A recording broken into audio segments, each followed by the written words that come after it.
Okay. Right, we're recording. Perfect. Right, hello everybody. Welcome in to my first ever one-shot. Fuck me, am I scared? Yes, I am, but hey, it will be fun. So we have all of these lovely people around me who will be playing with us today. We have Cass, Wave Cass, who's going to be playing Betty. Beavers, who's a druid. We have Ems, who's playing Issa, who's a ranger. We have Olana, who's actually above my head. I'm not sure where she is, actually, which is Hope, who's going to be a sorcerer. We have Sloth, who is playing Uram, who's going to be a fighter, Rune Knight. And then we have Vakesh, who's played by Psycho Chef, who's there. Lovely. They're all very experienced in D&D, bar Hope, who's fairly new, just like myself. So bear with me if stuff goes wrong and things like that. If you have any questions, please use the channel chat. I am recording this, so I might post it somewhere. I will send it to all of you guys so you can watch it back as well. Okay, right. Let's go. Let's launch.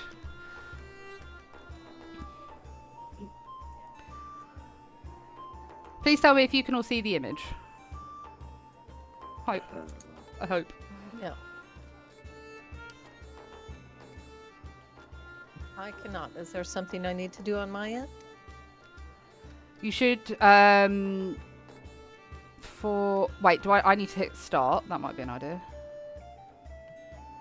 Yeah, there we go. There we go. That was me. It's like a tavern picture. Yeah! Yes. Perfect. On Watch Together, you mean? No, on no. D&D Beyond. Press the play button to launch the where you would On go D&D look at Beyond maps. on your character sheet. So right next to right next to long rest on the campaign one shot, just hit launch game, and that's where you'll be able to see all the maps and stuff that she puts up. Okay. Thank you. So once everyone can see it, we will start. Are you all good, Hope? It's Yeah. tavern scene. Yep. Perfect. Right, guys. Let me just get my notes up. Okay, here we go. So, you lovely 5 adventurers have been travelling together for, I would say, probably about 2 to 3 years. You have recently entered Westray, which is a local town that you are in, as you heard of disturbances with the farm's livestock. You were given a quest to go slay a direwolf, and you are currently returning to the tavern to claim your prize. So you come walking through the door, kind of cheering, all happy. Uram's carrying the head of the direwolf because he's the big, strong guy. You kind of walk up to the bar, plonk the head down, and the lovely barmaid is there to greet you. Why, hello there, guys. How was your trip? Did it go well? Did you manage to get rid of that horrible direwolf? Yes, obviously. Perfect. Yeah, I've got him right here. Oh, lovely. That's great. Right, let me get that looked at for you, just to make sure you're not trying to pull the wool over our eyes. And then we'll get that sorted out for payment for you. Give me 2 secs. So she kind of like picks off the head and kind of waddles it back through the back, out the back. You can obviously tell that it's quite heavy for her. You hear some like rustling round in the back. She comes bumbling out. Aye, that's perfect, guys. Thank you so much. Well, it's really good to see that our cattle won't be bothered anymore. Here you go. And she hands Uram 300 gold pieces. So that should settle your debt, guys. Now, I just wondered if any of you, when you were chasing around the direwolf, I'm sure it wasn't easy to catch. But did you end up running near Gloomveil at all? What was that again? I'm hard of hearing. Oh, sorry, love it. Did you go near Gloomveil Forest? DM, did we? I would say that while you were like chasing around the direwolf, you saw it run towards the forest tree line, and it looked scared, and it kind of veered back, which is essentially how you caught it. Well, I'm Whenever not sure we if it was were- Gloomveil, but when we were chasing it, yes, we were very near a forest. In fact, it started to try and run towards it. Aye, Gloomveil's a scary place. That's been a problem for us for a very long time. I mean, if you guys are still up for a bit of an adventure, I'd speak to the lady over there. And she kind of points behind you, and you kind of see this bustling tavern scene. People sat there drinking. There's some gambling going on, arm wrestling. It's a very, like, happy place. In the far back corner, you see a woman. She's kind of keeping to herself, a bottle of red wine on the table, and she has a glass in her hand. And she's swirling it slowly like this. And that's where the bar lady's kind of gesturing over. Yeah, if you go speak to her, she might be able to help you out. Maybe you can get some more gold. I'm not sure. But would you like any drinks while you're here?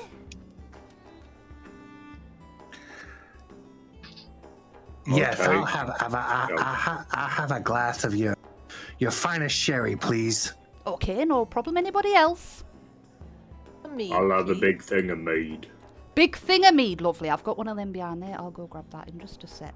Okay, guys, I'll get you some drinks if you want to head over to her. I mean, it's up to you, but she should be able to guide you to something cool in there.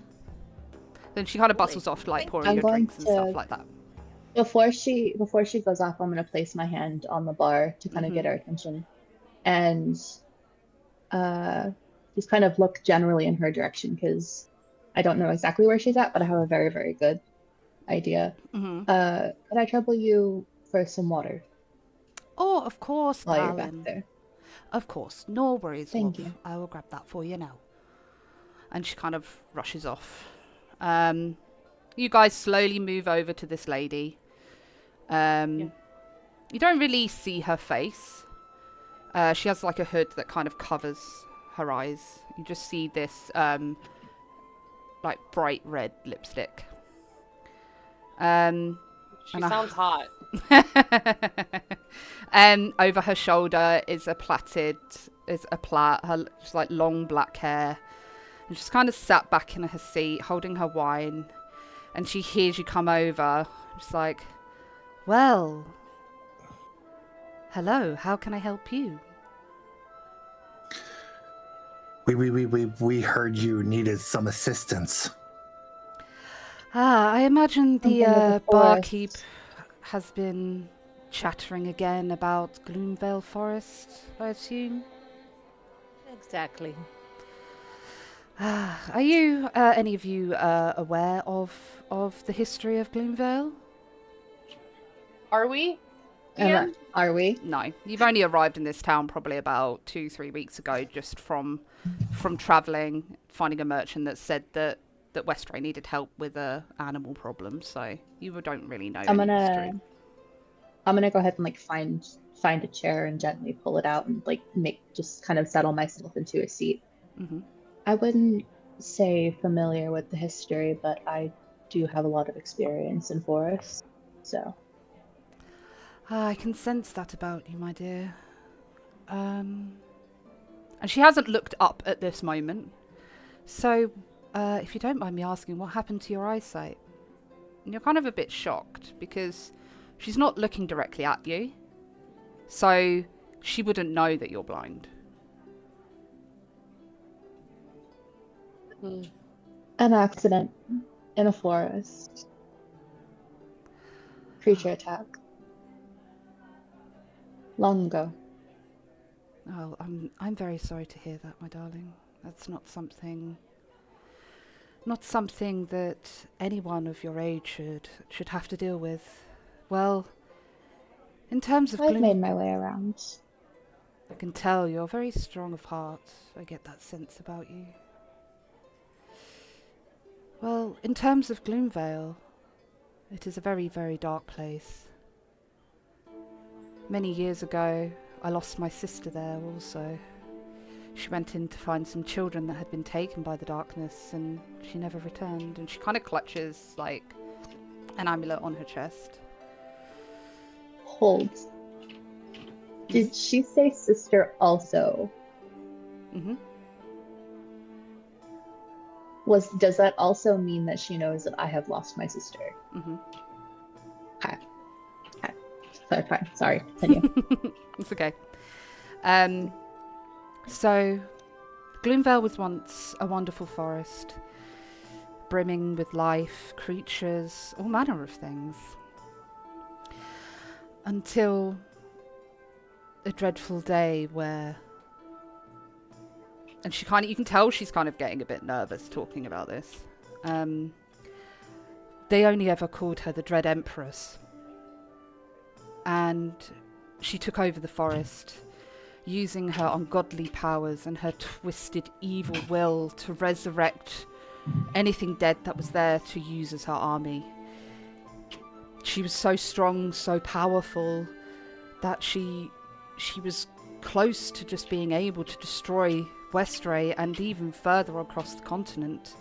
And it wasn't until a band of druids and wizards, clerics alike, decided to take the battle to her and managed to entomb her below Gloomveil forest. But my worry now is that as the darkness grows in the forest, I believe that she is gaining power back. I believe that there are followers of her that are trying to resurrect her, and that can't happen. It won't happen. It would mean the end of the world as we know it, and it can't happen. And I myself, I'm not strong enough to go in there, but I know of a relic that you would be able to use to stop her. We could be able to contact the local druids and the local clerics to be able to use this power to end her once and for all. Well, I'm a druid, so maybe I could help. I don't know. And she kind of like slowly looks up, and as you look up, you see quite a very pale face, bit like mine. And she doesn't look dead or anything, but you can tell she doesn't go out in the sun a lot. She looks up at you and says, I appreciate your candor, old one, but I don't think that sort of power is still within you. And she kind of like wearily smiles. Well, we could all help with, however we can. I mean, I wouldn't mind helping navigate or hunting. Can we tell if she's like being forthright and honest, or kind of? That's what I was going to ask. Can yeah, I do a if you want to roll perception or an insight? Want to roll insight? You can. Can I do that as well? Yeah. 17. Yeah. 17 as well. 13. I thought that was a 1 for a second, not a 7. I was about to cry. So, Hope, Chef, as far as you can tell, she's being honest. There is emotion in her answers. But you're slightly worried that there's more to her than meets the eye, but everything she is saying is true.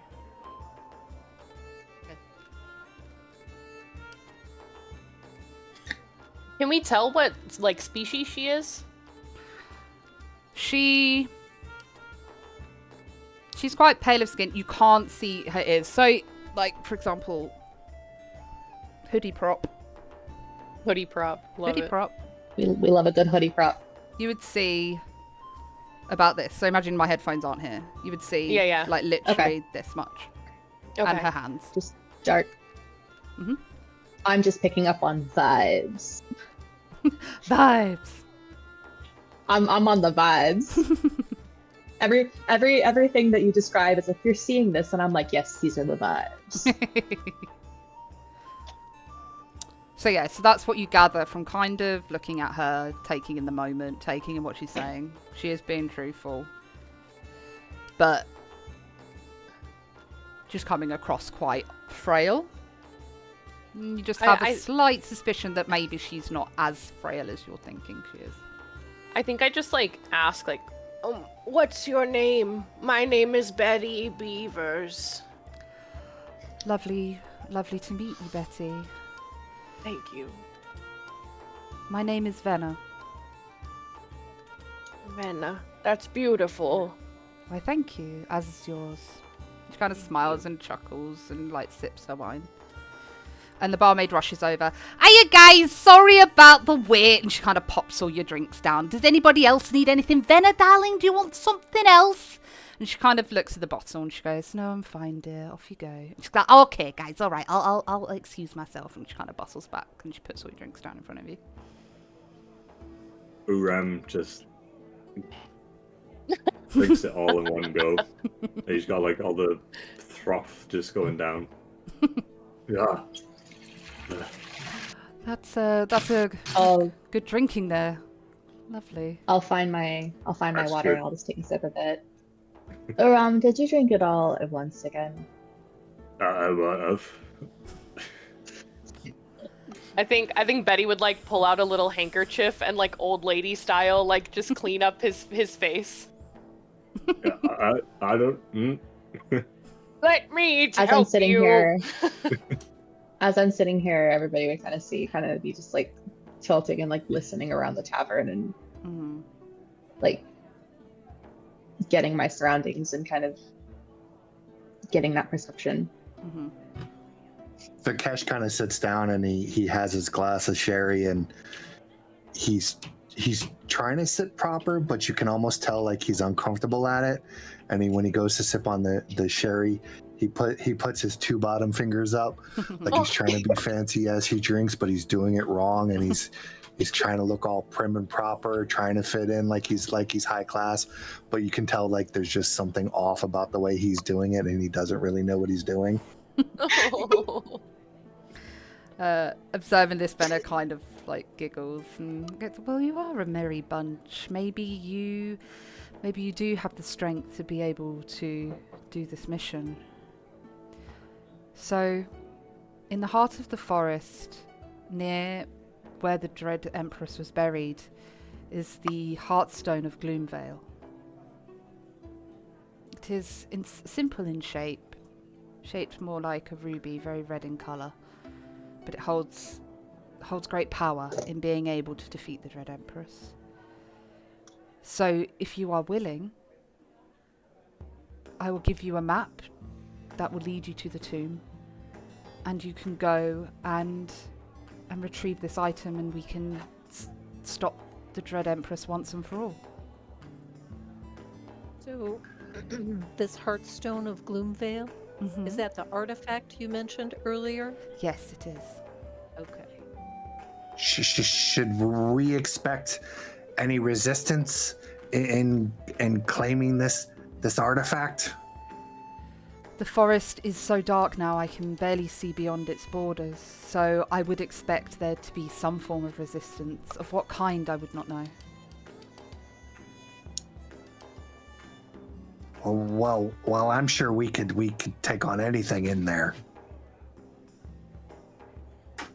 So, are you all in agreement? Just send us the address and I'll smack some heads. Perfect. How about the rest of you? What do you think? Oh, I'm in. I like forests. I'm going to extend like a hand and just in Betty's direction for a fist bump. Just be like, yes, we like forests. I'll fist bump you. Hell yeah. Oh. I feel like Issa and Betty will have like developed like a mom-daughter kind of relationship over time. Yeah, but like I don't help you find your way around because I tried once and you yelled at me.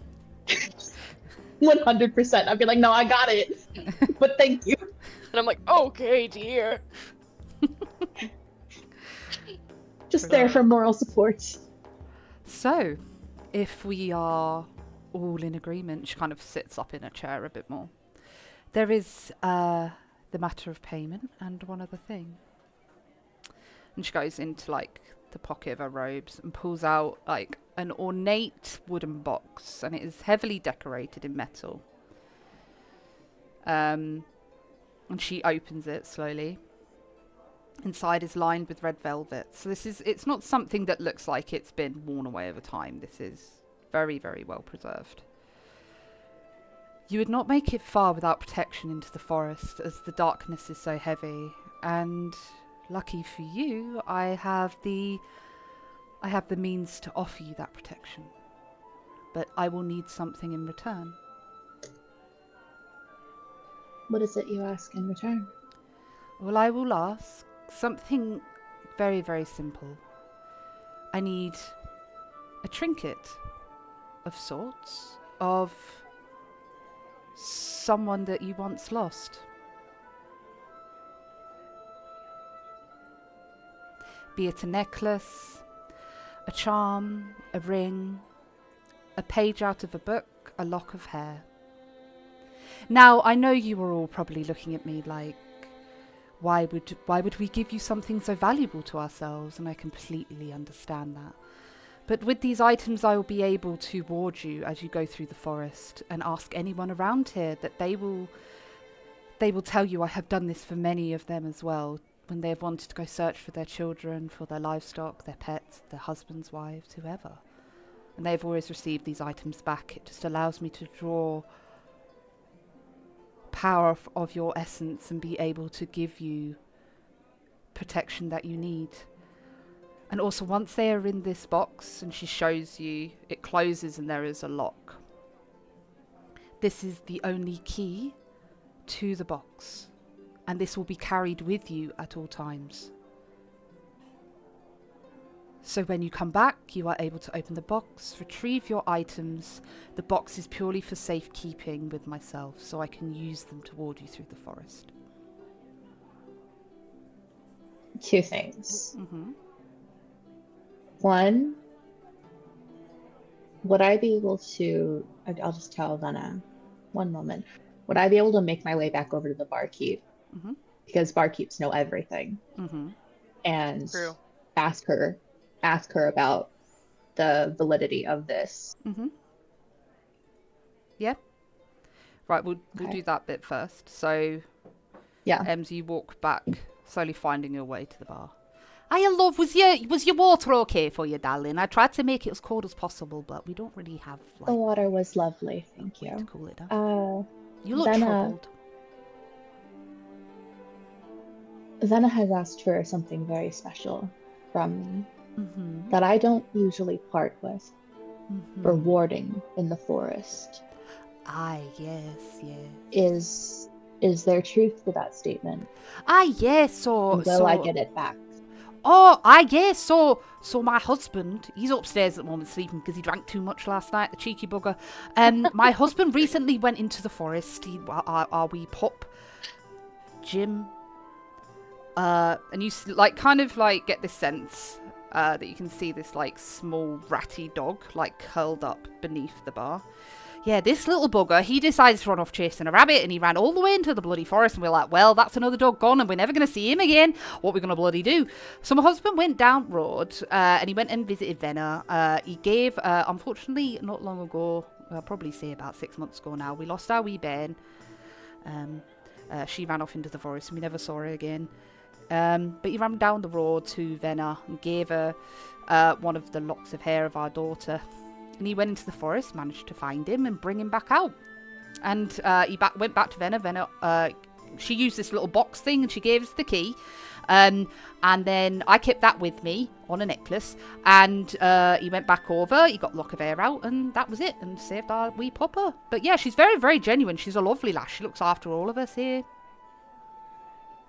All right. Thank you. Oh, I know you're welcome.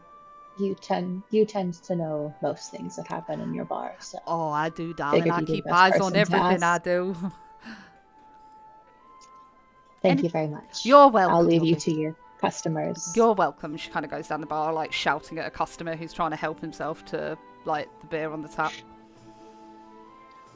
Good. I'll make my way back over to Venna, Okay. and I'll relay that. It's just good.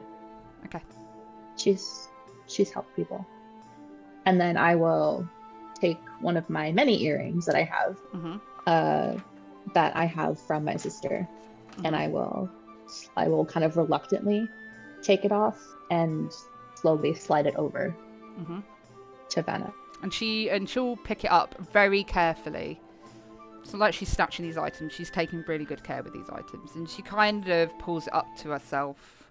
You kind of see her take this breath and then place it into the box. Okay. Betty will get one of her necklaces. She pulls it off, like unties the leather that like keeps it together. There's a ring on the end, and she hands it to Venna. And Betty will say, This is my dead husband's wedding ring. Oh, I'm so sorry to hear that, my darling. Oh, that's okay. It was tragic and depressing, but I'm old. Can't dwell on it, Indeed. And again, she does the same action. I feel as if you already know what mine is. I do. And it is not something that I will talk about in public, because that is your news to share. Appreciate it. I reach in my pocket and then pull out a pen, and I'm like, I never really lost anyone, but I knew somebody who lost his pen.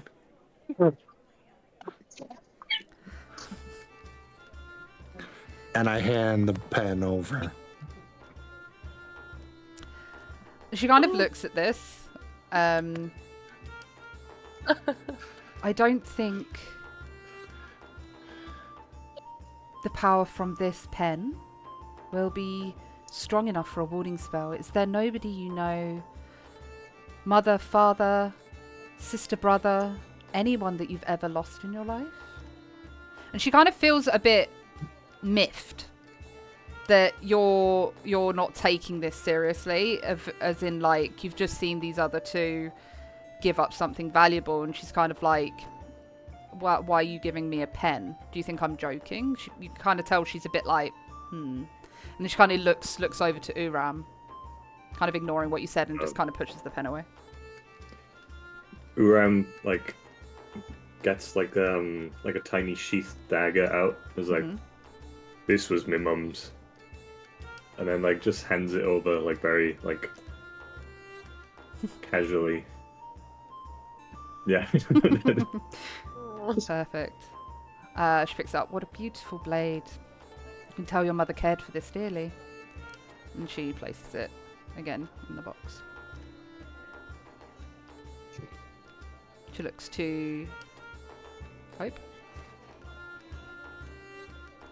So Alana reaches into her pouch and pulls out a lock of hair and explains that was her Nan's, who is now gone and who is missed dearly. I will take good care of this, I assure you. And places it in the box. And she looks back over to Vikesh, kind of glaring like, well? I mean, I've never really had anyone. Did you ever have a dog? Or maybe like a pet worm? I had a friend once, and hold on. Here we go. And I reach in my pocket and I find a little coin. And this was a friend's, and I don't know what happened to my friend, but here. Okay. And I give her the coin. Lovely. She takes the coin. Ah, better. And she kind of like rolls it in her fingers. And then places it in the box. And she slowly closes the box, takes the key, locks the box, and pulls out a simple silver chain, strings the key on the chain, and puts it in her hand and goes, so, who will take this? I feel like oldest should take it. I'm the most responsible. Perfect. And the most forgetful. It's true. And she hands over the key to Betty. I'll put it amongst my other necklaces and tuck it away. Lovely. So I have no objections. It fits in with the other necklaces, so it'll even blend in better. And it just kind of is nice and hidden there. And I know where it's at, so I won't forget it. We'll remember. We'll remember, just in case Betty doesn't remember. Everybody else remembers. I'll hear the clinking of the necklaces, and I'll realize that she just replaced the necklace with her husband's ring with the necklace with the key. Well, if everyone is in agreement, here is the map, and it's just a simple scroll map that she'll lay on the table. Follow these directions exactly, and it shall lead you to the tomb in the centre of the forest. Please do not worry. As soon as you get to the forest tree line, I will know that you are there, and I will cast the warding spell for you. I shall allow you to go. Please be safe. Please keep your wits about you, as the forest still, even with a ward, is a dangerous place. And she picks up a bottle of wine and pours more wine in. Shall we cheers to your adventure? Oh, I'd need another drink for that. Would you like some wine? I'll pour Yeah, some I'll get of me a my bit more mead. drunk. So Venna I'll pours hold another that. glass of wine, hands it over to Uram. I'll hold my water up. Pull out my water skin. Yeah. My mead. Perfect. Well, cheers. Slightly slipped. This is a candle, but it works. Vikesh takes his Water little bottle. sherry Here you glass go. and cheers I in have- kind of. I have a McDonald's Diet Coke. Yes. Giant ass water bottle. Tea. Cheers. Canon that Issa doesn't drink because she likes to keep her wits about her, because that is literally her way of getting around. So cute. Perfect. Now, So, before we leave, Oh, gracious Alana, DM, I do have a question. okay, go ahead. Ems. Sorry. Oh, no. Okay, so I have the background of Outlander, which means that I get the Wanderer feature, and I have an excellent memory for maps and geography. So theoretically, if somebody were to describe this map for me, like in detail, I would be able to remember it exactly, correct? Yeah. Okay. That's fine.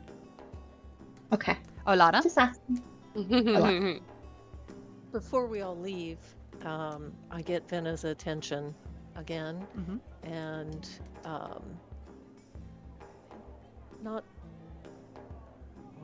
not to be crass, but we discussed the one other item, but not the payment. That is very fair. I forgot to discuss how much this would be worth. She kind of sits there and thinks. You can see her like moving her hands. Let's say this. Anything you find in the tomb is yours. You do not have to bring that back to me. Anything you find on your journey is yours to keep, of course. Including any gold, gems, anything like that. From myself, I give you guarantee that you will receive these items back. She puts her hand on the box. And also... And she sits there and goes, okay, so 1, 2, 3, 4, 5. I will give you each 400 gold. Decent. That's not to split between the party. I just want to confirm you will each get 400 gold. That's crazy, but okay. Wow. I'll hold my hand out to shake on it. Shaky, shake, shake, shake. Shaky, shake. And as you shaky, touch shake, her shake, hand, shake, you shake. can feel her hand is very cold. Okay. Notice her skin is very pale. I'll Like do the same. old frail hands. I'll do the Not same. old. Not old. I wouldn't say it's Just wrinkly. very... Just long black nails, cold to the touch, pale skin. Okay. That's also why I'm gonna shake her. I have a question. Mm-hmm. Can I also shake her hand? And since I'm old, right? So like she's colder than me. Potentially. I wouldn't say she's like stone cold dead. Like she's not cold Okay. cold, but she's not what you would expect to feel shaking a human's hand. Not normal blood warmth. I see. And as I kind of like holding her hand, do I get any sense of like so she's not like undead. Do I get any idea of like what she could be, or like what type of like? They said she was powerful, so I'm just trying to get like any sense I can of like what or like who she is. From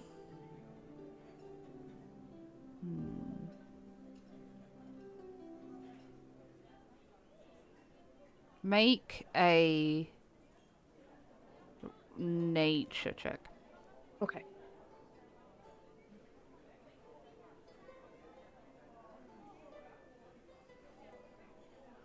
Dirty 20. Nice. So with holding a hand, you kind of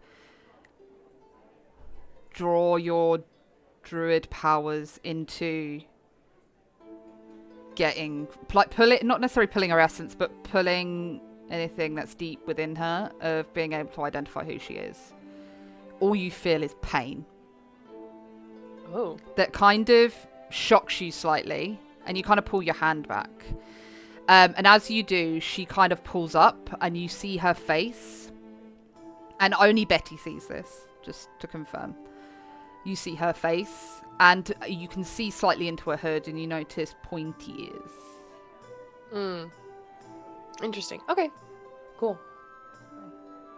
Having seen those two shake her hand, I'm going to reach my hand out to shake her hand, but kind of like awkwardly, like I'm trying to be noble about it and shake her hand. Okay. But I kind of do it with 3 fingers out, like, you know, like I'm trying to reach out for a princess's hand to kiss her hand. Okay. But I kind of do it and I you know, go to shake her hand, but it's kind of awkward, like, and it's like this.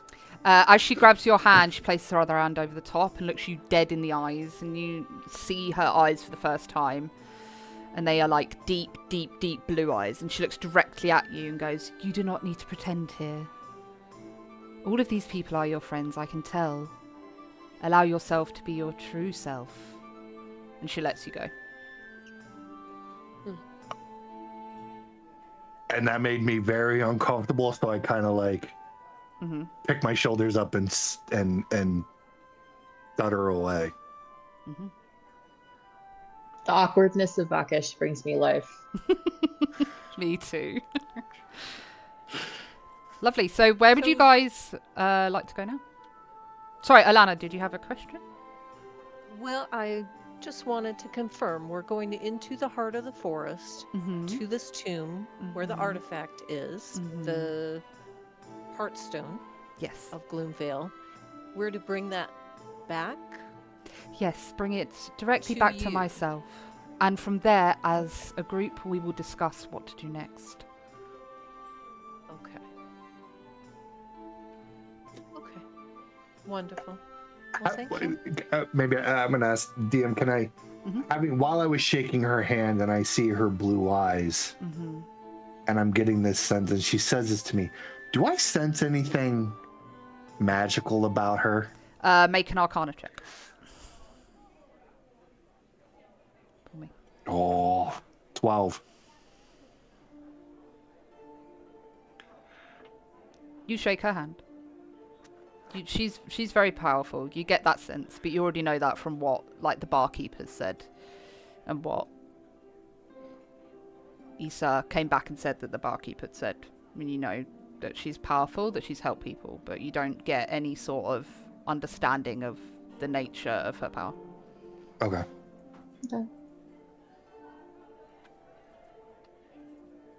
So, where would you like to go? Hey. I would say start heading out of the bar. Okay. Lovely. So you finish and I up... would like... Oh, sorry. Carry on. Sorry. I'd like to do something as soon as we get out of the bar, however. Okay, so you kind of like shuffling past tables. Uram's like not like bumbling through because he's so large, like knock someone. He's like, "Hey, careful!" And you're like, sorry. And you eventually make your way out of the tavern, and you're on like the high road of Westray. And it's quite late at night now, so I would say I'd probably say it's like mid-afternoon, sorry. I'd say probably about 3-4 p.m. So it's still quite light out.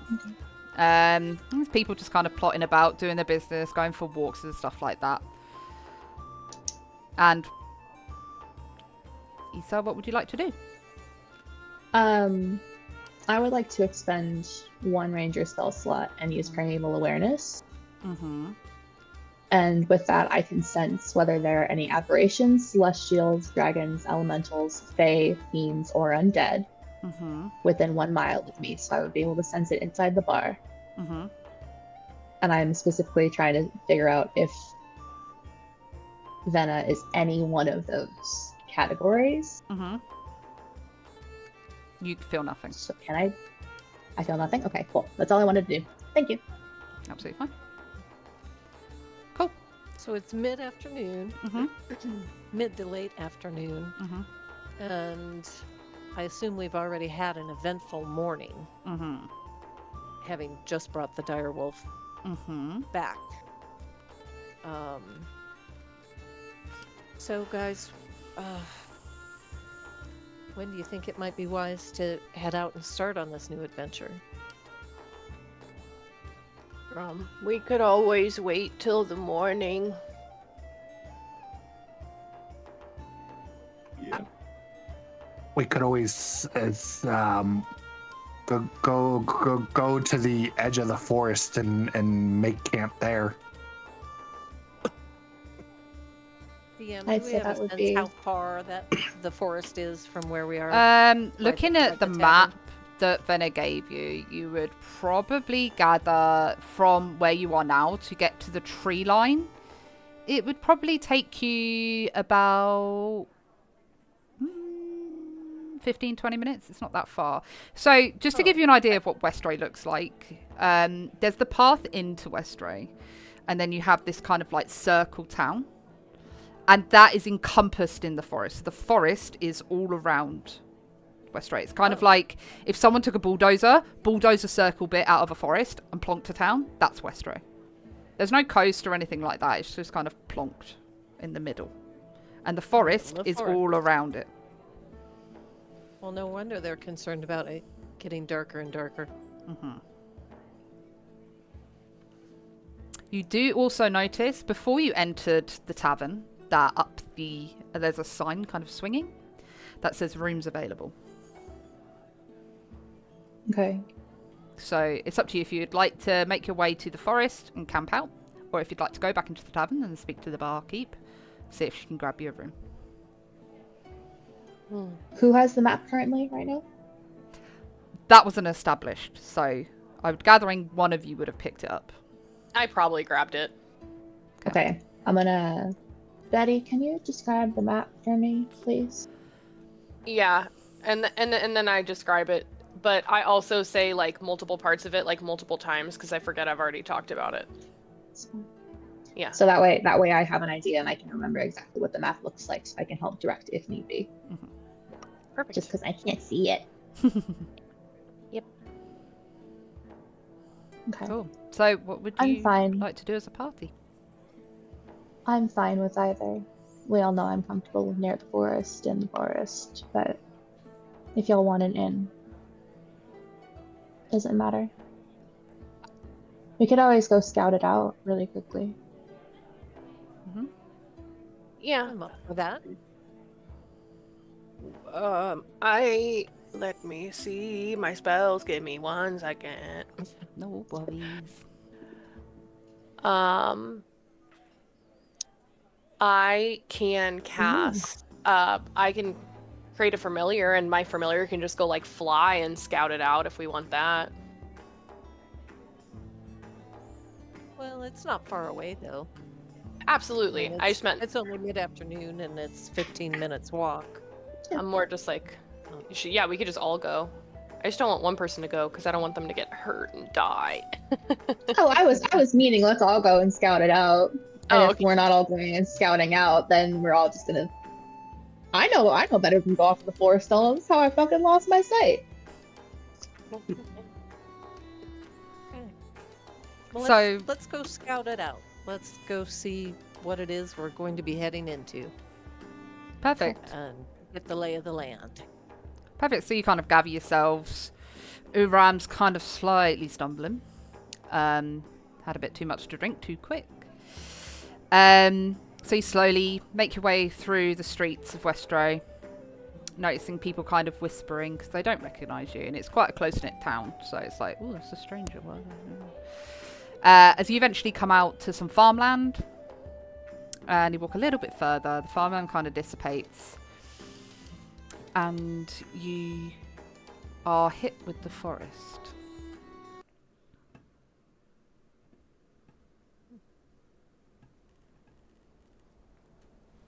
So you come up to the edge of the forest. Is there any like wildlife that we can see, or is it like just like trees? I was just about to ask, are there any like wildlife animals around? So for my druid and my ranger, because you guys will obviously be close to earth, close to forest, close to that, it is deathly silent. Deathly silent. Okay, so just fucking no birds, dead silent no forest. Wind, no chirping, no rustling of leaves, no movement, nothing. Just deathly silent. The only thing you really hear is kind of the slow, sporadic drops of water kind of tapping off leaves. You can tell the night before it had rained, the ground's slightly damp. I will just generally, I'm still like staring in the direction of this forest, and I'm just gonna, this forest is not right.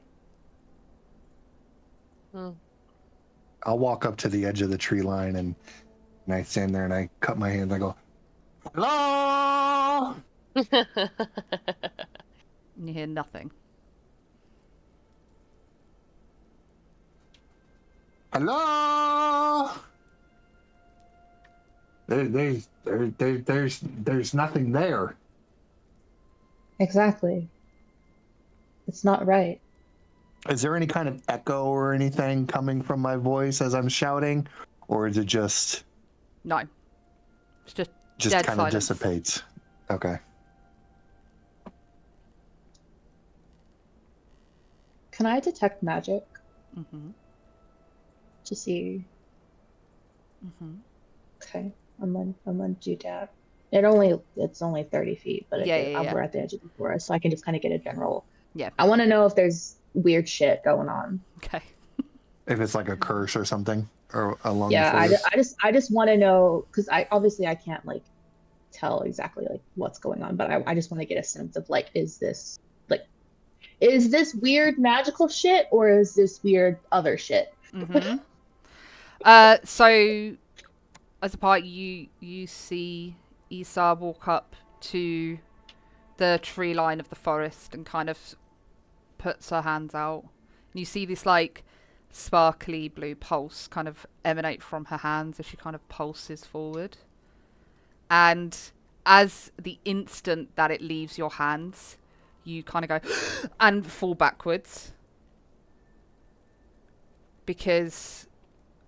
And you all kind of see this happen and kind of shocked by it. All you feel is hate, anger, death, just evil. You can't describe it. You can't necessarily tell if it's magic or not, but it's like if you could feel pure hate, and it's powerful, it's strong, it's overwhelming to you. And me falling back like that is a very big thing, because I never lose my balance. Mm-hmm. I think exactly, which is why it would shock you, because it's you know how to stand on your own 2 feet now. I am very, very good at getting around. I have learned that over the past like century. I don't lose my balance ever. Betty would like hobble over and like lean down and be like, "Are you okay, honey?" There's nothing but hate and rage in that forest. It is not right. So like hold you close and be like, "It's okay. That's why we're here." If for somebody who's usually so independent, I'm very shook, and I will actually lean into Betty and like take the comfort for once. Mm-hmm. Yeah. And I will allow Betty to help me up, even though I'm usually like, no, I can fucking do it. Mm-hmm. I will I will allow that this time because halfway through helping you up, you kind of have to help Betty also get up. I figured. Just a bit. We're just helping each other. It's fucking. I love it so much. It's cute. Yeah. If you want, I could send something in there to look around, but kind of just seems bad. Looks like we just gotta, go in there tomorrow and hope we don't die, kind of thing. It's early afternoon right now. Yeah, so you left the tavern at about 3:15, so I'd say it's coming up to 4 p.m. roughly. Okay. It's cold. So it's still light out where we are. Yeah, it's still light out. But you notice as you drew closer to the forest, it got cold, like colder. It's like it got cold, and it's like, it's just like dark in that forest. It's not. I wouldn't say it's pitch black. I'm not going to start saying how much dark vision have you got, but it's dark. It's like unnaturally dark compared to where you're stood. Okay. Is it unnaturally dark to the point where would it matter if it is day or night outside? So like theoretically, if we were inside that forest, would the daylight penetrate through? No. These trees so are like it wouldn't matter tall, what it is tall outside. trees. It's just going to be dark regardless. Yeah, they're tall trees. There is no gap for sunlight at all. Okay. So you just see, similar to the image, just without the lady. You just see like tall trees. And you look up and the canopy is just completely blocked, void of any sunlight peeking through. And there's a dark light. There's a mist rolling across the floor. So the time of day is not going to. It's not going to matter whether we decide to go now versus spend the night and go later. It's just a matter of whether we need to rest up and recharge and whatnot as to whether we go head on in or stay overnight somewhere outside the forest and then go in the morning. I would say I don't want to be anywhere near this forest and sleeping and vulnerable. I would rather go in there fully rested. Not that the time of day is going to matter. It's going to be dark and hateful and bad. No, but we've already had most of a day. We've already of travel and yes. So correct. Right. I would rather rest up. Go in fully ready for whatever that forest throws at us. That is not a normal forest. So we're going to rest in the town tonight and then come back tomorrow morning? Yes. Yeah. Lisa doesn't want to be anywhere near this forest. Normally she's comfortable, very, very comfortable in forests. Not this forest. And being vulnerable and asleep anywhere near this? Fuck no. And that's kind of weird to y'all as well, because I'm just stuck on this forest is not right, and I fucking love forests. That's my shit. So for the person who loves forests to be like, bad forest. Here. Bad forest. That's a big thing. Okay, so let's head on back to. It was the same tavern we were in that had the. Rooms available sign? Yep. Okay. Let's head on back and lovely. get So situated. You walk away from the forest, and as you slowly come away from the tree line, you start to feel lighter, happier. You feel more like yourselves. You go past the farmland and head back to the tavern. Walk through the door, and everyone's kind of still in there, bustling, happy. And you're going to head up to the bar? Yeah, we'll go up to the bar and catch the barmaid's attention again. What is the barmaid's name? I was about Did we ever find that out? Jenny. Jenny. Aw. I love it. And her husband's called Bill. Jenny. What was that? Her husband's called Bill. Bill. Okay. Well, hello again, Jenny. We are back, and I believe we are in need of rooms. Oh, lovely. Yeah, of course. I gather. I thought you guys were off to Gloomveil. Did you get a bit freaked out? It doesn't surprise me if it's your first time. Well, it's certainly not a very inviting place. No. No. We decided it best to have a good night's rest first. Okay, lovely. We try wandering in there. Yes. Okie dokie, lovely jubbly. So let me just have a look, and she kind of gets out this like big heavy book, kind of slams it down on the bar, and she's like flicking through pages. Let me have a look here. Okay, so I've got 2 rooms available. I mean, there is 5 here. I mean, I'm gathering the big guy might want to take his own room because he is huge. But I've only got 2 available, so I'm really sorry, guys. You're going to be bunking together. But looking at it, seeing as though you did help us out, I'll give you the room for the night, just for 10 gold per room. Uram brings out the pouch of gold that he got from earlier and just plunks. I don't know how much that is.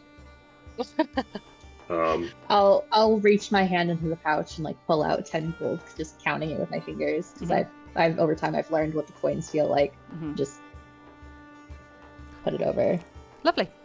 And ask for another water because I would like something to drink because I'm not okay. Lovely. So Jenny like grabs it, pops it in a pouch on her belt. Right, guys, that's fine. So if you just head up the stairs, take a right, then take a left. Up the next flight of stairs, go down the stairs, and on the right you'll find your room. I'm only joshing you. It's just up the stairs on the left. So if you just head up there, my love, I'll put some water in both the rooms. I'm not sure which one you're going to be staying in, but I'll put a nice big jug of water in there for you, darling. And here's a lovely little cup down. She kind of like, she can tell you're blind, so she's kind of trying to be overly cautious. And she's like, it's right here, darling. And she kind of grabs your hands and puts it round the cup. She goes, have you got it? Lovely. Good. I've got it. So Thank yeah, you. that's fine. Thank you, So just Jenny. head up. You can rest all night. That's absolutely fine. This place closes at around 10 p.m. So, but if anybody's keeping you up, please do let me know and I'll tell them to shut up. It's fine. I appreciate it, Jenny. You're welcome, darling. I'm used to this, and so and also Jenny's a sweetheart, so I'm just gonna be like, I'm just gonna accept this. Just go with the flow. This is fine. Cool. So that's your rooms organised. She kind of just lobs 2 keys on the bar for you, and she obviously has directed you up the stairs to go to the rooms. Both rooms will have 2 beds in it. So someone is gonna be one. Okay, let's say 1 double and a single in each room. I can take without even saying anything, I pull a blanket off the bed and I walk over and I curl up in a corner. Okay. Because I'm like, just used to sleeping on a floor. Okay. Oh, Where is Betty at? I'm slowly making my way up the stairs to the rooms. I'll like, as I'm walking, I'll kind of like extend a hand behind me to kind of give her more stability. Yeah, I go up the stairs. And I'm walking beside her, taking my time, making not sure rushing she does up too, the making sure stairs, she's okay. she's not left behind. I'll like put my hand out. You're such a sweetheart. I'm so glad I have you. To Can't both wait of you. to see you She's fight, like, Cass. I've just got this image of you being all frail, and then you're going to get into a fight, and you're going to like whip off your cloak and be like, pew, pew, pew! Great. I love it. I love like it roundhouse so kick much. something. Like it's gonna be It's great. beautiful. What is it? So I assume us ladies are sharing a room. Yes. So it's what? A double? I'm just gonna... we all know I don't mind sharing. I fart bed. in the night, but I'll share. Betty, I've slept in a bed with you before. Yeah, That's Betty's must be the also same age as she's, Betty. she's also a spore druid, so she's just like constantly smells kind of funky, just like in general. I feel like I would bunk with Betty the most if we're ever like in a thing, just because I like forests and mushrooms, Yeah. and I don't really care. Yeah, it's perfect. So everybody else is kind of just like, oh, I mean, that's kind of... I'm just like, okay, cool. Okay. So, So perfect. I'll take the single bed and Take the single bed. You Me and two Betty will be share in the the double, and then Lovely. the boys are in the other room, and So Vakesh is on the floor. if Vakesh, if you're taking the floor, Uram, you kind of walk into the room and you see that he's curled up on the floor, and you kind of go, and then you walk over to the beds, look at that, and be like, and you kind of grab the beds, shove them together, but you don't lay from like top of the bed to end of the bed. You lay across it because that's the only way you really fit. And you kind of like So jump cute. on, you hear it creak, like, and you kind of make yourself there. That's a bit much better. Since we have a bit before bed, I'll druid craft everybody little bags of like chamomile and eucalyptus to put under their pillows so they sleep really good. Oh, that's cute. That's it. Lovely. So are we all saying we're all asleep? Yeah. Lovely. Yep. Yeah. Cool. So you hold on. Do I know that? Hold on, Vakesh, yeah? Vakesh. Vakesh, sorry. Do I know that he usually sleeps in a corner? Yeah, so you guys have been... Would I ever know that? Yeah, so you guys have been traveling together for about 2-3 years. You're all very, very familiar with each other. You've done battles, gone on adventures, all of that. So you've camped together. You've stayed in nice places, nice taverns. You've also camped in the middle of the forest. Okay, so he always just curls up in a corner by himself. You always know. I'm gonna send a message because I have Netflix. I do, and I'm gonna send a message over to Vakesh and just don't forget to grab an extra blanket so you're more comfortable. Good night. And then just curl up in a bed, and he can respond to that. I appreciate the sentiment, but I just stay there with one blanket, and I'm like a little cat just curled up in the corner. I don't know if he grabs it or not, but I'm just like, hey, just to be a little bit more comfortable, don't forget to grab it. Cute. I just want my friends to be okay. Nothing about having message. Cute. Right. So if we're saying that you're all tucked up in bed, all nice, the tavern kind of winds down, and you don't really hear much from downstairs. Time passes. You all kind of sleep well. Your arm's kind of like there, like laid back, like completely out of it. Thunderous snoring. Yeah, just like bed rattling snoring. Vakesh, you're kind of like not bothered by it because you've been so used to hearing Aram snore all the time on other travels. You kind of ignore it. And the girls are kind of like settled in. I would say, Issa, you have a troubled sleep because of how much the forest kind of affected you in the small time you're in front of it. You don't sleep amazingly. You kind of like, you have these thoughts running through your head of like worry. And also because you've given something valuable to Venna, that's also slightly a worry. You're just kind of unsure and stuff like that. But I'd say you sleep for your full 8 hours. I'd say you wake up probably about dawn, so probably about 6, 7 a.m. You'll kind of rise, gather your things, head downstairs to Jenny, who's already there early, scrubbing the bar down, washing glasses from the night before. You can see her husband Bill off in the corner, propping up chairs, getting the chairs down from the tables, making sure everything's set up for the start of the day. Now, Daddy DM. Sorry, I had to. Is the dog there? Yes. This is very important. Yes. Can I go over to the dog and pet it? Yeah, of course you can. Bet. Okay, that's all I wanted to do. I'm just gonna do my daily ritual, just like petting the dog. Okay, so you like bumble behind the bar. It's very important that I call my DM's daddy at least once in the session. That's fine. You can call me mummy, darling. Right, so you like slowly, you kind of walk behind the bar and you see the doggy curled up there. And you like scratch its head and it's like, and he like scrubs his belly and he's like, and you can see him wiggling. And Jenny sees you and she's like, oh, don't give him too much fuss loving, otherwise he'll never bloody leave you alone. And she carries on, like, scrubbing the bar and stuff. And it's like, I wish you all the luck today, guys. I hope to see you back here. You're a lovely bunch. So you're more than welcome to come back anytime. Aren't they lovely, Bill? And Bill's, like, kind of there, like, kind of slumped. He's like, carries on doing what he's doing. I don't mind him. He's not good in the morning. I'd have everyone come and sit at a table, and Betty does this every morning, so you're all used to it, but I'll ritually cast water breathing on all of us, so all of us can breathe underwater for the entirety of the day. But I do that every day. That's a Betty thing, so. Perfect. It's a Betty thing. We love a Betty thing. Yeah. Lovely.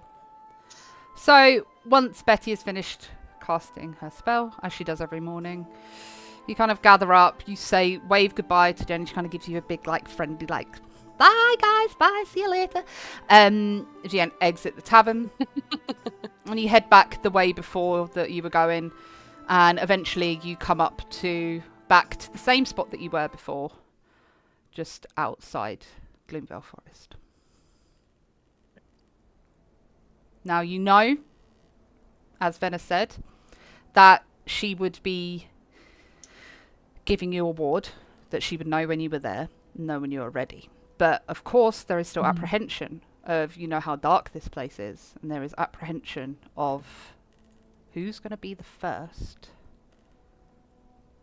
to step in. I think...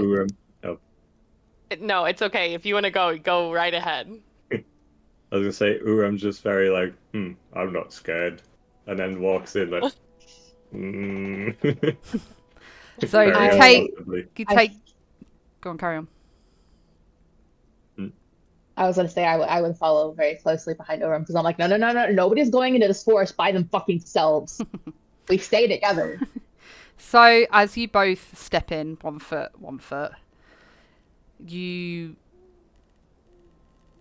it's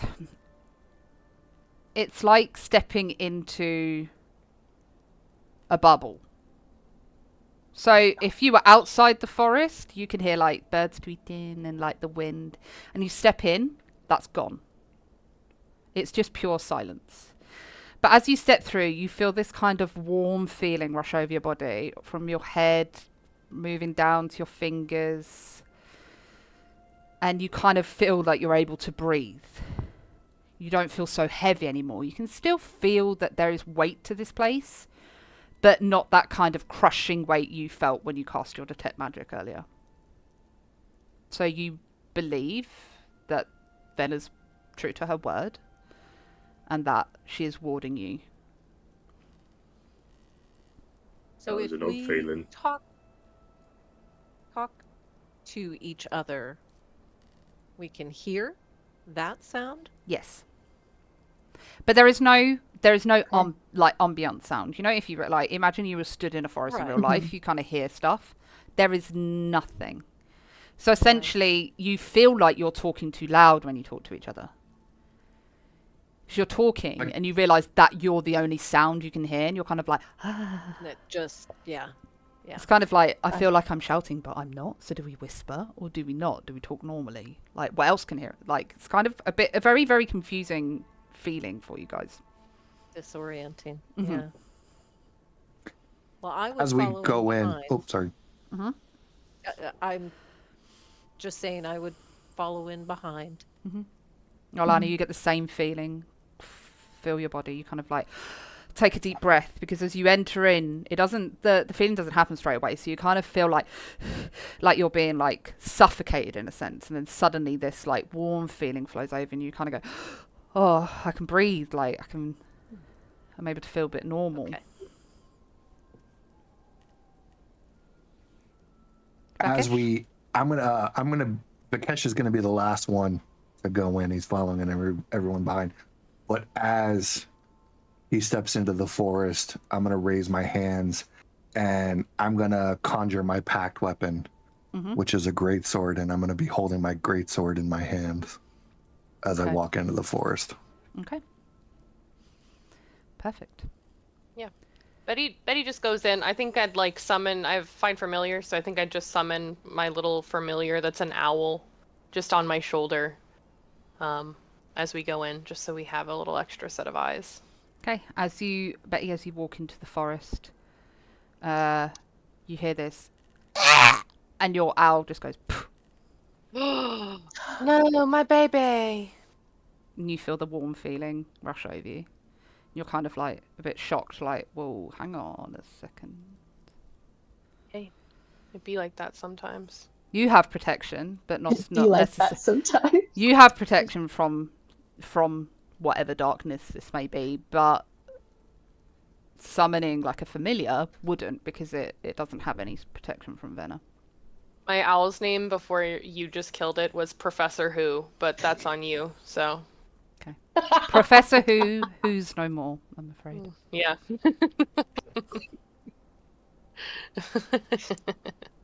My owl's name before you just killed it was this, but that's on you. So you don't get I'm to so experience sorry. the amazingness of Professor Who. I was waiting to see what it was. If it was a cat, I wasn't going to do it. I'm joking. If it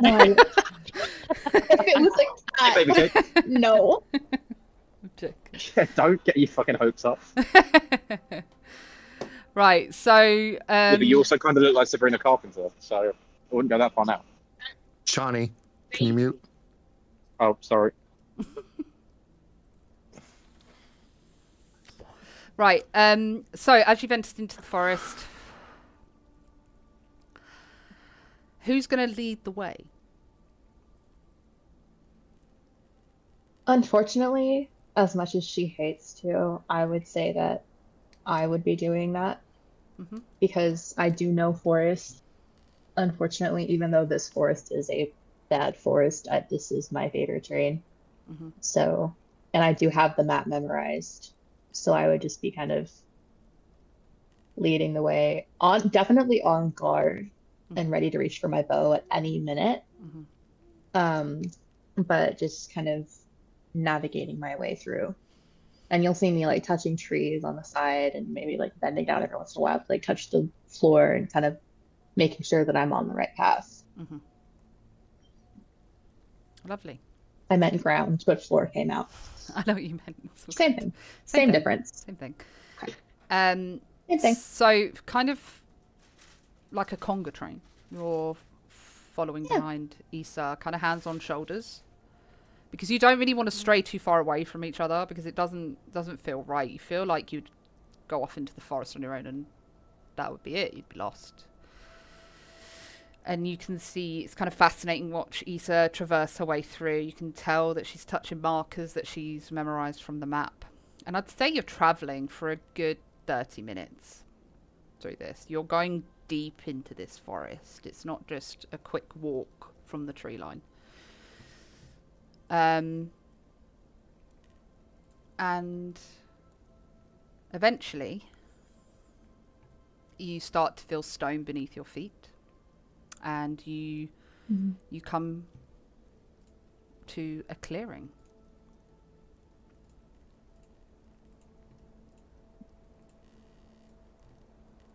What I know from like the map, that this is kind of where does this stone clearing surround where the tomb is at, where we need to go? Yes. Like we've arrived here. Yes. Okay. So for everyone else, you kind of see we're here. Yeah. You see like a stone, very broken stone pathway that leads into a big circle, and in the middle of that circle is a slightly raised disc of stone. In front of that, you see a statue holding a bowl, like so. You can't see what's on top of the bowl as of yet until you get a bit closer. And as you notice, around this area, all the trees surrounding this stone are dead. You don't really see life in the trees until they're a bit further away from the stone. And I would have noticed that the trees are like slowly dying as I'm moving up. Okay. And there's a Do we want to go? This is where I'd let the others take the lead, because I can't. Before I step into this circle, I want to just stop at the edge and get a sense of it. Yeah, same. Look around, see what I can perceive mentally, emotionally, with my eyes. Yep. So you want to roll a perception check for me? Could I guidance her perception check? Of course. Cool. Okay. I would say that I wouldn't. I would step off the stone and just kind of be on the forest floor. Just that's where I'm comfortable. So. Okay. I'm here, but I'm just like off that little stone ledge. 17. Okay, 17 plus D4. 1. 18. 18. That's fine. So, Alana, you kind of take a moment, you kind of kneel down, and you're not praying essentially, but you're just kind of channeling yourself, closing your eyes, see if you can hear anything, feel anything. You get the same sense that you've got throughout this whole forest, just times 100. There is a lot of hate, a lot of anger.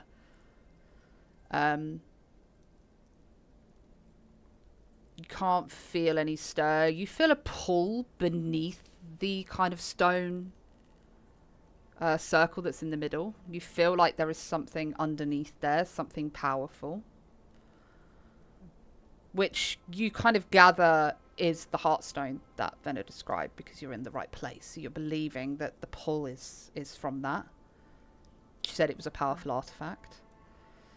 You kind of see the string of dead bodies of the dead skeletons placed around the place, and you can feel that they have been here a long time. They're not recent. They're not people that have been here recently. This is like hundreds of years old. It's a very, very ancient area. How many skeletons are we seeing? I would say 8 to 10. Okay. Roughly. And they're not whole So skeletons. Yeah, like they're not whole skeletons. Some are just kind of like skulls and a rib cage. Other are just kind of hands poking out of the floor. Okay. Could having I sensed all that, I stand up somewhat abruptly and kind of take a deep breath and catch myself shaking off the feelings of rage and pain and hatred. Suddenly having a better sense of what Issa was feeling earlier and empathizing. It's not a fun feeling. No, it was very disturbing. But I share what I sensed with the rest of the group about that sense of being pulled underneath that center stone circle. Betty was going to do something, and then I would like to do something. Yeah, absolutely. As this is all kind of going on, as everyone's doing what they're doing, I will go up to Urum. Is that right? Uram. I will go up to you and I will be like, okay, so this seems like it's gonna be dangerous, right? Right. Okay, so what if I take this and I just if I put this potion on you, it will help you be better at stuff. Can I do that to you? Go for it. Okay, great. I just start pouring this oil all over you. It takes about like 10 minutes, so however long everybody else is doing stuff, that's how long we're doing this. And now for the next 8 hours, you effectively have freedom of movement cast on you. Oh, you took the same uncommon potion I did. Oil is silveriness. Yeah. What's freedom of movement do? Sorry, I should have already had this pulled up, but I can tell you. It does lots of things. I will send a little screenshot in the chat. Is that okay? Yeah, that's fine.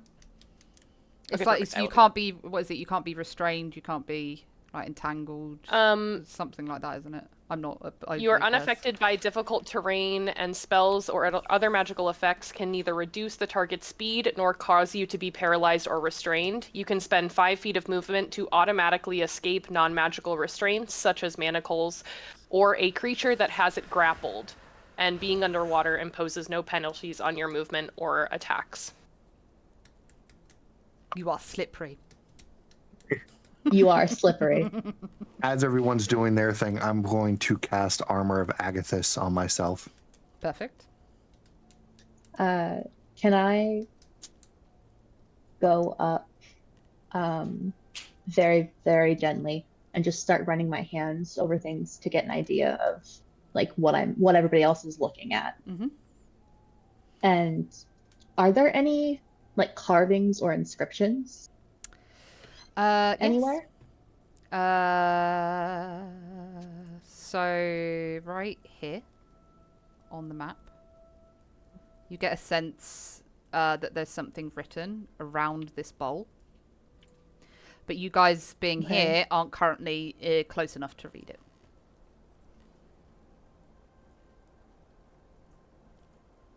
A DM, with my being able to do things over time and learning how to work with my lack of vision, I feel, would it be plausible that I would have learned to read the different languages that I know, like by feeling them, kind of like Braille, but like as long as they're like etched on something, like I'd be able to trace the letters and figure it out. Yeah, of course. Do I know this? Can I read what it says? Are you going to move up? Yes. So you're going to slowly move up here. I'm going to slowly move up, and I would like to like finger the inscription and figure out what it says, if I can read it. Perfect. So as you begin to trace your hands across the letters across this bowl, some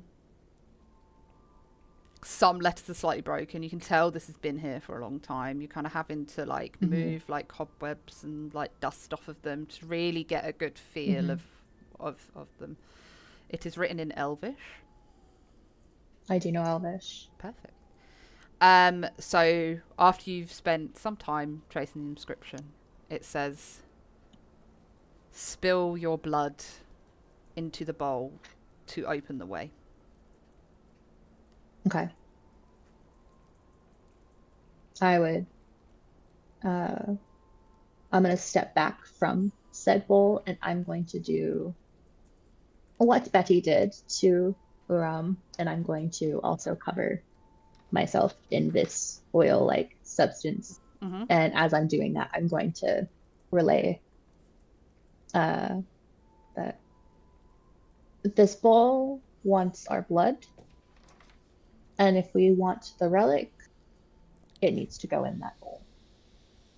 And I'm just like oiling myself, just casually like pouring oil on myself as I'm relaying this back, because I don't know how long it's going to take for them to do what they're doing. I'm just going to stand here and just prepare myself, because this doesn't seem like a good situation, and I want to be ready. So for the next 8 hours, I also have freedom. How big is the bowl? Not that big. So it's a small bowl. It's not like a huge bowl. Think of Baldur's Gate Gauntlet of Shard bowl. Got it. And Okay. Sorry, can you read the inscription again so I can hear the wording again? Sorry. Spill your blood to open the way.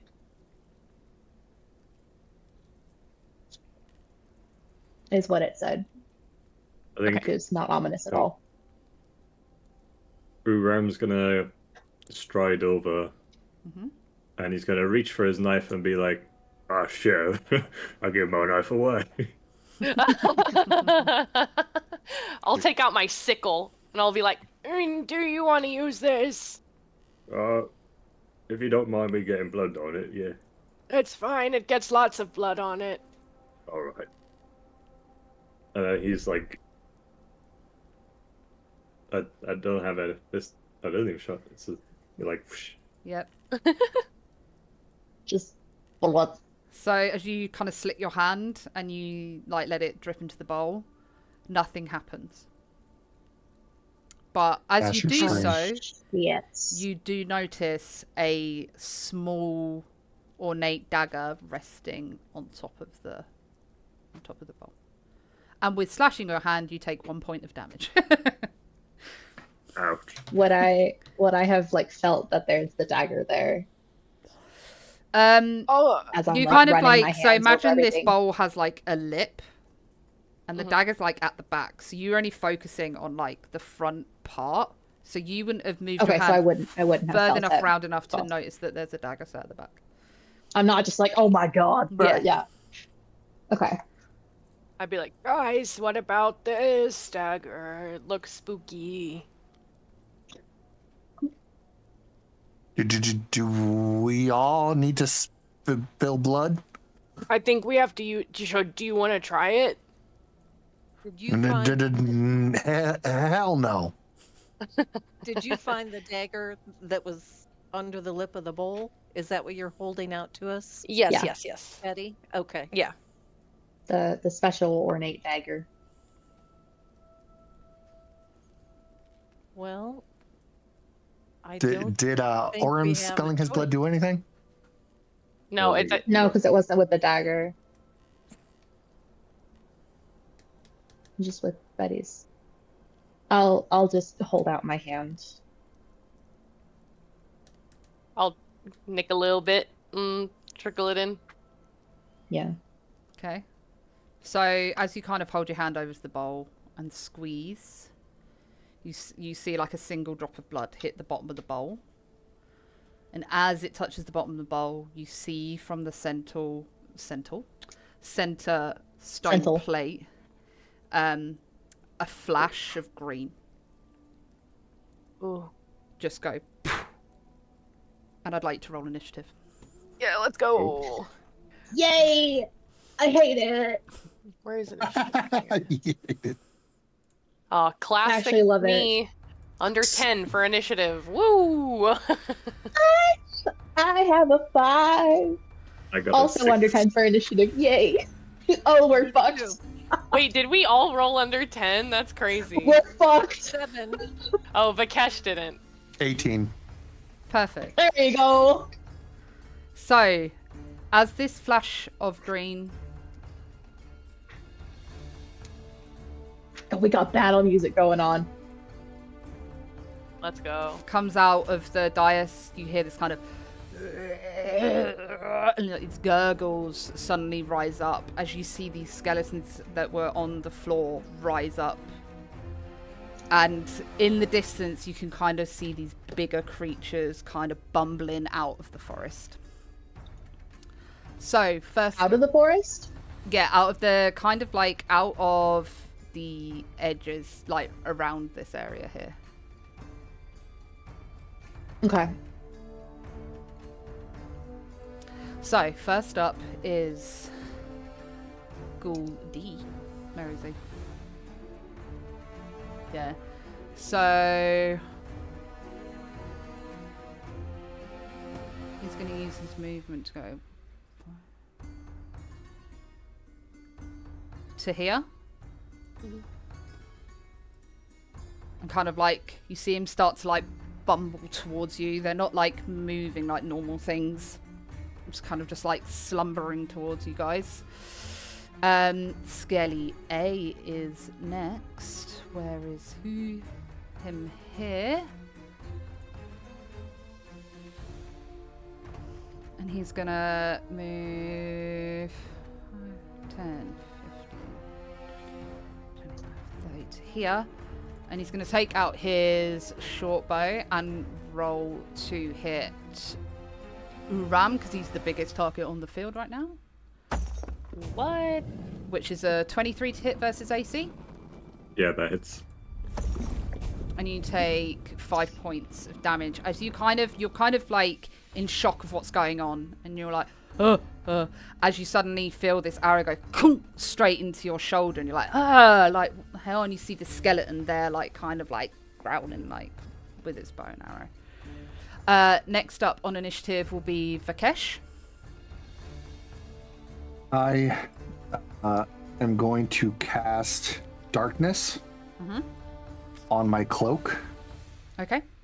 So I enshroud myself in a 15-foot radius of dark vision. Or, sorry. What is it? 60 foot. 15 foot. God damn it. I can't read this. I need glasses. 15-foot sphere of darkness around me. And then I'm going. Oh, hold on. Oh, no, you're right. You Going carry on. I'll move it in a minute. It's there. 5, 10, 30. Right there.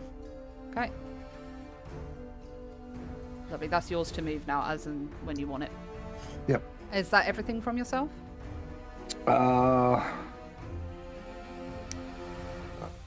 Bonus actions. What do I have for bonus actions?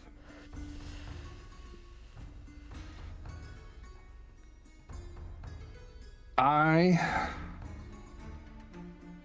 am going to now. Yeah, you know what? Yes, that's it for me. Okay. Lovely. So next up is Ghoul A, who's currently now just kind of been enshrouded in darkness. It does have...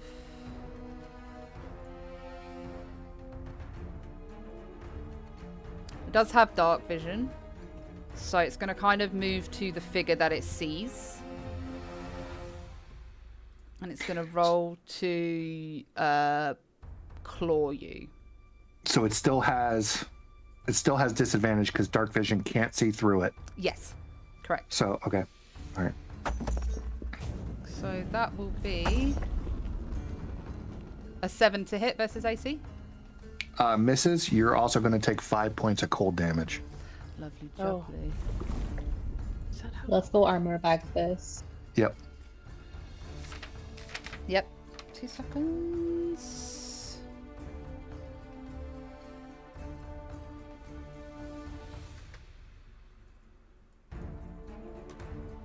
Lovely. So as it kind of swings and misses, it's like, as it kind of feels this kind of like cold rush come over it. Next up is Skelly Boo. So it's going to go 5, 10, 15, 20, 25, 30 to Issa. Yay! And it's going to pull out its short sword and go to kind of like lunge and swing at you. Okay. Which is a 15 to hit versus AC. It does not hit. AC 16.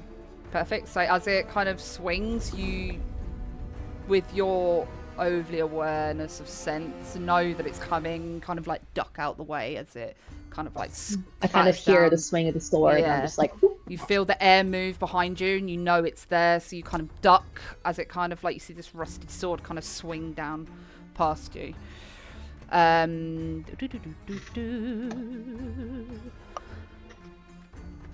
Skelly C is going to move up here to Betty, trying the same thing with its sword. No, I'm just an old woman. Which is only a 6 to hit versus AC. No, that misses. Again, even though you're old, you're nimble as anything. You see what's just happened to Issa and you expect it to come and you kind of like move out the way. Skelly D is going to move over here and use its bow on Olana, which will be 14 to hit versus AC. Does not hit. Okay. So as it draws its bow, it kind of pings, but you hear it whoosh past your ear. You kind of hear this. It kind of gives you a sense of that there is a Skelly behind you. So next up is Betty. Sweet. I will, as an action, activate my symbiotic entity, which is my little spore stuff. Mm-hmm. My bonus action will be to shillelagh my quarterstaff. Mm-hmm. And then my reaction I will use now to wait, no, it happens when they get within 10 feet of me. Or starts to turn there. Never mind, that's it. That's all I do. That's my action and my bonus action, and I don't want to move because I don't want to get hit in the face. Okay, lovely. Next up is Olana. Okay. And I think I'm initially going to use my bonus action to activate innate sorcery. Okay. And so that increases my spell save DC by 1 and gives me advantage on my attacks. Lovely jubbly. For 1 minute. Lovely Love jubbly. that. And I am also going to use 1 charge of my meta magic to fire a witch bolt on both Skelly C and Skelly D. Okay. I'm not sure on D&D Beyond how to tell it I'm using the twinned witch bolt instead of just regular witch bolt. So I think you just roll twice to hit on the spell for each one, and then roll damage if they hit. Okay. So for, let's say, Skelly C. Oh, and just let me just double check which bolt. I don't want to hurt anyone surrounding. Betty just gets blasted off her feet. Like, ah. Yeah, don't need to hurt Betty. Okay, it doesn't. It's just the target. Okay. Perfect. So for Skelly C.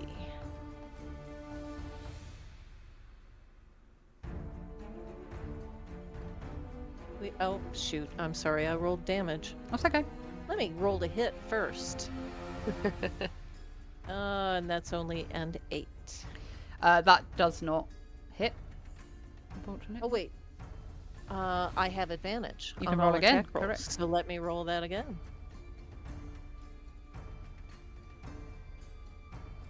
And I got an 8. Unfortunately, that does not hit. Okay, so Skelly C is clear. And now we'll still do Skelly D. Yep, That's a 23 to hit. that hits. And I'm going to roll again just in case I get a 20. No worries. Nope. So 23 to hit. That hits. I assume. It does indeed. Damage is 9. Lovely. Not very much. So as you conjure these witch bolts in your hand, you see like a red glow coming out of Alana's hands as she kind of like releases it out. The first skeleton kind of like dodges out the way, but the second skeleton kind of takes the brunt of the force to its chest. You see it kind of like crunch over, and then it slowly kind of like rights itself up. Next. And, Oh, sorry.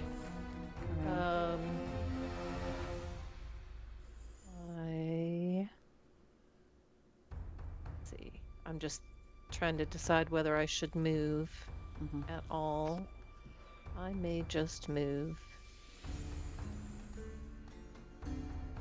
here. Okay. And I'm done. Lovely jubbly. Next up, Uram. Right.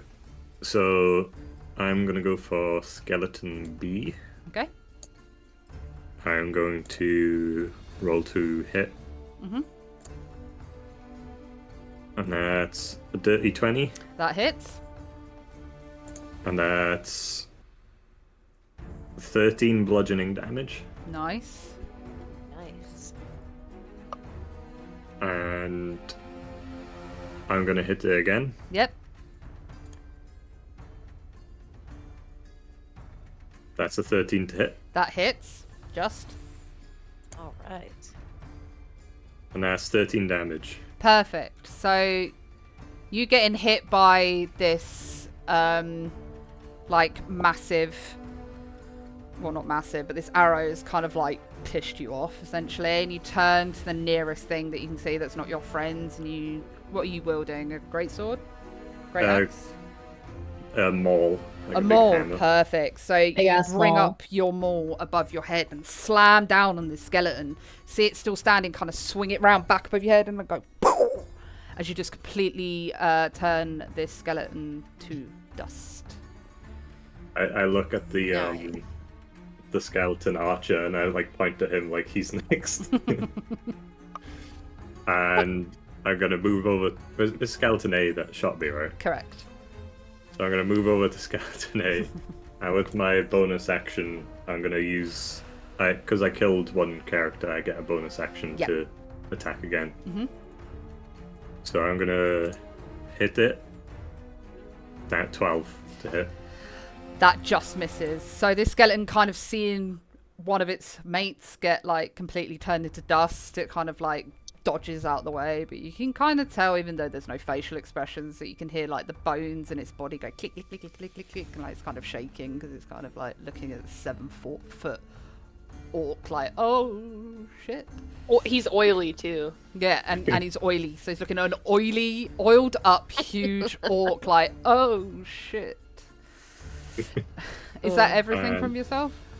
Yeah, that ends my turn. Perfect. Next up is Issa. Okay. First question. Is there anywhere that I could get up into a high space? Yes, of course, Donna. Like, is there anything I could climb on? This tree. This tree. This tree right there? This tree. That tree? This tree. Any of the dead trees. This tree. Any of the dead trees? Okay. If you want to go for this one. I'm trying to... Oh god, I miss my monk speed. Hold. Can I put myself actually in a square, please? That makes... Yeah, that's absolutely fine. I feel actually... I feel like I would be like right here because I was closest to the bowl. Okay. Yeah. I think there are rules. Yeah. I was like, let me put myself in a square. Let's see, let me count.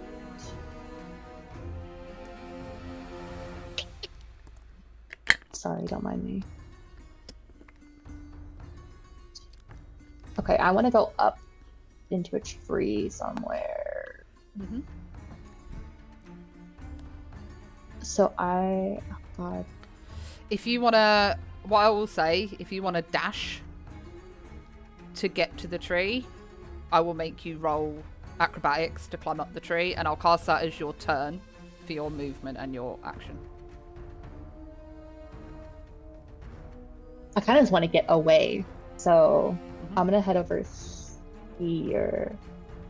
So I'm gonna use my movement speed. We'll do it 1, 2, 5, 10, 15, 25, 30. This is where I'll be. Okay. I'm gonna use my bonus action to Hunter's Mark Skeleton C. Okie dokie. And then I'm going to use my action to attack that one. Okay, perfect. Go ahead. So roll to hit. That is a 14. That hits. Okay, so damage is 8 piercing damage plus my Hunter's Mark is fucking Where are we at? Plus 1d6 is 4 so extra 12 damage in total. So 12 damage. And then I can hit it again. Yeah, you can. That is a 24 to hit. That surprisingly hits. Surprisingly, yeah. And that is 12 damage. Perfect. Nice. So do I need to roll my Hunter's Mark? No, you don't. So with using kind of like your keen sense, you kind of move out the way, sensing where they are through your sister.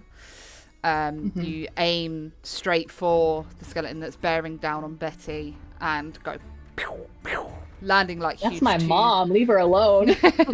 One shot straight into the shoulder, the other shot straight through the back of the head, and you see this kind of skeleton just kind of crumble out of existence. So he is off. And that, of course, returns the Hunter's Mark to you. Yes, and then that is the end of my turn. Lovely. Good job, guys. Right, next up is Ghoul B, and he's going to use 5, 10, 15, 20, up to Olana.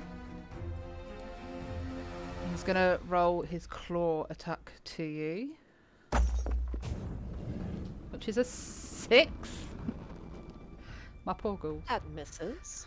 Damn. So he kind of runs up. You see him come in and he kind of like slashes out. Oh my god. He managed to dodge out the way. Lovely jubbly. He's kind of stood there, kind of breathing down on you. Ghoul C is going to go 5 and move up to here. So that brings us to the top of the round to Ghoul D, who sees Uram here. I'm going to move right here to him. He's going to claw attack you with a 9 versus AC. So kind of like you're kind of like hyper focused on this skeleton because it shot you. You're not really paying attention to the ghoul, but you know it's there, and you kind of quite easily dodge out of the way. Skeleton A kind of being a bit scared of this massive hulking creature in front of him is going to try and roll to hit you with his sword, which is a natural 20. Boo. Boo. Okay, so that means you will take a whole 16 points of damage as this kind of skeleton's mustered up the courage and kind of slashes down, cleaves across your chest, and you're like, ah, fuck you, in a sense. And that'll end his turn. Next up is Vakesh. I'm going to attack with my greatsword. Lovely jubbly. Whatever it is, A. Yep. And I have advantage. You do indeed. 17. That hits. 16 points of damage. Lovely.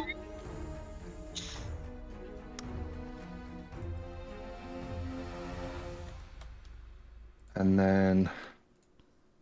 Is it still up? Yep. It's still up. It's not looking good. What can I do for a bonus action? Kind for of fun? like picked up your greatsword, slashed it down, and kind of like cleaved a huge mark across its chest. It's kind of like you can hear it start to like gurgle in its own blood, and it's kind of like heavy breathing. You see blood dripping down its body on its last legs. That'll be it. That'll end my turn. Okie dokie. So that brings us to Ghoul A, who's again going to roll to try and claw you in retaliation. Damn it. Rolls a 6 versus AC, so with the amount of damage that you've done to it, it kind of lumberly picks up its claw, tries to slash you to deal some damage, but unfortunately completely misses.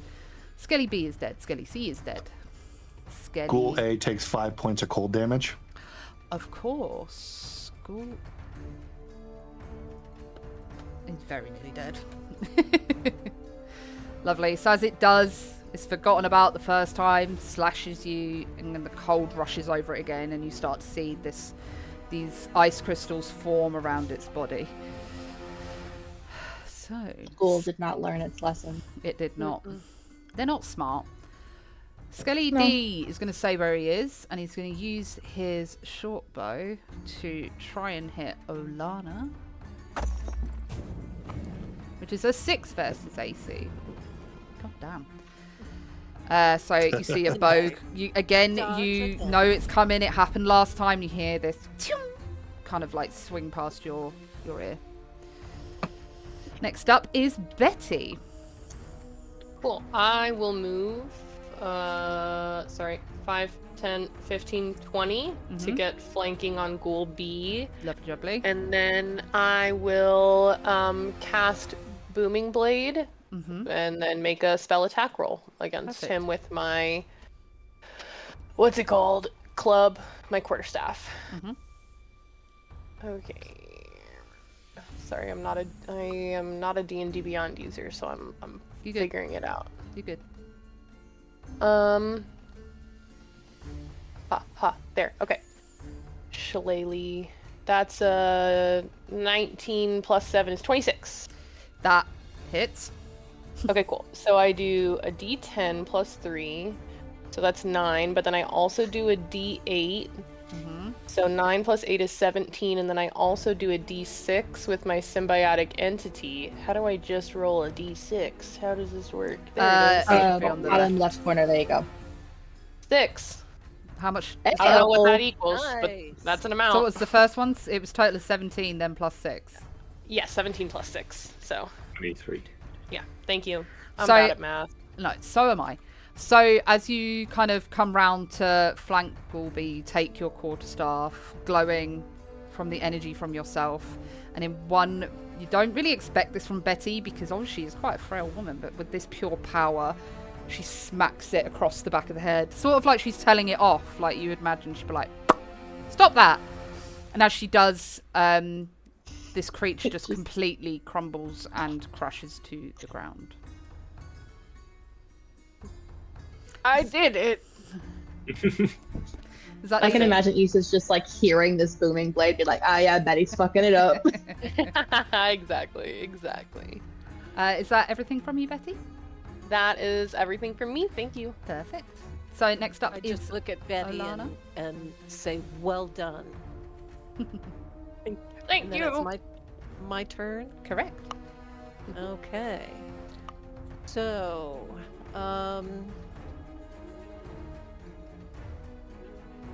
well, I have to choose something different since I'm no longer in melee with someone.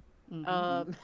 So I think I will just hit Skelly D with another blast of my Witch Bolt. Lovely jubbly.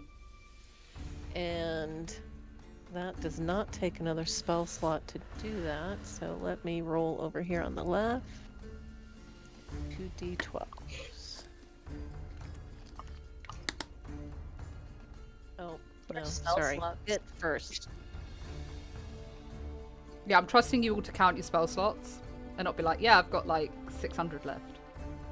What are Okay, spell to slots? hit Something that I is actually have. 23. 23 does hit. Alrighty, and then damage is 9. Lovely.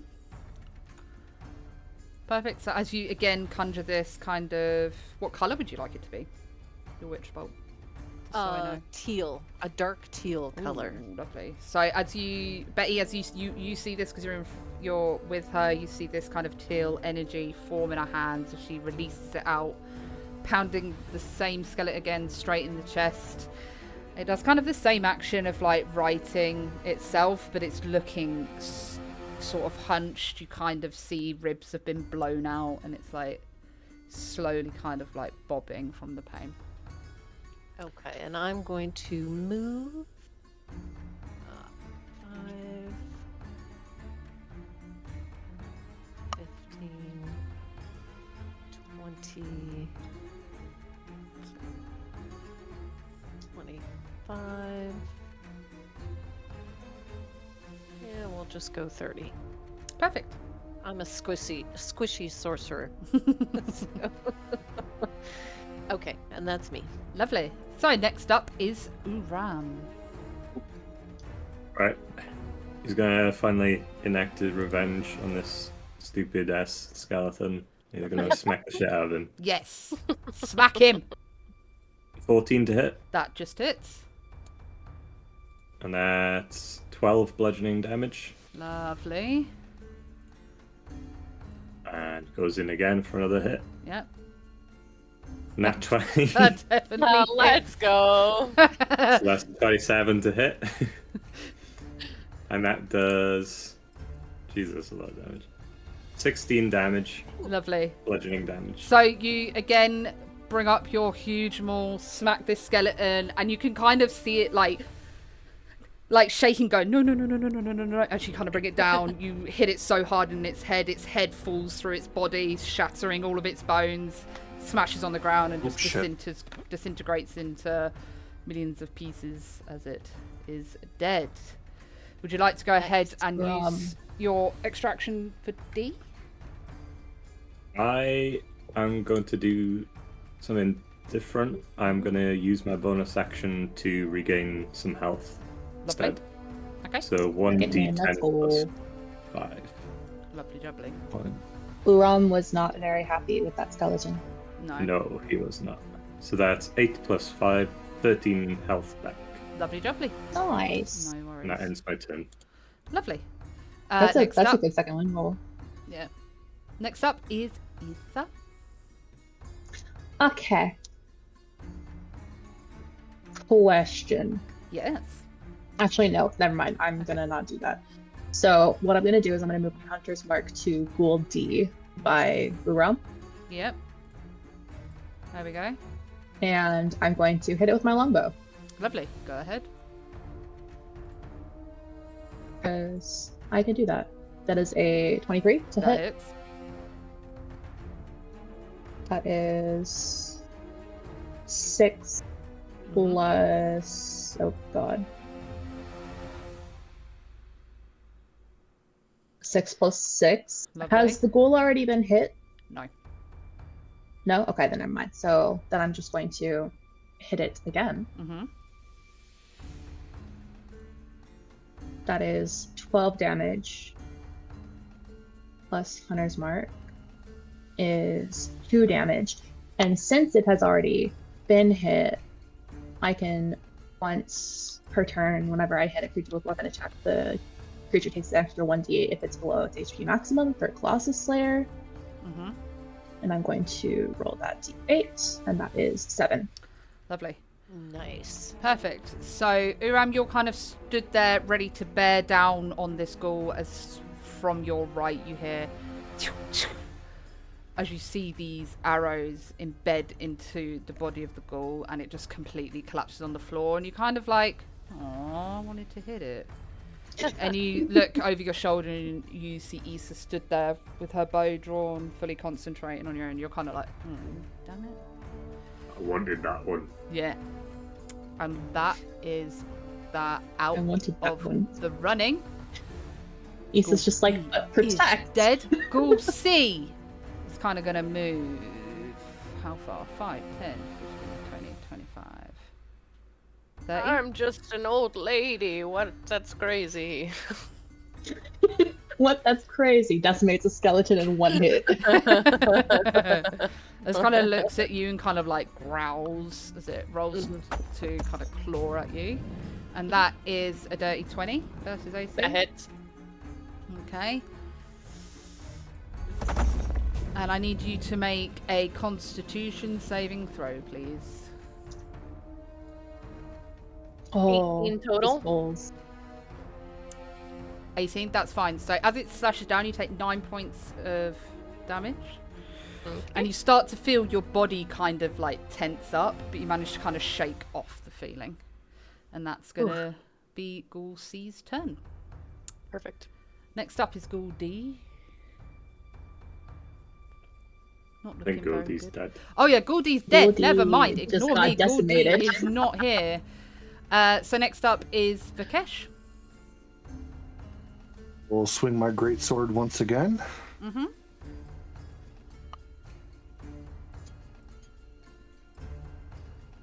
I like that 26. we can't see how awesome you are. There's just like a pool of darkness. You're kind of hearing like this ka-chunk, ching, ka-chunk. ching, and you hear of the ghoul in there. But you Theoretically, because I don't 11. think we established this fully, Mhm. would I be able to see? Well, like, quote unquote, see. Magical darkness. I don't know. I would Yeah, you say you can see blurry figures. You wouldn't be able to make out exactly what it is, but you can see 2 figures kind of fighting. Okay.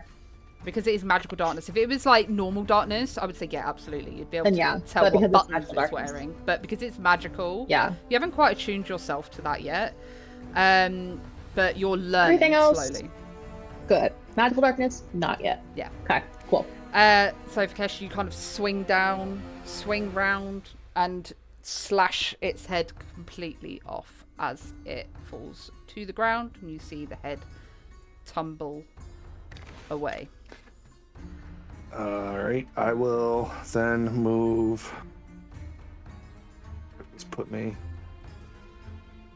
right there. Oops.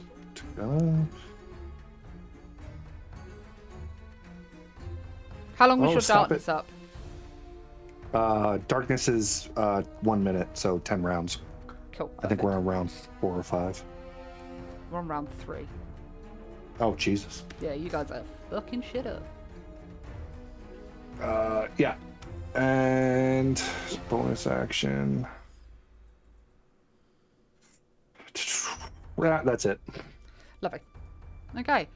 Next up is Skelly D. He's going to try and ping our lovely Betty with a arrow.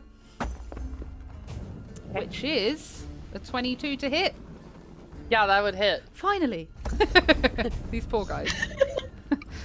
So you, They're trying their best. Yeah, they're trying. As you've got this ghoul kind of bearing down in front of you, you kind of not really paying attention. As a arrow kind of comes through, you take 4 points pierce damage, and it kind of hits you in your knee area, and you're kind of like, oh, my knees are bad enough as it is, you little shit.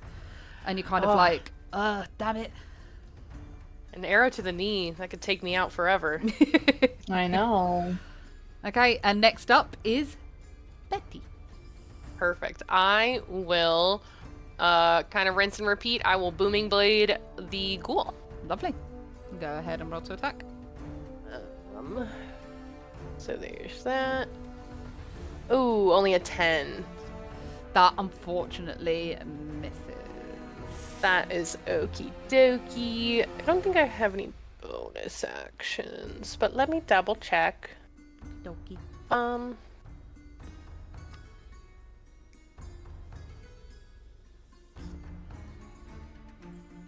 You know, I will go ahead. No, I won't waste it. That's it. I will. Yeah, that's it for me. I'll just stay there. Okay. No worries. So next up is Olana. Okay.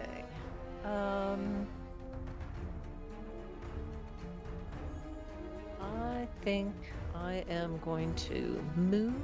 Mm-hmm. Let's see here. 1, 5, 10, 15, 20, 25, 30.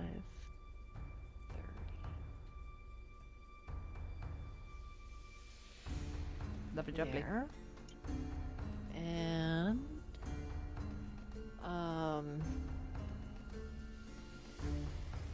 can't remember if Ghoul C has taken much damage or not. He has. You can like see from where you are that he looks like perfectly intact to the other ones that you are fighting. So he's not taken any damage just yet. Okay. Skelly D is not looking good at all. He's missing ribs. He's kind of hunched. He's like, Yeah. this is a bad idea. Well, I like how sentient they are. Yeah, will be. Help Betty out, and I think I'll finish off Skelly D. And Lovely we'll just jubbly. go Witch Bolt again. Lovely jubbly. So, 2 hit. That's a natural 20. Oh, let's go. Heyo. Avenging It Betty. was going to be overkill for the amount needed on damage Yes. for this poor Skelly. 2 hit points left. Roll 20 to hit. Roll 20 damage just to really rub it in. 32. Okay, so 32 you points. pull your 32 dark points teal of damage. energy Yes. as you push it back towards Skelly D again. It hits it in the chest and it completely just goes.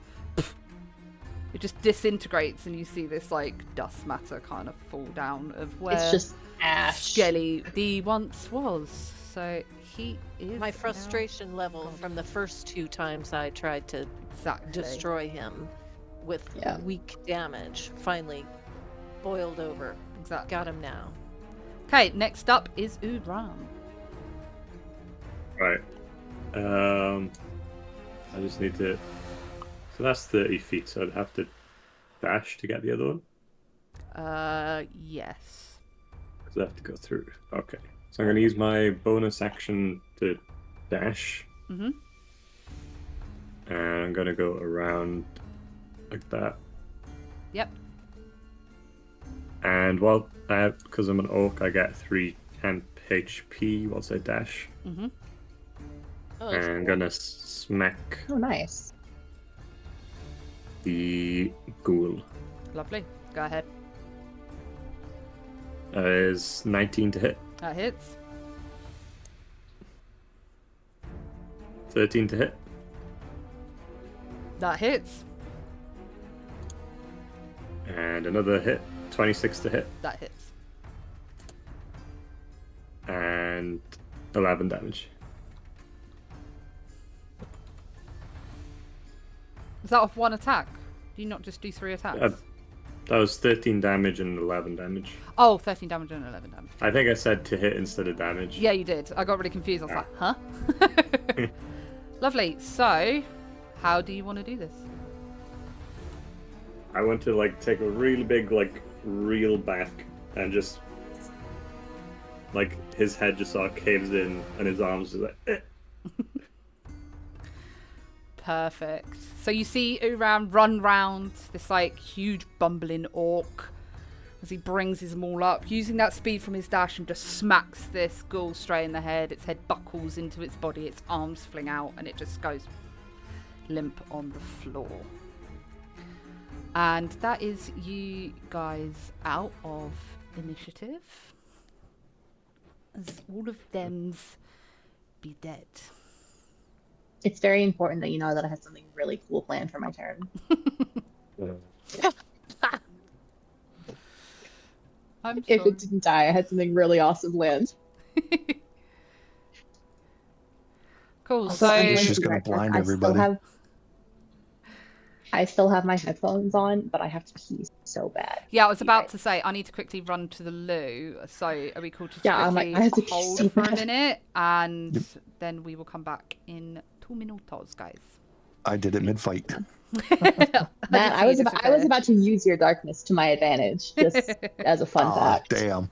I'm gonna go too. I'll be back. Yeah, cool. I was about to get up into that tree and then do my arrows and then take a step back into the darkness so I had cover. Oh, sick. That way Next any time. attacks against me would Right, yeah, have 2 disadvantage. seconds, guys, and we will be right back. Pee break.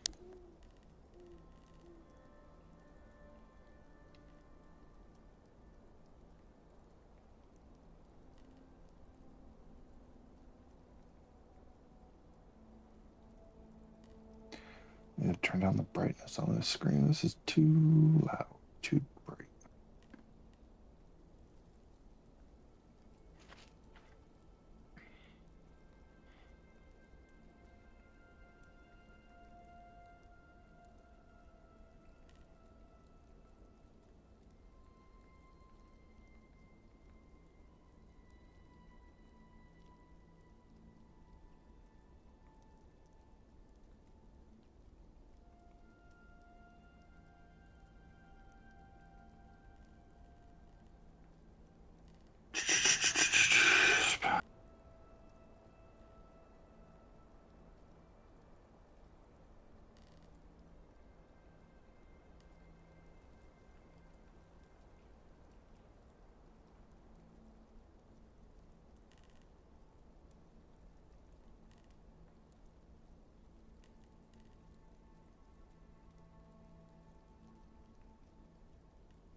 I'm just going to get rid of your darkness. Okay. Can I do that? Oh, it's right. I've I done did it. that. I'm doing it. Here. That's weird. I had done it too. Oh, had you? Um, Oh, it was still there. Yeah. Wonder why that didn't Sure. Wicked. Oh, great DM. Should we explain to everybody watching how I'm able to shoot my arrows, but I'm blind? Yeah, you can do if you want to. Use this kind of interlude. I was like, that might be a little bit confusing. So my sister, I have the spirit of my sister attached to me. And I kind of use her as my guide. So whenever I'm aiming my arrows, I kind of see through the ethereal plane, think like Lord of the Rings, like seeing through the One Ring. So I kind of use her as my guide when I'm aiming my arrows. So that's why I'm able to aim. Mm-hmm. But other than that, I'm like done. And then not aiming arrows, just sense. I was thinking like Ben Affleck's Daredevil. Mm-hmm. Yeah. So when Em's brought it to me, I was like, she was like, "Can I do a blind ranger?" And I was like, "Definitely, that's fucking awesome." So I said to imagine it. So like when she kind of uses her sister to see the world, she kind of sees it like when Frodo puts on the One Ring. So it's kind of like, and it's the realm that she's in, but it's kind of like shadowy and like not fully formed, but she can see everything and where it is very clearly. Kind of like black and white looking. And then whenever I'm not like doing arrows, that's why I touch everything, because I'm kind of getting the vibrations and I'm kind of like seeing through, and I'm getting an idea of the environment through that. So Daredevil list. Mm-hmm. Yes, correct. Daredevil list. I'm so glad that we were able to do that. It's so much fun. I went and quickly made myself a cup of tea in my sloth mug. I refilled water. That's so cute. I love it. I love the mug. It's great. I just want to say again, I'm so sorry I was late. I converted the time zone wrong multiple times, which that means because I am an anxious girly, and so I was like, I don't want to be late. Let me try to make sure I'm right. I was wrong so many times. You're so good. So I apologize. I'm just having so much fun. I am having so much fun. So I respect all of you enough to say that I'm so sorry I was late. You're fine. Yeah, no, you're good. I'm having a blast. Well. Cool. It is going really well. Good. Yeah, I'm having so much fun. All of your characters are so cute. I love them so much. I love them. Thank you. Right. Right. Also, the ambiance music.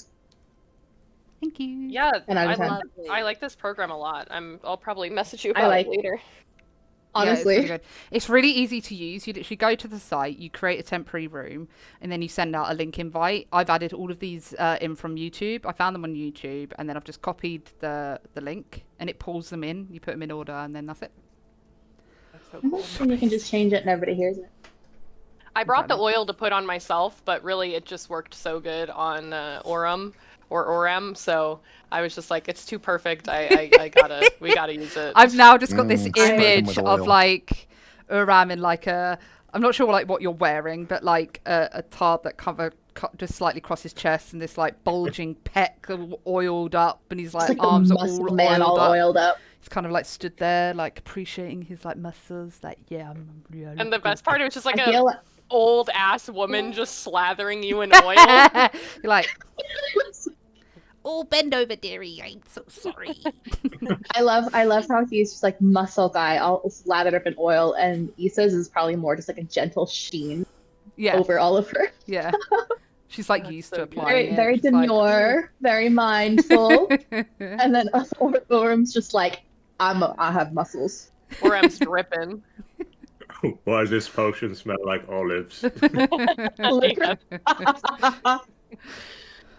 love that we thought of the same uncommon potion cast. So I noticed that like when I was looking through your characters and what you have on you, and I was like, oh, that's sick.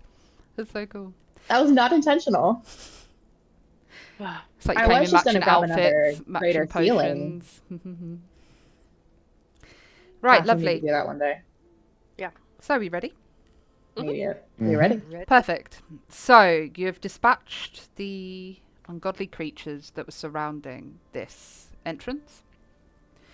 And amid all of this, once the flush of green had kind of come off of the stone, you notice that it's kind of twisted and slowly opened into a descending staircase. Spooky. What would you like to do? First order of business. Who needs healing? Oh yeah, that's a good question. I'm only missing like 9, so I'm Okay. only a tiny bit. Are any of us so?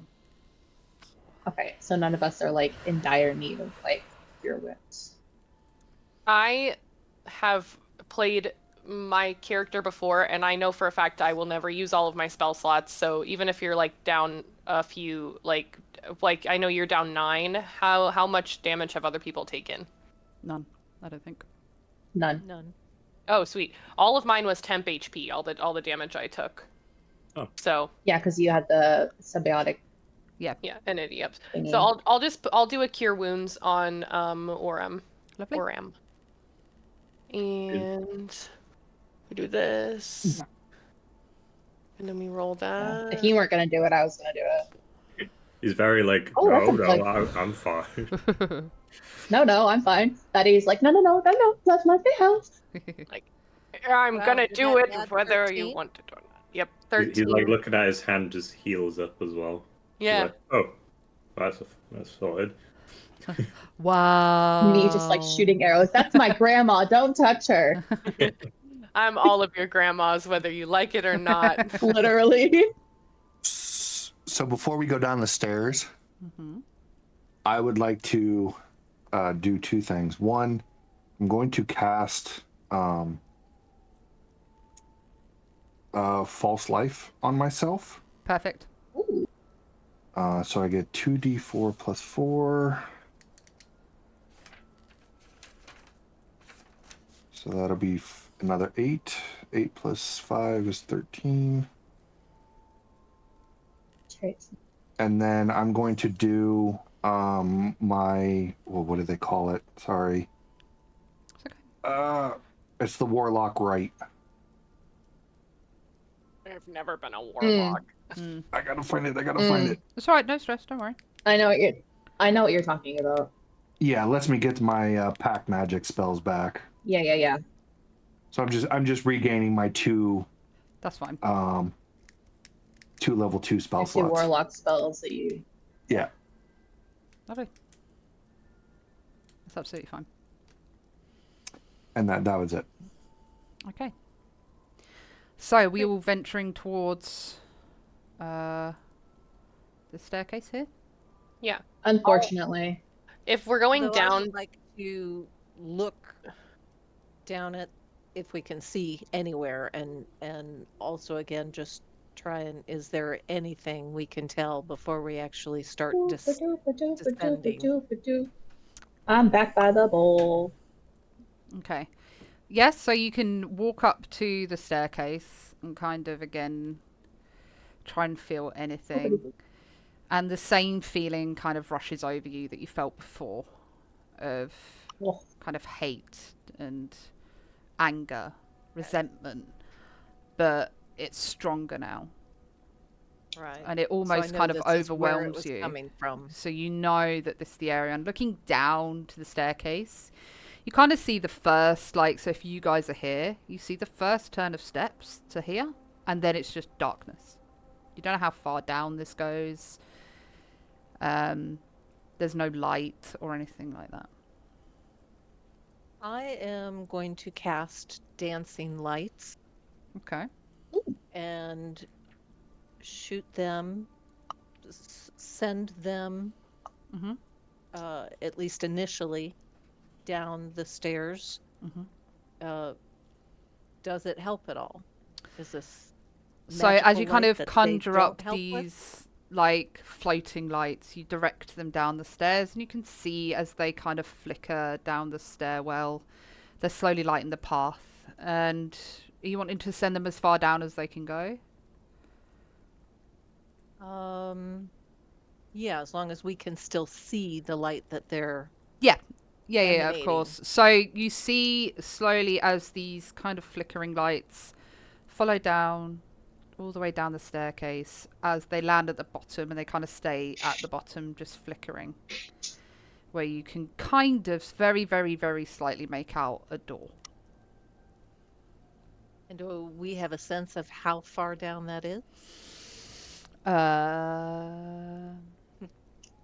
The dancing lights only go 120 feet. Yes, I'd say about 100 feet down. Okay. Thanks, I hate it. You're welcome. Do we want to go down there stealthily is my question before we start heading down there. No, you can't. I'll say this, it's just a staircase. There's nothing waiting, lurking, or anything like that. It's just in, I guess like my question then is like in general, are we going to do that in this place that we're in? Like as a team, are we a stealthy team or are we a not stealthy team? I would prefer to be a stealthy team. I am not stealthy. My knees cracked when I tried to stealth. I love that. That was my favorite thing about your character. So on that, I'm going to cast Pass Without a Trace on us. Okay. To add some stealth. And that lasts for an hour. And I am, plus 10. To stealth. Plus 10 to everybody's stealth roll. Lovely. As long as you're within 30 feet of me. Perfect. Okay. So you as beat long me as to everybody is is down first. I got. I don't have dark vision, so I doubt Betty would go first because she can't see. Which of us do have dark vision? I do for 120 feet. Oh, fuck. Oh, are you a rune knight? Yeah. Yeah. Yeah. I have dark vision for 60 feet, but my dancing lights are also at the bottom, and I can have two of them come back up and kind of accompany you down. So I also have dark vision, but it also doesn't matter for me. So I'll do that. I'll have two of the dancing lights come up to accompany behind Uram and the others who don't have dark vision. Yeah. Cool. I have dark vision, but I'm going. My character. I would want to. I'll go last. Okay. Cute. I'll stay back. I'll stay towards the end with. So I'll go second last. Stay back by the Keth. Okay. So one for moral support, and also two because I kind of need everybody. I kind of want to hear everybody else's footsteps, so I don't trip. Cool. So with Uram and Dolana, with her dancing lights leading the charge, you guys slowly descend down the staircase. You kind of get this feel that it's very damp, mossy. You can kind of see the tree roots in the walls that have poked out. And this, you can tell that this has been here for a very long time. It's very old and very ancient. Kind of like dust fills your lungs. You can tell this door hasn't been opened in some time. You kind of kind of cough it out. It's nothing dangerous, but it's just kind of old and musty feeling. As you enter in to here.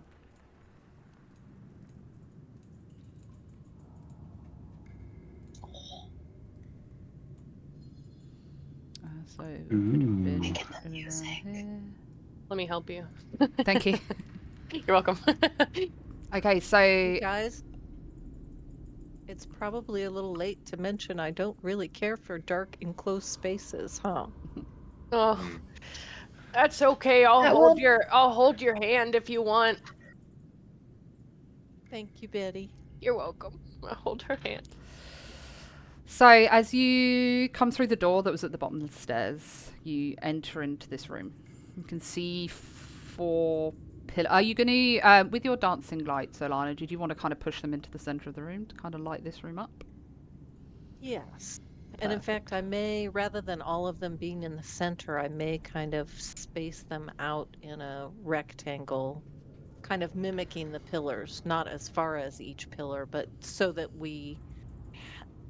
it's not just illumination from the center. It's actually giving some illumination around, to see how far the walls are out.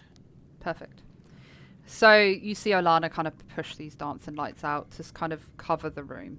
And as you see it light up, you see these 4 pillars in front of you that go straight to the ceiling. The ceiling, I would say, is probably about 45 feet high. It's not a huge room because this is obviously underground. And before you can see 5 doors. And above the doors, so you see these doors here, and then above the doors here, you see scripture. You can also see in the room kind of a few skeletons and stuff. You can see kind of a broken chests about. It's kind of scattered with rubble, just loose stones and things like that. And in front of the doors, you can see these plates with something placed on top of them. From where you are right now, you wouldn't be able to discern what they are. But you can see there is like, an item on top of them. Would you say that at this point, like with all of us traveling together, there would be somebody like describing the room to me, so I would definitely yeah. I'd probably say out of everyone that would either be Betty or Olana kind of taking the time, so probably kind of going. Maybe Olana, because she's cast the dancing light, she's kind of holding your hand, so saying kind of, we've got 4 pillars in the room, there is scripture above 5 doors, do you know what I mean? And kind of going through that with you, so you can get that way I like to have context for what I'm about to do. You're good. Not being like, oh my god, this blind person is doing this. What would you guys like to do? I would like to find Oram kind of and ask, can you lift me up so I can feel the scripture above the doors to see if I can read it? Yeah. Would he be able to do that? Would he be able to reach? Would I be able to reach? So if we're saying the room is, how high did I say the room was? 45 feet? 45 feet. How high are the doors? Say the doors are about 25 feet high. The scripture is going to sit at about 30 feet. Can any of us read it? Just like with our eyes that aren't Isa? Yeah, so with you guys kind of pushing forward into the room towards these doors, you would recognize, if you can, it is in Elvish. I speak Elvish. I'm moving forward carefully and slowly, making sure to do perception checks. Yep. Did you want to roll a perception check? For anything in particular? Yeah. Just for anything I sense to be dangerous, some traps or things to stumble over, or holes that are covered up that we could fall into, that kind of stuff. Yep, of course. So give me a I would also like check. to do that. Yep, of course. Give me a couple of perception checks. Kind of like 21 for me. Perfect. 9. Lovely. Because Alana, you're gonna be with Issa because you've just described the room to her. From what you can sense, there is nothing dangerous, no kind of traps hidden, nothing kind of placed in the walls or anything like that. But you do kind of turn to Issa. You can tell, even though she's very strong on her feet, with being able to use her vision, in a sense, to see what's around. There's a lot of loose stones that she might catch, so you just kind of go over to her and tell her, be careful, there's like loose rocks, but nothing that would mean that it's danger, nothing like a pressure plate to stand on and a trap happens, nothing like that. Okay. So I'm going to, with Issa and Betty, make my way up. And I think I'll go. I think I'd be kind of like in the middle area. Okay. Because I'm trying to have everybody stay within 30 feet of me, just in case. The roll is not around. Okay, but I know Vikesh can also read and speak Elvish. Anyone else? No, I only know Common and Orcish, so I'm not helpful right now. Uram's gonna try and like make things out. He's like, I don't think I can read this. What I species know is Uram? Orc. It's an orc. Ah, we can speak to each other. I know common, draconic, elvish, sylvan, and undercommon. Fancy. Okay. I got common, giant, and orc. Okay, so I will look at the first inscription So on the left. there's not really, it's not really like sections of inscription. It is one long inscription. So it's like a sentence across the top. Okay. But that's a long distance. Mm-hmm. So we could do this tag team. I can read the sentence from the left as far as I can see, or we can just move along and read it. I would move along, like start at the beginning and walk along it and read it to everyone out loud. Okay, so as Vikesh So kind of that's what I steps do. forward with Olana, he reads out, "Drink the green liquid." That's it. And I would look at everybody Sure, and let's I'd drink a say, mysterious liquid. I'm not drinking it first. I'll So drink it. as you're walking across, you notice these here are potion bottles, each containing a different colour. You have one green, one blue, Okay. one purple, one red, one yellow. And so the big inscription creepy thing tells us to drink the green one. Correct. I'm not drinking shit.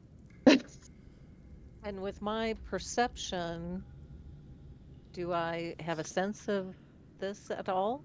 What it might be, or Are you just kind of doing anything? a perception check, or you casting detect magic? You just kind of looking at it? Because if you're just kind of perceptioning, it's 5 doors with an inscription above it with bottles. If looking at the potion bottles, you can tell that they probably have enough liquid in them for 2 people to drink. But by getting the sense of what's in front of you, you know that everyone would be required to drink. I think Can Uram would take a swig. Let's go. Someone's got to be first. I was Like, yeah. wonder if it's While yummy. Uram does that, can I cast detect magic on the rest of them to see what the fuck is going on? Yeah, of course. Since the green one's already drunk, apparently. Uram, are you drinking all of it or just half of it? Half of don't it. drink all of it, Uram. Okay. So you kind of see Uram walk up, grab it and go, all right. And like slowly drink, and you hear Olana in the across the back of you going, don't drink all of it. And you're kind of like, It's not mead. and then you kind of stop, leaving half not of the liquid. You pop it back on the plate that it was on, but you don't feel any different. While that's going on, Issa's going to walk up to the middle and kind of focus herself to cast Detect Magic, and you release it out of your body and nothing happens. Oh, cool. Awesome. Thanks. I hate to hear. I'm gonna Amazing. I'm gonna walk up to the blue bottle. Mm-hmm. Is there space in the blue bottle? No. I'm gonna walk over to the yellow bottle. Mm-hmm. Is there space in the yellow bottle? No. I'll pick up the green bottle and I'll drink the rest of it, Okay. and then I'll see what you're doing, and I'll hand you the empty bottle. Lovely. And then I will take the blue and yellow bottle Mm-hmm. and pour half and half into the green bottle. Okay. Make me a sleight hand check. Because these bottles are tiny. And the neck of the bottle is probably about this big. Can I guidance them? Yeah. Not 20. Okay, Oh, perfect. you don't even need it. So you skillfully place the empty bottle on the ground. walk over, pick up the yellow and the blue bottle. And you're kind of looking at these liquids inside, and they're kind of swirling, and they're not moving naturally.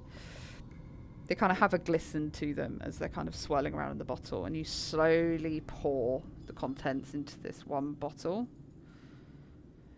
And with doing so, you fill it.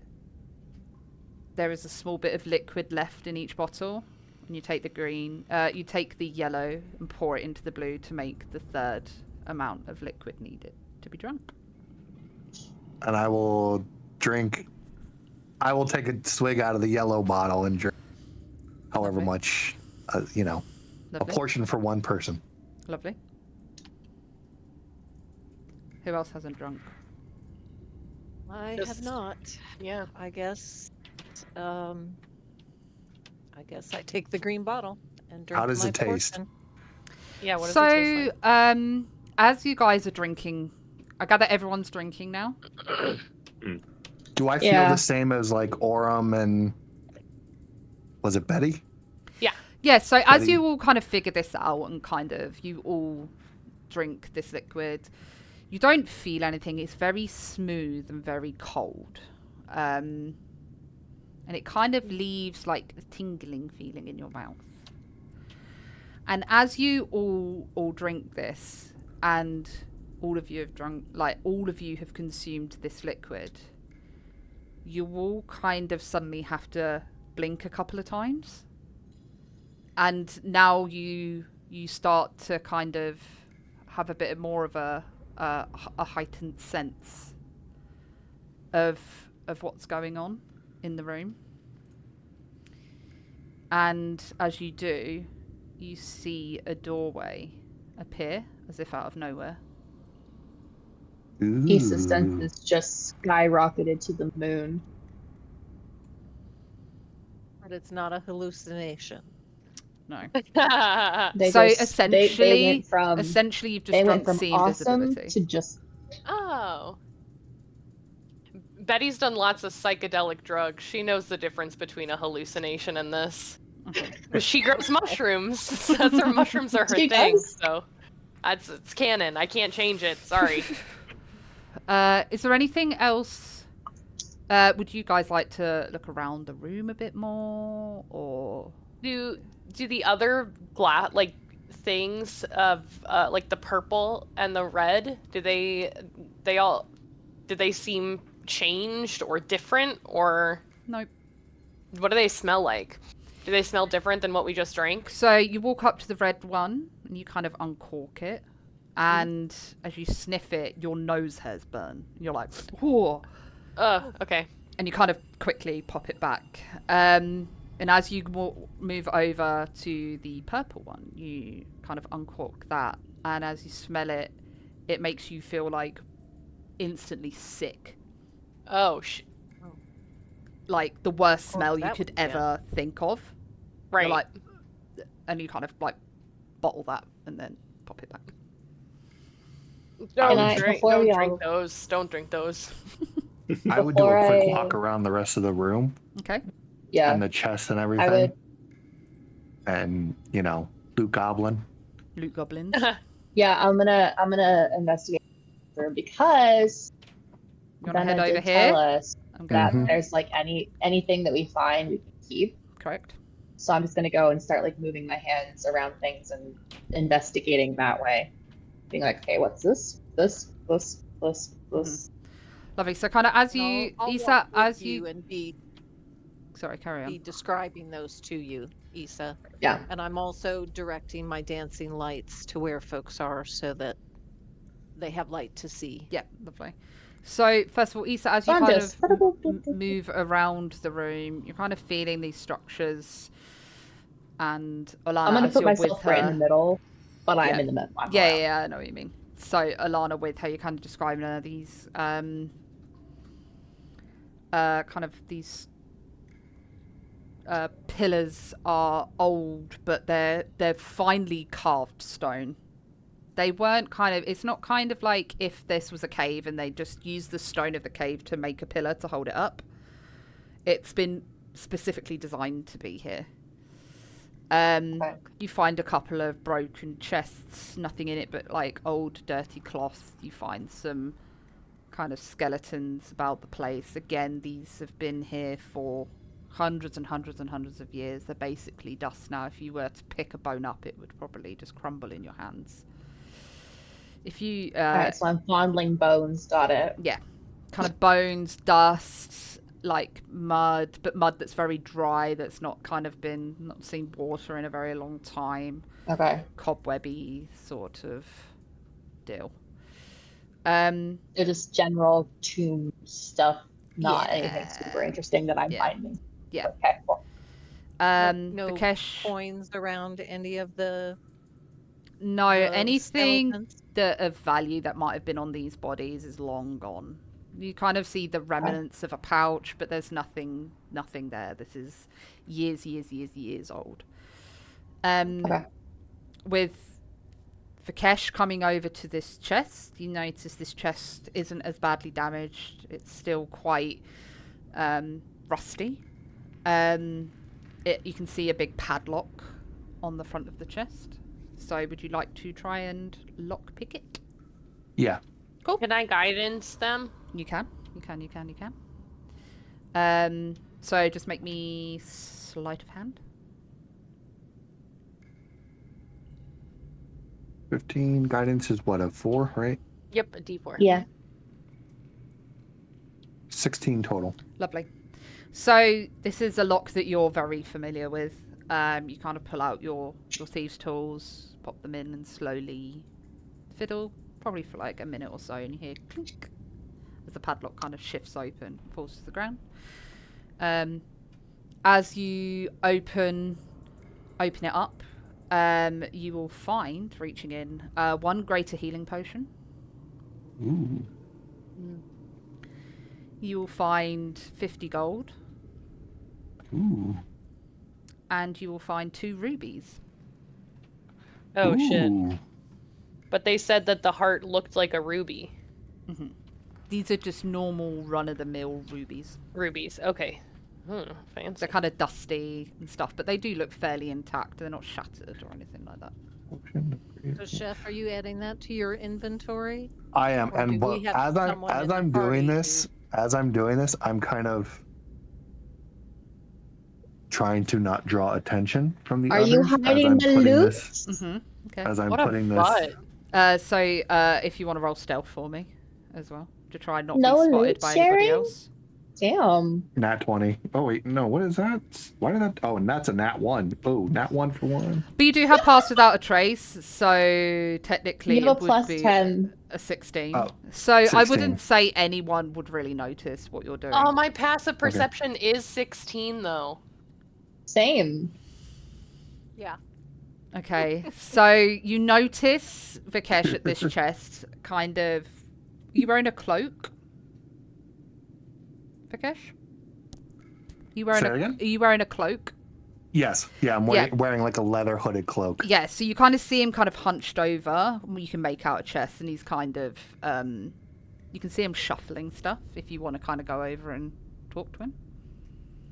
I'm just hearing like chest open, cloak things being shoved into fabric, and I'm just like, it's okay. I look over. If it's okay, I look over and I'll wait to make eye contact with Vikesh when he turns around. Mm-hmm. And then I'll just say, I'm not mad. I'm just disappointed. What are you talking? You know. And then I'll just walk away. That's it. I think Uram would be like just prodding a skeleton right next to him. Just like, I wonder if this one's going to do the thing. I'm just like, yep, Vikesh does that sometimes.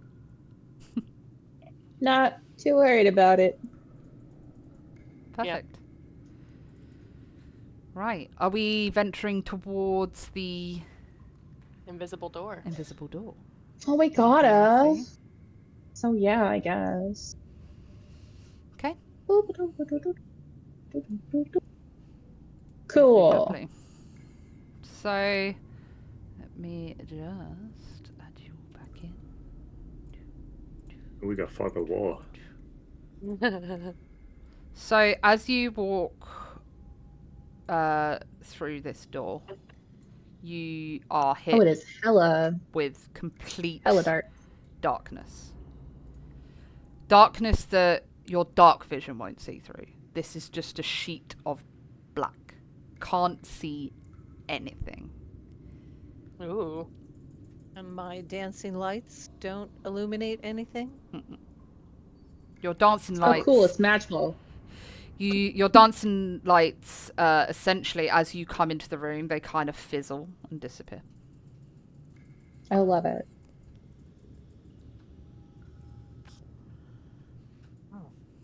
I hear that bats kind of know where they is by screaming really loud. So what if we try doing that?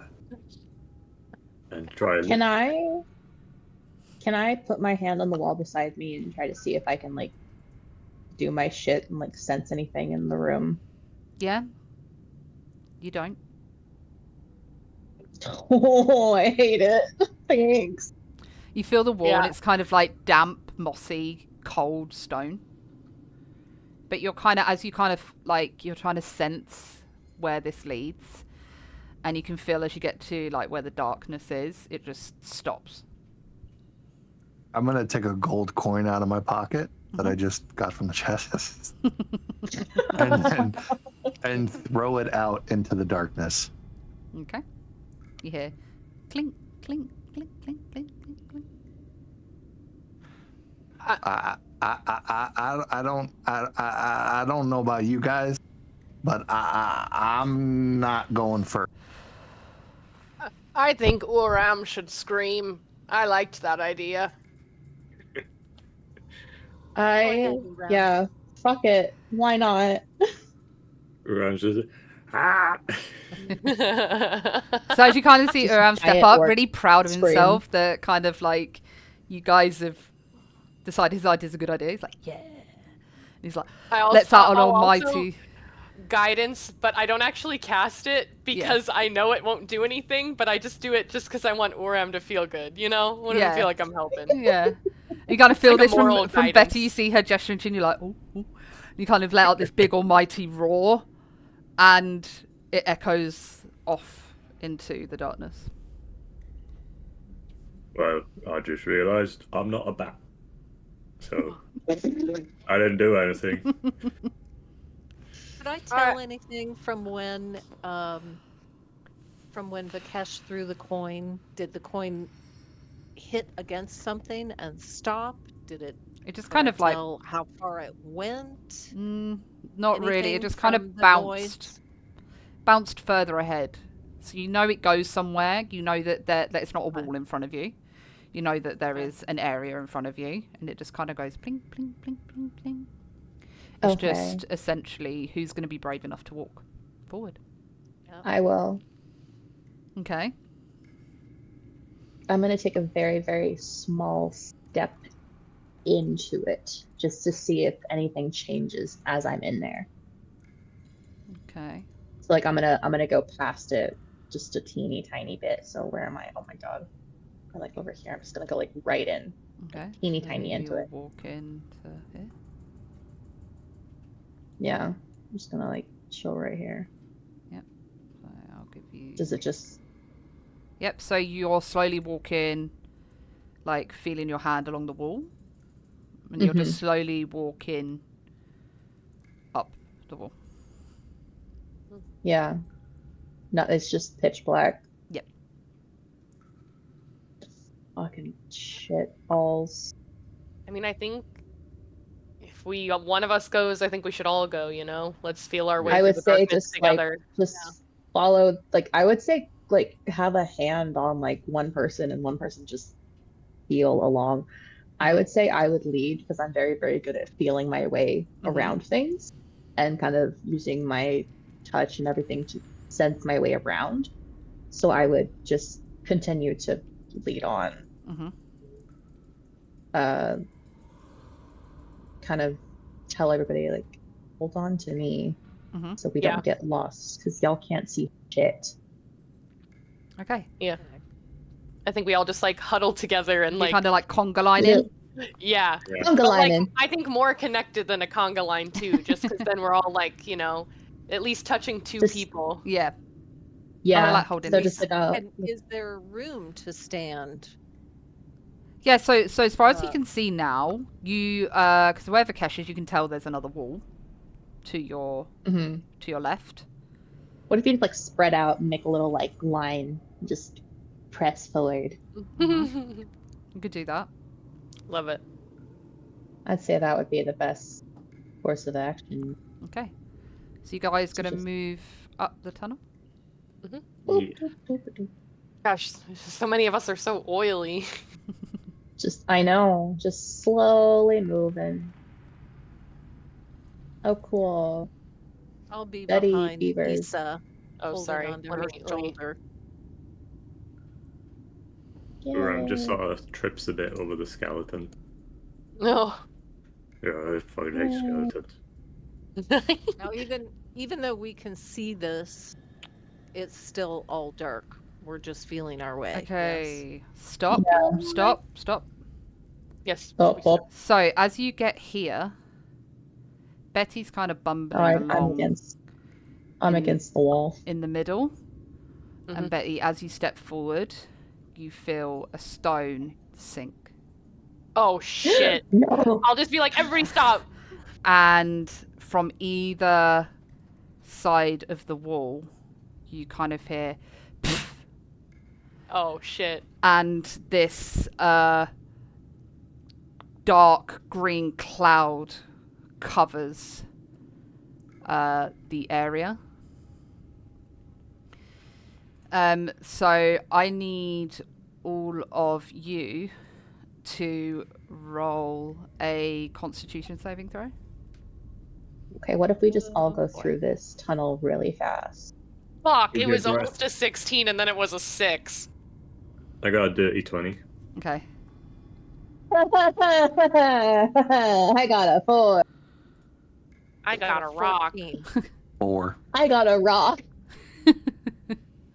I got a nat 1. Oh no. So everyone that rolled We're all fucked. 12 and above will save. Everyone else who didn't will take 6 points of poison damage. The people who saved will take 3 points of poison damage. I will now give you time. I will give you a minute to react to this. If you're going to push through it, push through it. If you're going to stay still, you're going to take more poison damage. If you're I would like to push through it and fuck out. Okay. Yeah, I think we all go. I would go forward because going backwards, and I will try to get everybody to go forwards. Okay. Yeah, I'm we have to go. My scared little boy in the back, I won't let him go backwards. I will grab him and pull him forward. Okay, make a persuasion check to try and persuade everyone to push through this. I went to go look for dice. That's Kezzy. It's on your screen. Persuasion. Oh, good. Oh, 13. That's pretty good for me. Perfect. So with that, what would you like to say to everybody? I think I'd just be like, there's not going back. We have to go forward. The only way out is forward. And I'll just pull everyone in my old lady voice. I say that, and I just honestly just start going. That would work on me. Not gonna lie. Yeah, Vikesh, you good with that? I was already planning on going forward anyway. Reluctantly, Vikesh moves forward. Okay. Thank you, Vikesh. So you'll kind of push through the green. Just keeping going. And you're keeping going. Which I then tell folks, hang on. Once we're out of the cloud, I suggest that maybe we go a little slower. I'm not sure what that will do, since we can't see anything. But is this magical darkness or is this something different? This is something different. Okay. Oh my goodness. Once we're all safe and out of the cloud, just heightened awareness and, just gently stepping in front of us before just powering through, kind of thing. Perfect. So as you kind of come up to this area, you notice a similar door to the door you've come through into this corridor. Okay. It's shut. You can see kind of scratch marks on the floor where it's been moved. So can we see in this area now? Yeah. I will allow you to see like this bit. That's fine. Okay. Does the door seem like trapped or locked? Make a perception check, please. Yes, I will do that. Perception. I will guidance myself too. Okie dokie. 1 plus 22, 23. Okay. That was the guidance. The one yeah. I was so confused. I thought you rolled a 1 and I was going to go, it's a door. So from what you can tell, this door is not trapped in any way. It's kind of derelict. It's kind of old. You wouldn't see any... You don't see that it's locked. You can't sense that it's locked. Yeah, you're free to open it if you want to. Okay. Yeah. Is everyone ready? Do we need to do anything? I am going to drink a potion of polychromy. Okay. Oh, what does that do? And then I'm going to use that and mimic the colors of my surroundings. And my color, it makes me a chameleon. My colors and everything continually shift with my surroundings. And I get advantage on all dexterity stealth checks. Okay. So I'm going to try and basically I'm just disappearing I'm hiding in the background. You kind of hear this shuffle from Vrakesh, and then you turn around and you can't really see him anymore. You kind of see like this like shimmering essentially like outline, but he blends so well into his surroundings you can't really see him. But you know he's still there. Cash, are you okay? I just want to be sure there's nothing ahead. Okay. I've just put that round you so I know you have that. Mm-hmm. I'm also still concentrating on Pass Without a Trace, and I don't think it's. Oh, did you roll your concentration check when we took damage in the gaps? No, I did not. But I can do it. I would have forgot about that. I'm a DM, so I think about those things. I am not concentrating on Pass Without a Trace. Hey. It is fun, yet also a curse when you play with other DMs. No, it's good. It's good. Remind me of stuff. No, thank you, Cass, because I would have felt really bad if I didn't actually do that. Oh, no, I got you. I hardly am ever, like, a caster of any sort, even a half-caster. So, Hank. Cool. I also have Pass Without a Trace prepared, so There you go. My Pass Without a Trace is no longer here. Your creaky knees are on your own. Yep. Well, I saw that both of you had that, and both of you had cure wounds, so there you go. I'm glad. We didn't all need it. Perfect. So we heading through the door? Okay. I would say I only have 1 temporary hit point left of my symbiotic entity, so I'm just gonna re-up that before we go through the door. But other than that, I'm ready. Lovely. Okay. Here we go. Here we go. Ooh. Haha, good thing I did that. This seems spooky. I hate it here. Spooky, scary skeletons. Lovely. So you will enter in. Right. It's also very important that if I say, haha, I hate it here, or I hate this, that means I actually love it and you're doing a good job. Okay? Yeah, can confirm. No, I know. Don't worry. I say that very frequently. I get it. Okay, so I once again cast Dancing Lights.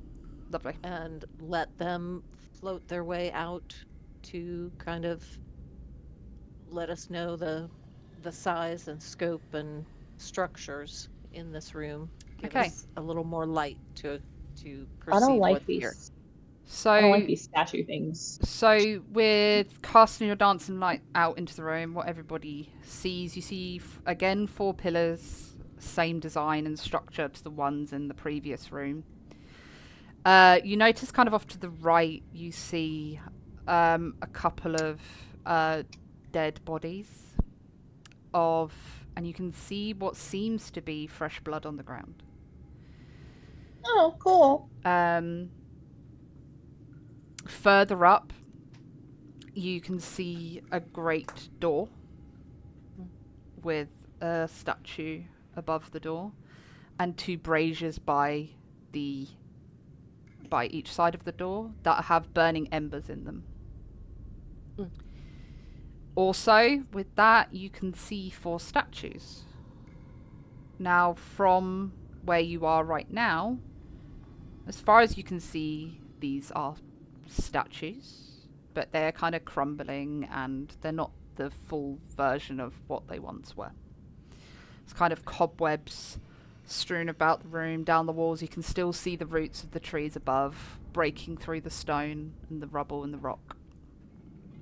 And you get, it's a very closed feeling on your ears because there's no natural wind here. You ever get that feeling when you walk into a room and your ears kind of go funny? You feel like you're squishing in a sense. You kind of get that feeling as you walk in. What would you like to do? I think I will carefully and looking out in front of me again to avoid stepping on any plates or odd looking stones or things. Make my way towards the center and perhaps over a bit to get a better look here, because you said it looks like fresh blood. I would go with Alana on that. I'd do that too. And so as I approach and kind of scope out the scene, what do I So, what do I get? looking at this camp area, you can see ornate wooden chest on your left, and a kind of like makeshift tent that has scratch marks through the top. It's kind of tattered and broken down. You see a makeshift kind of campfire in the middle, and these 2 bodies slewn out. You kind of see a small bucket and kind of odds and ends on the floor. You can see the blood now a bit more clearly. It's not fresh blood. It's not just like, it's not like you cut yourself and kind of drip blood on the floor. It's dried, so it's darker, maroony red. It's Right, medium but it's fresh not blood. 100 years old. It's not 100 years old, no. Can I go over to said blood and like try to discern how long ago it was spilled? Yeah. Make a perception check. Perception? Perception. 12? So from kind of feeling the blood with your fingers on the floor, it's kind of... Yeah, 'cause that's a normal thing. Yeah, it's kind of like sticky. So from what you can discern, these bodies are probably about... or the blood was spilled probably about a week or 2 ago. Okay. I'll relay that to the rest of the group. Okay. And noticing the scratch marks on the tent, I just point that out to the group and ask, what in the hells did this? Can I go over to the tent and like feel my way around the scratch marks and see if I can figure out what did it? Yep. If you can make a nature check for me. Are we still counting this as the forest? Or are we no longer in like what would be considered forest? I would personally say you are too far underground now to it to be cast as a forest. Even though you're above it, you wouldn't get the sense that you would normally if you were stood in a forest, no. Okay. Nature, do not fail me. That is a 19. Nice. Okay, I will message you. Hi. I get secret.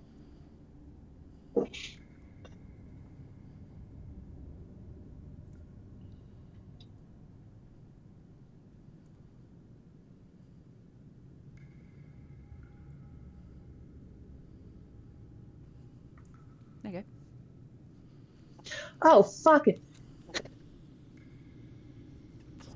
While Issa is kind of looking over the scratch marks, does anybody kind of want to search bodies, open chest? Anybody want to look at the statues? The bodies specifically, how like decayed are they? Would they be considered a skeleton or would they be considered a corpse? They would be considered a corpse. Cool. I'll cast Animate Dead on one of them. Okie dokie. So I have a little zombie friend. Okie dokie. Thank you. I need to give you a zom-zom. Give you a zom-zom. Hold on. Hold, please. Give me. I'm gonna go to the chest. I'm gonna go to that chest that they're all. Is that a chest they're all near? Yep. And I'm gonna do a little investigation. Is this? Okay. Okay. Again, roll a sleight of hand check. You can tell that this chest is similar to the one that you had just encountered in the other room. Dirty 20. Perfect. So, because again, as I say, you've already noticed this chest. You unlock it with ease completely. In there, you will find 50 gold, an emerald, and a necklace.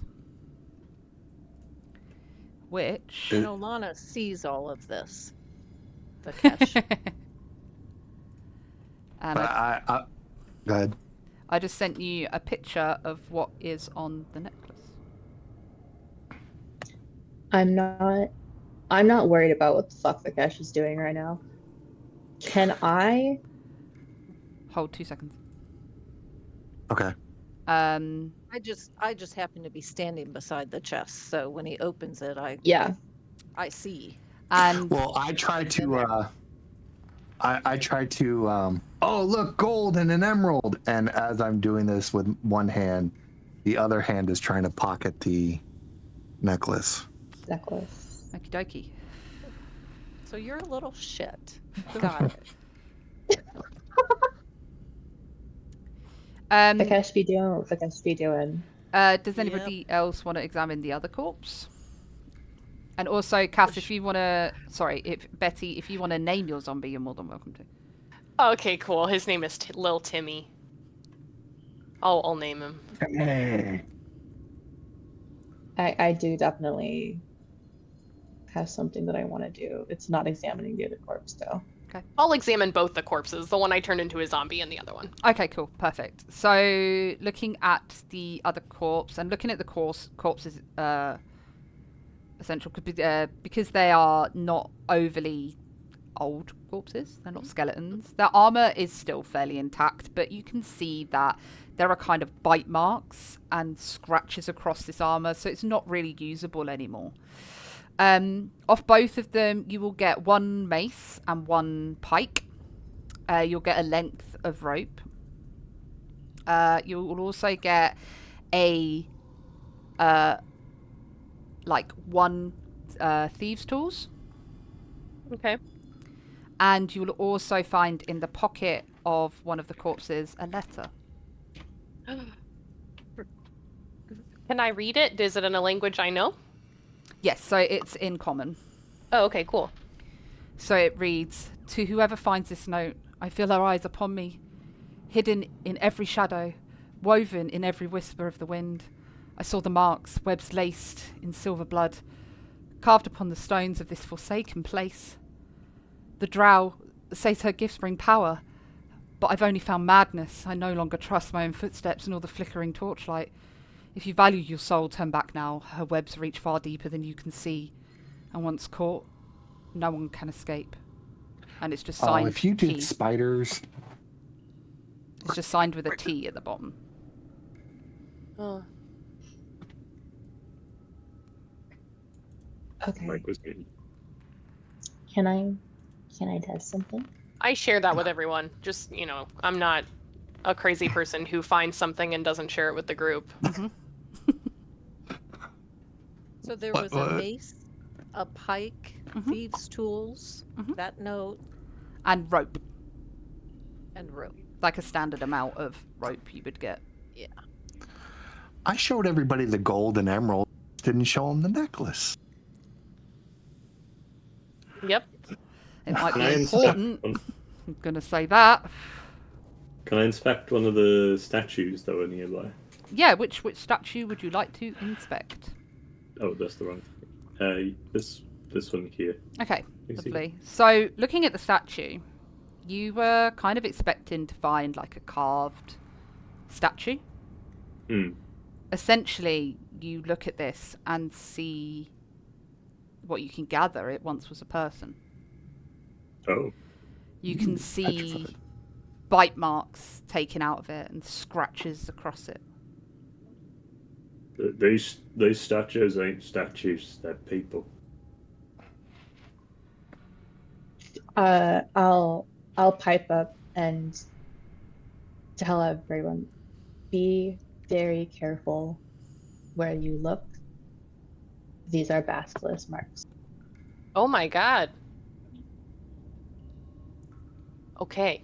Is it a door and- on the other side, Wicked? Mm-hmm. Okay, perfect. Thank you. I would also like to see if I can track and see where the fuck this thing went. Okay. Is there anything that I can see that would tell me like where this basilisk is? Because I know that right now I have an advantage because I can't see. Mm-hmm. So give me a would it be nature for tracking? It'd be survival, wouldn't it? Survival. Yeah, survival. Give me survival. Sorry. It's your call. You're the DM. No, survival. Makes more sense. Okay. Basilisk is a monstrosity, isn't it? Yes. Yes. Yes. Okay. Cool. So, I do have advantage on rolls to track those. Mm-hmm. So that is a 25 Mm-hmm. Jesus. and 26. Nice. So, from what you can see, the tracks lead this way. Okay. Cool. Awesome. Hate it. Did they And lead all the way I'll- through the door? Sorry. No, you're I okay. know I'm not investigating You're it. good. No, you're good. No, So you would see it kind of like the scuff marks of the feet up to here. Mm-hmm. But because this pillar is here and these rocks are here, you would see it stop like here. Oh, I hate it. Okay. I'll relay that to the rest of the group, like it went this way. Mhm. And just reiterate the caution of be very careful where you look. Do not look at it. Otherwise you will end up like these statues. And the letter mentioned a drow? Mm-hmm. I put the letter in the chat of the... Oh, you are the love of my life. Thank you. You're welcome. Just so I didn't have to keep reading it. Yeah, no. That works. I'm someone who needs to read something like multiple times to like understand it You're too, good. so thank you. You're good. All right, I'm going to carefully move up this way, slowly. with a dancing light or two. Illuminating I would like this you to corner. roll a Constitution saving throw, please. Oh, fuck. And I would like everyone to roll initiative. Okay. Oh, lordy. Okay, I was gonna do something, but we're in initiative now. Hey, also. I rolled so bad again. Constitution, 14. No, 13. Sorry. Okay, so as you, Alana, as you round this corner, you start to feel your body tense. But you manage to kind of shrug off the feeling as you see this this huge monster, which from being told by Issa is a basilisk. So imagine this kind of huge creature on 6 legs, standing there, bearing down at you, staring at you. Okay. I rolled a 10 for initiative because I always roll shit. Oh, I am. And then I assume we're all still where we are. They rolled really well. They rolled really well. I got an 11 for initiative. Okay. Which I hope is higher than the basilisk. How Lovely. long has it been since our first battle? 2 hours, I'd say. 2 hours? Mm. Okay.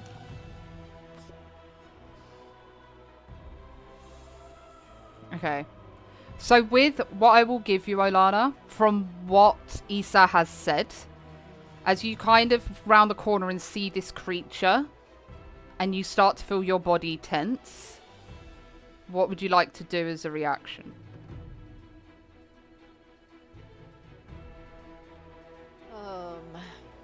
Well, as I mentioned, I was walking slowly and carefully and already heightened awareness.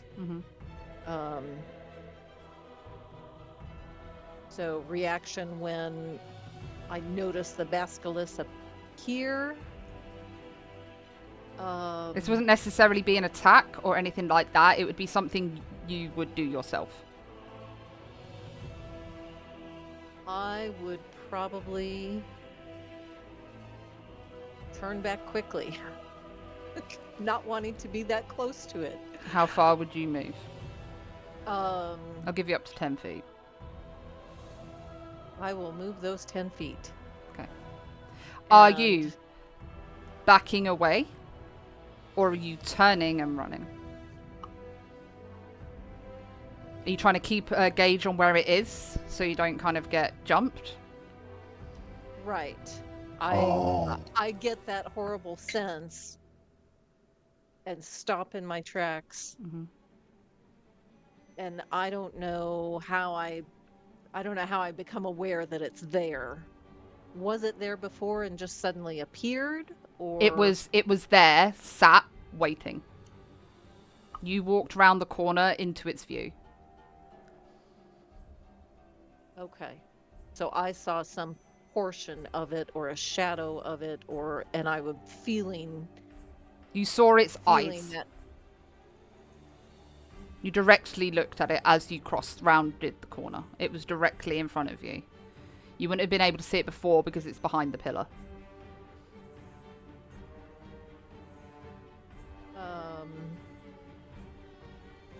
Well, to answer your question, I would move back. I would not turn and run. I would move back. Okay. Keeping my eyes downcast. Perfect. Okay. So, top of the round is the basilisk. Seeing you, it kind of becomes aware that it is no longer alone. Uses its movement to come to you here. And it has a reach of 5 feet, so it will be able to attack you from there, Alana. And it's going to try and bite you. With a 21 to hit. Oh, that hits. So that will be 12 points of piercing damage plus 6 points of poison damage. Okay. 12 plus 6, so 18.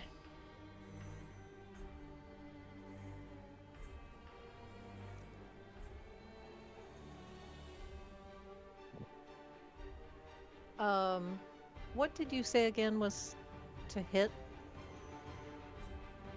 What do you mean, sorry? What was the roll to hit? What, to hit the 21. creature? No, the creature's roll to hit me. 21. Okay, so my shield won't help because it's only plus 5. Okay, so minus 18. Okay. So as you guys kind of see this creature come round the corner and bite down on Olana, you hear kind of a scratching and murmuring as a second basilisk appears. Moving Oh, fuck you. up to here Lovingly. and staying there. So next up is Vakesh. I'm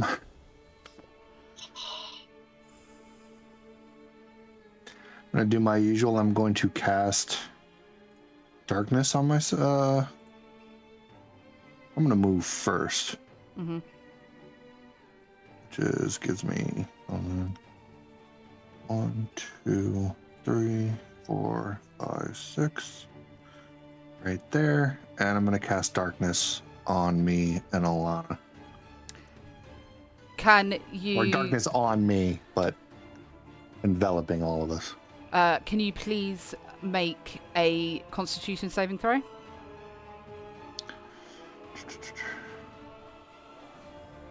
$22. Perfect. So as you walk round the corner, you look at the basilisk, remember what Issa said, and kind of look down to avert your eyes, and you feel the feeling kind of rise up your body, but you shake it off. And you cast your darkness. How big was it? Sorry, darling. It's 15. Perfect. Yeah, 15. And I will 15 leave radius. that there for you to do with as you wish. Perfect. Next up is Issa. Okay. All right. Okay. Okay. So I have 30 feet of movement. Mm-hmm.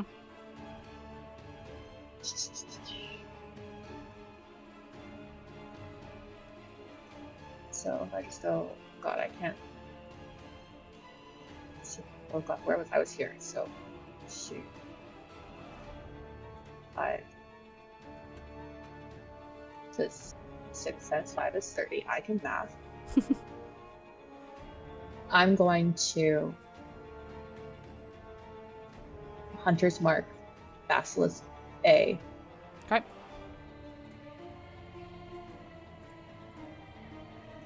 And I don't have to avert my eyes.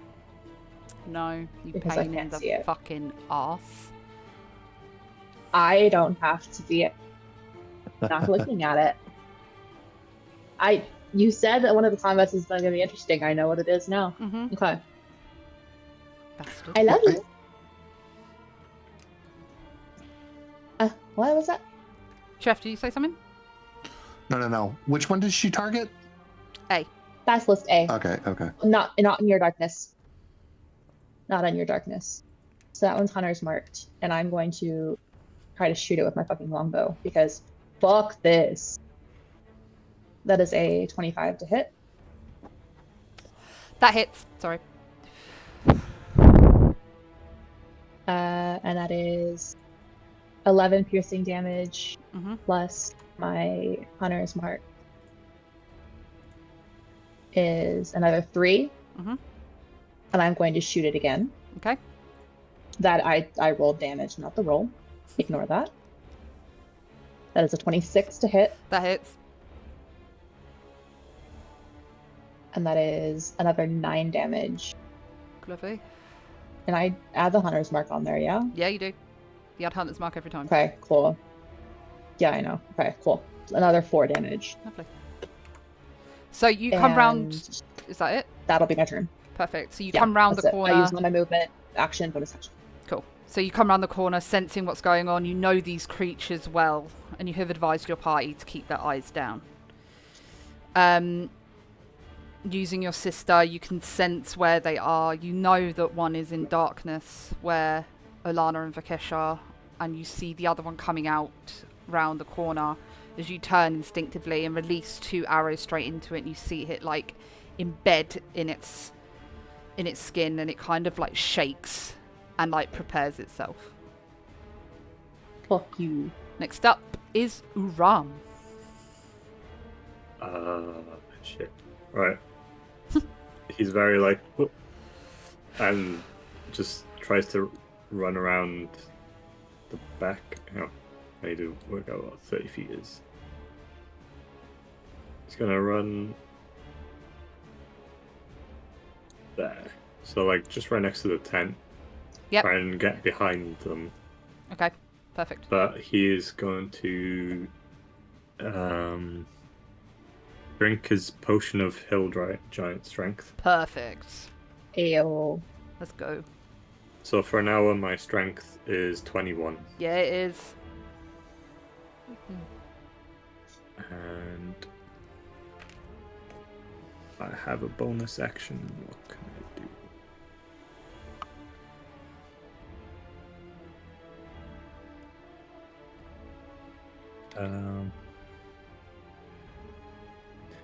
Okay, I'm gonna bonus action dash. Yep. Perfect. That's 15 feet, and so I get about there. Perfect. And that's my turn. Lovely jubbly. Next up is Betty. Cool. I will.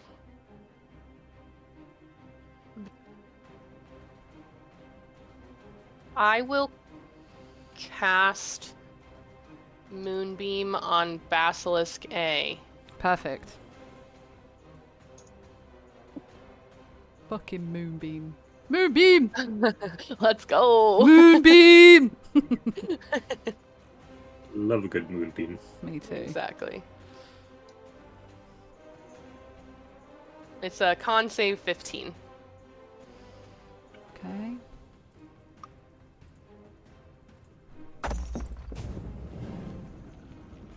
It rolled a 9. A 6, so it's 2d10. I love it whenever Cass gets like a success in something. She's like, alright, sick. I rolled 20 damage total. I rolled 2 10s. Nice. Fuck yeah. And So- it's digital, so you know I'm not lying. Yeah, I know, it's cool.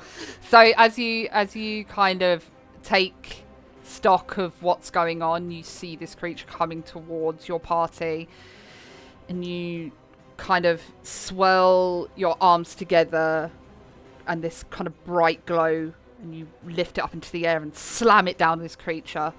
You see it like wince and kind of feel this kind of burning on its body, and it kind of shakes, and it's trying to move off of it, but it can't quite. At the end of your turn? That's my action, and then I'll move. I'll go 5, 10, 15, 20.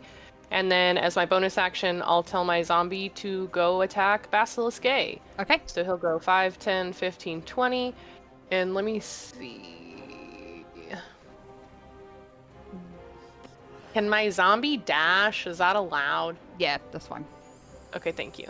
And then he'll go 5, 10, 15, 20. That's it. That's my Perfect. turn. Thank you.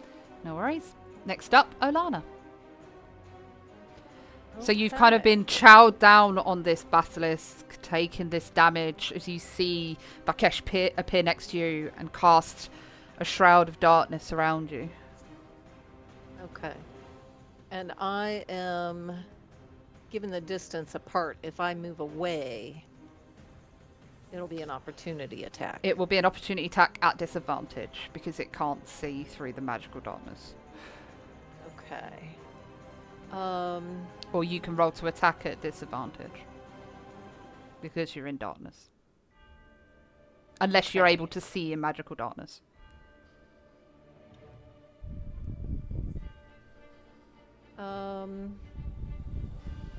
I don't think I can see in magical darkness. I do have dark vision for 60 feet, but not in magical. Okay. I think I'm going to try to... I'm going to initiate my innate sorcery again. I'm going to activate that. Spell save increases by 1, and I have advantage on all attack rolls, so I assume by doing that I would at least have a straight roll here. Correct. It will just balance out, so advantage to disadvantage will just mean you roll straight. Right, and I think what I will do is I am going to try command. Okay. Oh. And I'm going to command it to halt. And by it, I'm talking about Basilisk B. Of course. What's the save? The save is Wisdom 15. Okay. It does not make it safe. Yo. So on its turn, the target does not move and takes no action and no bonus action. Perfect. And that is actually, I am going to, since it can't, well, I don't know. It may still have an opportunity attack against me, wouldn't it? It won't. If it can't move or take an action or a bonus action, it is literally, as you've cast this, it's kind of fallen to the floor and is like being pushed down, and it can't move. It wouldn't be able to do anything. So I am going to move back. Okay. For now, I'm going to stay in the magical darkness, but I'm going to come over here to the edge. Okay. Perfect. And that's my turn. Perfect. Right, so top of the round would be Basilisk B. So with that, would I, on his turn, roll to try and save someone? Is it every turn? As far as I've seen, it just skips his turn. It just skips his turn. It's a one round. And done. Okay. One and done, yeah. Cool, perfect. Yep. No worries. Thank you very much, guys. So next up will be Basilisk A. So he's going to move...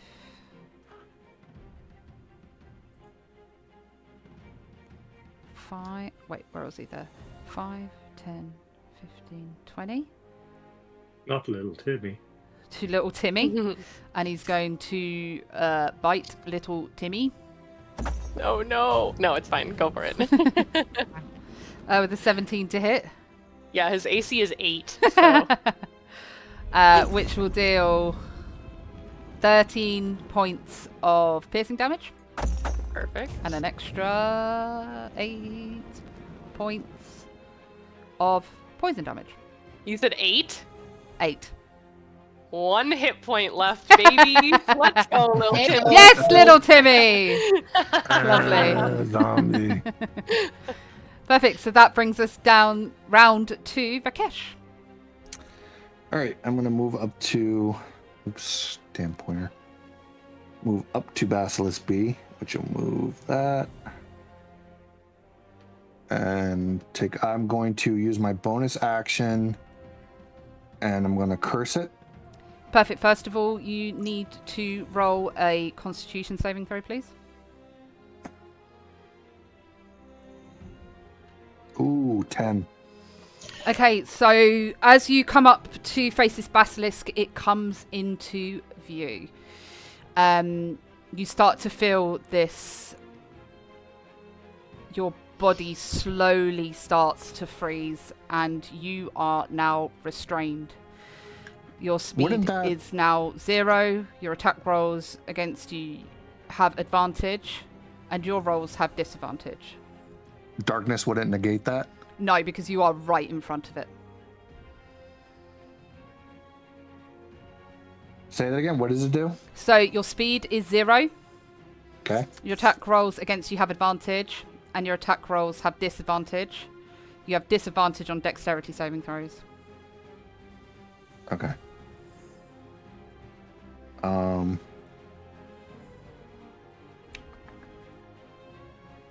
So I'm gonna use Hexblade's Curse. Mm-hmm.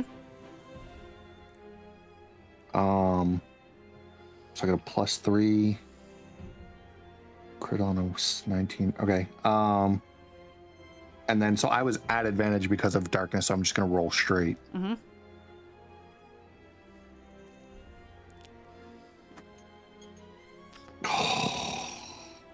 Is that to hit? 11 plus, yeah, that's to hit, +3 from the, oh no, I'll give you the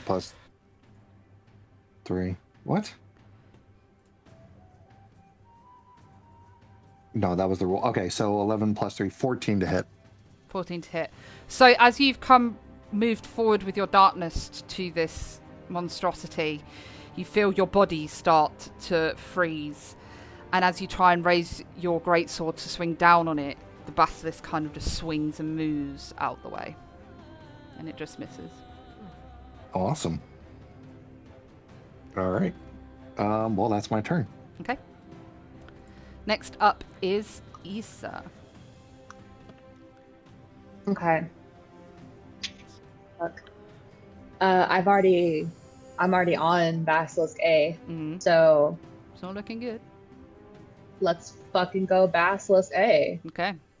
So I'm going to hold on, I need to they're everywhere. So I'm going to roll to hit it again. Mm-hmm. I'm gonna do that. That is a 27. That hits. Barely, probably. No, I'm just kidding. Yeah, barely. You don't have That's much 10 armor. piercing damage. Okay. That's 10 damage, and then from the Hunter's Mark, that is another 6. Okay. And then also from Colossus Slayer, because it's already under its max HP, because I've already hit it. And then that is another 8. Oh, I rolled an 8 on the D8. Hell yeah. Nice. So that's another 8. And then I'm going to hit it again. Yep. Because I'm going to shoot that bitch again. Mm-hmm. That hits. It's a 25. That's another 8 damage. Uh-huh. Plus 6 from the Hunter's Mark. Lovely. How do you want to kill it? Oh, let's go. All right. I was like, how much do you hate me right now for just massacring No, this I knew when I did this, when I ran through this, and my friend he had a ranger, and I've upped the health because of how quickly a ranger just decimates shit. So it's cool. Yeah. Yep. I expected it. Don't worry. So, I would like to have my 2 arrows. I want to go put one directly in one eye and one directly in the other. That's hot. And Perfect. just shoot it directly into the eyes and shoot the eyes out, because I know that I'm the only one who is okay from this, and I'm trying to prevent anything else from happening to the rest of my party. Perfect. And I'm gonna shove them I'm gonna make sure that they go so deep that they go into the brain. Perfect. And that is how I will kill it. Lovely. So I'll do you one better. Drawing your arrows, you know for well that these creatures use their gaze to stop their enemies, and you notch 2 arrows onto your bow. Leaning it slightly sideways, you pull back and release as both Double arrow arrows shot. simultaneously sink into its eyeballs. You see black blood pour out down its face as it just completely bends back and slumps onto the floor, dead. Nice. Hell yeah. Lovely. Well done. Next up, Uram. Alright. So I would kind of know where the basilisk is because it hasn't actually moved since it was in the darkness. Yeah, right? you're still, because you're in magical darkness, you're still going to roll with disadvantage to hit. Okay. So I'm gonna move towards it. Is It's he facing away from technically me as flanking well. because I'm in front of him? Yes, So it'd be a straight roll, right? it will be a straight roll. Correct. Okay. So I am going to use my bonus action first, and I am going to grow a size larger. Nice. It's my favorite ability of Rune Knights. It's so good. So I am now big Uram. Yes. I really wish I would have prepared enlarge reduce so that we could have had mega giant Uram. That would have been my dream. That'd be brilliant. Oh, by the way, he's still oiled. So, big ol' oil. Love it. But he's in the darkness, so no one can see him do that. Rip. He's just Oh, yeah, gonna. true. You just see like the slight top of Uram's bun appear out of the darkness.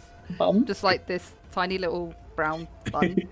His ass cheeks No, are his peering ass- Yeah, into his the arse dark. cheeks are so big. You now see these 2 green moons. And the Just Rune floating Knight in the ability darkness. only works on his ass. Yeah, he just gets a massive ass to sit on shit. Right. So I am going to use my maul and attack it from the back. Perfect. And that's a 24 to hit. That hits. Yes. And 13 damage. Nice. And I'm going to hit it again. My extra attack. Nice. That's 23 to hit. Yep. Nice. And that's... Oh, I can re-roll my damage because I rolled a 1. Yep.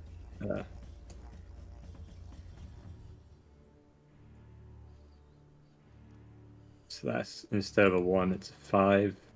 So 14 damage. Lovely. In total. And yeah. And I roll an extra d1 because of the giant. And that's an extra 6 damage. 14, 15, 16, 17, 18. So 20. Damn.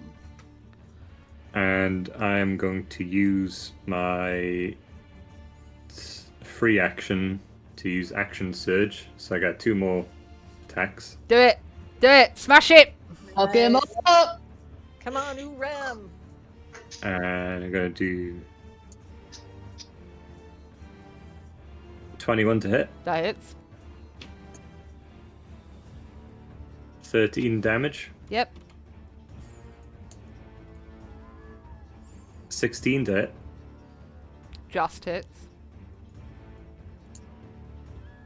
And that's 10 damage, but I can re-roll the 1 again.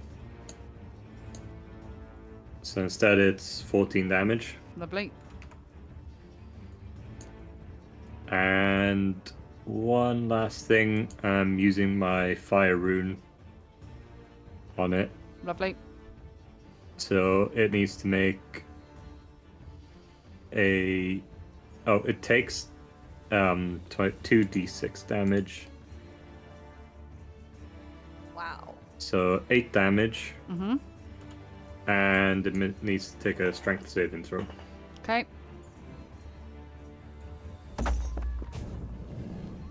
Right, it's a 19. So it passes, so it's not restrained. Okay. He's already groveling, the poor thing. Wicked's like, I'm gonna do my best to try to fucking kill you. And we're just like, what about if you didn't? Like, no. I'm not here to kill you guys. I want you to win. I know. You know what I mean? No, yeah. It is what it is. We're having a great time. So as you bring your maul up 4 times, you're just kind of like having fun. As you bring it up and kind of go bang, bang, bang, bang. You're like having a giggle, watching like this, like I blood love it. splatter everywhere. You're like, Vikesh kind of part is seeing we all this just hear a that. bit. Yeah, you hear this kind of squelching into the back of this basilisk. Vikesh, you're kind of stood there, kind of like, what the hell? Kind of getting splattered in blood, like, right, well, kind of putting like a thumbs up, like, okay, good job. So next up after that is Betty. Cool. I think I would move my moonbeam over in the direction of where I remember the basilisk being last. Okay. Yep. Because I'm doing that, I would say, like, and because it's a 5-foot radius, either Vikesh or Uram has to make a save. Depending. I would probably put it more towards Uram's side of everything, just because I know where he is, in theory. Yeah, and I know you've seen he can these take blood the damage. splashes coming out, Yeah. so you know where it is. Yeah, versus Vikesh is a little boy. Yeah. So, I'd move it over there. So it'd be a con save from Uram and the basilisk. Okay. Sorry. That was a 7 for the basilisk. Okay. Cool. Nice.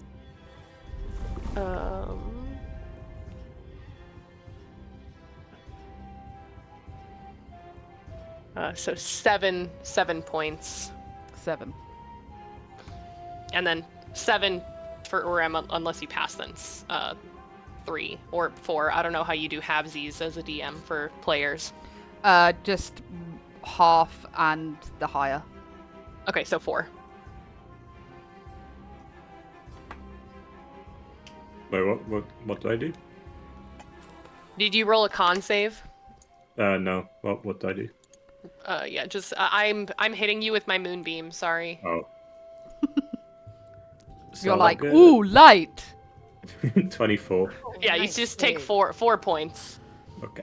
Which like, you know I will heal later from you're past like, ooh, experiences it in the group. tingles. That's my action, and then my bonus action. Little Timmy will just wander into the darkness, and then get really confused and probably just stand in the darkness. Okay, he's perfect. just a zombie. He's like He just can't- been like completely bitten, nearly bitten in half, and he's like, I'm nervous. He's just doing his best. Yeah, He's already slow died guy. to these creatures once before, and now he's kind of like, why am I here? Yeah. Okay, Thank you. next I'm up is Olana. Okay. It is very, very nearly dead. Okay. Well, I am going to cast my Sorceress Burst. Perfect. And that's 120 feet, so I don't have to get up close and personal. Mm-hmm.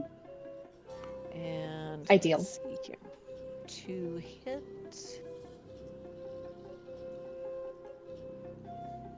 $23. That hits. I'm going to say that hits. That does indeed. 11 points. How do you want to kill it? Are you shooting at the basilisk? Of course. Technically, she wouldn't be able to see it, right?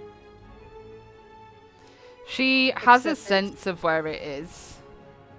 And for the amount of health that this basilisk is on, I'm just going to let her kill it.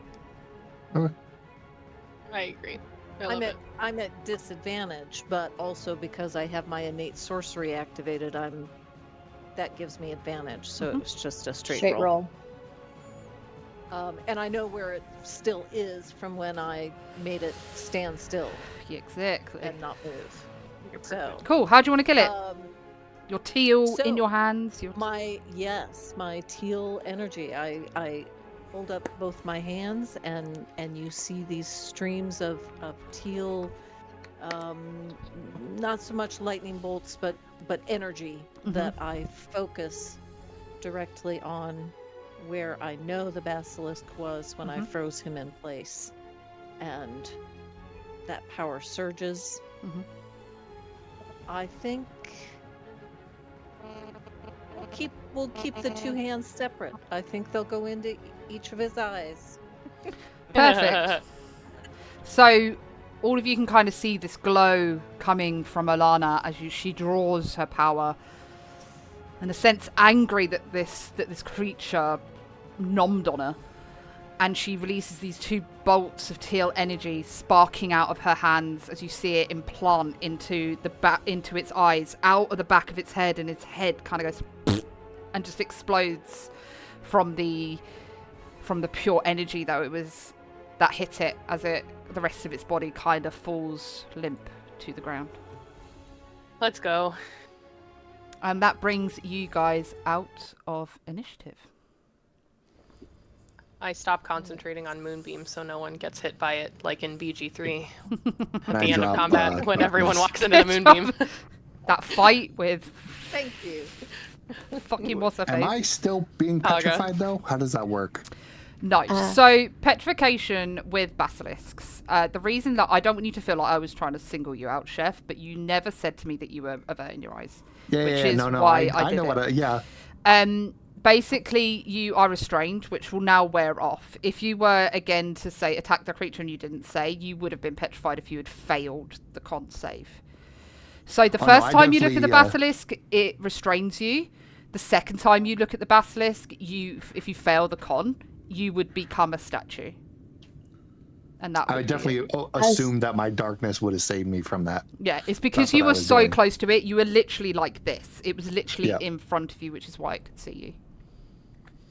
As soon as Hope rolled that 13, I know what the fucking con save for that is, and I was like, oh. It's why when you rounded the corner, they have 60 feet of dark vision, but to use their petrifying gaze is 30 feet, and because you were in 30 feet, that's why I instantly said to you, roll your con save. And it's why I was trying to coax you into saying, you were like, I want to back away. So I was like, are you backing away facing it, or are you turning away? Because you wouldn't be looking at it then. Yeah. I didn't want to say, avert your eyes. Do you know what I mean? I just wanted to allow you to have that moment. They do a ton of damage. I was scared because I've never looked at a basilisk stat block before. It's one of the ones I've never looked at. So I was like, if I cast a spell at it from really far away, maybe I'll be good. Yeah, so when I played this through with my friend Sean, 2 of his party members became petrified because he was playing as 5 people to give me an idea on damage and stuff, and 2 of his people got completely petrified. And he was like, I keep forgetting to say I avert my eyes. So sorry. Definitely thinking it. It's like, okay, I know it's a basilisk. I know you can't look at them. Yeah. So, but yeah. Yeah. Cool. Also, So- Sean's a real one for going through this with you like that. Yeah, he did. He stayed up to about 6 a.m. and didn't sleep, then went to work. Sean's a fucking real one. He is. Shout out to Sean. Shout out to Sean. Love you, Shawnee. Cool. Right. So, basilisk I can imagine. slumped on the ground, dead, kind of blood pooling around them. What would you like to do? Me and Vikesh are just read like the carry from the film.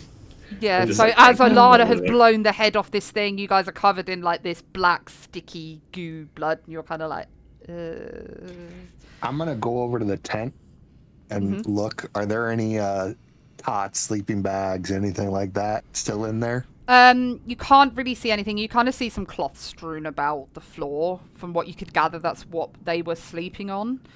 Next to it is a bucket. But that's the only real discernible thing that you find around there. You've pretty much ransacked that whole area with items that would be there. Is the door to the next area trapped? Roll a perception for me. Thank you. I will guidance myself as well. Okay. While Betty is doing that, I'm going to just shout out are we all okay? I've been better. Olana's He took a bite out of me. I only got a 12, wicked. So looking at the door, it's a door, and Got it. it's It's a similar. door. It's the same to all the other doors that you have passed through. Okay. It's not trapped or anything like that. You can't see kind of any levers, wires, or anything attached to it. There's a simple bronze doorknob. I'm gonna recommend that we squat and have some rations and take a little rest. Oh yeah, do a That's short fun. rest. Yep. I was thinking a little bit longer. I forgot. I always forget short resting exists. You can short rest if you would like. Obviously, if you want a long rest, it will be 8 hours. Venna did not give you a time limit to bring this artifact back. So if you guys would like to kind of make camp here and rest up, I'm more than happy for you to do that. But I'll let you guys decide as a party. And I'm kinda gonna think eat a yum yum. Little young long rest would be nice. Yeah, a long rest? That's Yeah. crazy. If you want to, we can, but I only need a short rest. That's my opinion, but it's up to you guys. And I only need a short rest, but I only need a short rest. Are you in the way of like healing? No, my spell slots. I'm a Sorlock, so I don't have many spell slots that I can use. Well, on a short rest, you get your warlock spells back. Oh no, you get your warlock spell slots back. But not my sorcerer ones. I mean, if we're voting, I vote short rest. If we're doing it that way. But Wicked said there was like, DM basically said there was no. Yeah, she didn't consequence say for long be resting. back within 2 days. Do you know what I mean? Yeah. So. Yeah. It's just if we long rest, the people who have freedom of movement no longer have freedom of movement, and the potion of hill giant strength I think also is gone. Yeah. As well. That's gone. Potion of hill giant strength only lasts for an hour. Yeah. For an hour. So, we're short resting, so that would be gone. But the freedom of movement would be if we only short rested, it would stay. All right, we can short rest. That's fine. I don't know. How does everybody else feel about it? Sorry, I'm talking a lot. I'm okay with a short rest. You're fine. I'm okay with a short rest. I'm good either way because like I've only taken 1 HP damage because I had the temp stuff as well. I'm alright with the short rest. Yep, that's fine. And if anybody that needs more healing after I do have cure works. There is only like 2 things I've used to have long rest. Well, I'm sure I'm hitting the short rest button. Okay. Cool. Short resting? Yeah. Okay, lovely. So you guys kind of go where the dead bodies are. Uram, you kind of pick them up and respectfully kind of move them out the way and lay them down towards the back wall so they're not in the area. Olana, you kind of conjure a small bit of fire in your hands and use the kind of campfire that's already there to light a small fire for everyone to stay warm by. And everyone kind of like, Uram brings some rocks to sit round on. Betty kind of goes into the tent and makes up some like areas for people to sleep. If they need like a quick nap for like 10 or so minutes or want to lay down and stuff like that. Did you guys want to have a quick like conversation? Did you want to talk about the letter you found? Did Vikesh maybe want to share the pendant? Would you guys like I'll share the letter that I found. I mean, I don't really want to metagame, but do I understand like what this letter is about in terms of like, do I know about like drow and spiders and like Lolth and all that stuff? With what was said in the letter, all you've really taken from it is drow. Okay. And webs. So if you were to make a religion roll, it would be very high because just to go off drow and webs, unless you're really unless you're like completely knowledgeable on Loth, for example, you wouldn't really know. No, right, absolutely. So do you mind if I do a religion check? Not at all. Okay, let me go ahead and do that. I would pull out the amulet since I you're like, ooh, drow, ooh, webs. That's it. That's all I get. Yeah. Love it. Drow, webs, wow. Yep. There's webs here. It looks like by garage. Webs. Wow, look, there's webs everywhere. That's so funny. Someone needs to do some dusting in here. Yes. Vikesh, what were you saying? I would take out the amulet and kind of play with it. Okay. And like investigate it, I guess. But not like I'm kind of like what's his name with the ring, kind of like trying to hide it, but not really trying to hide. Yeah. So as you're kind of sat around this fire created by Alana, you look over and you see Vikesh kind of sat away in the corner, playing around and, like, imagine it's this. He's kind of like playing with it. If it was something, say like this, he's kind of just like looking at it and spinning it around in his hands and just not really doing anything with it, but he's just kind of flipping it about. I'll hear. Oh, sorry, go. Oh no, you go. You got it. Oh, I was gonna like I'll hear like the clinking of the amulet. Mm-hmm. Just like ask like, Vikesh, what did she get out of that chest? I found this necklace, and I'll hand it to her. Mm-hmm. I'll like run my hands over it and try to see. Can I investigate it? See what the fuck's up with this necklace?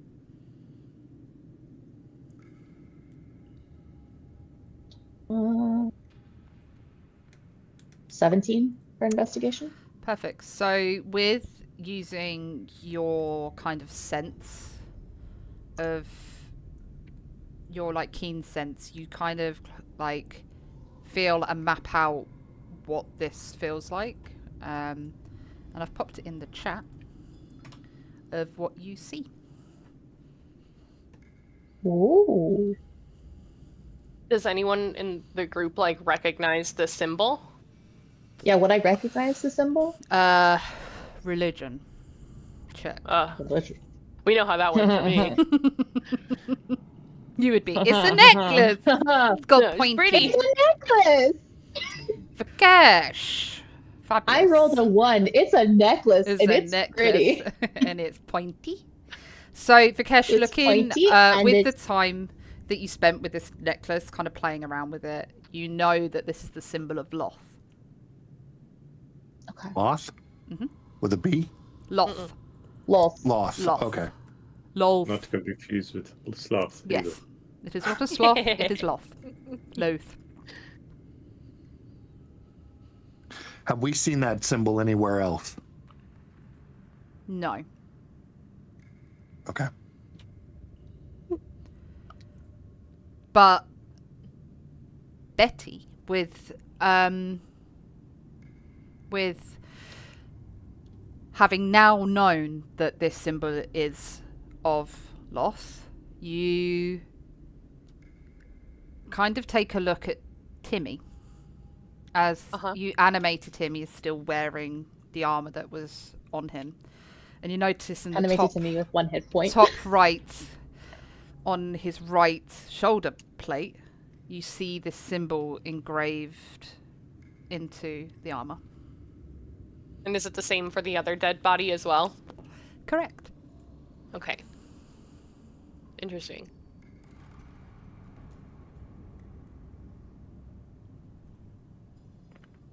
How common are like drow? In this world, Yeah. not very common Okay. at all. Interesting. Okay. When you were in the village of Westray, you noticed everyone was kind of was basically human, halflingy, kind of like normal, just bumbling townsfolk. Venna is the only one that really stood out to be any sort of different due to her pale skin. Would it, with all of the information that's been gathered, would it be,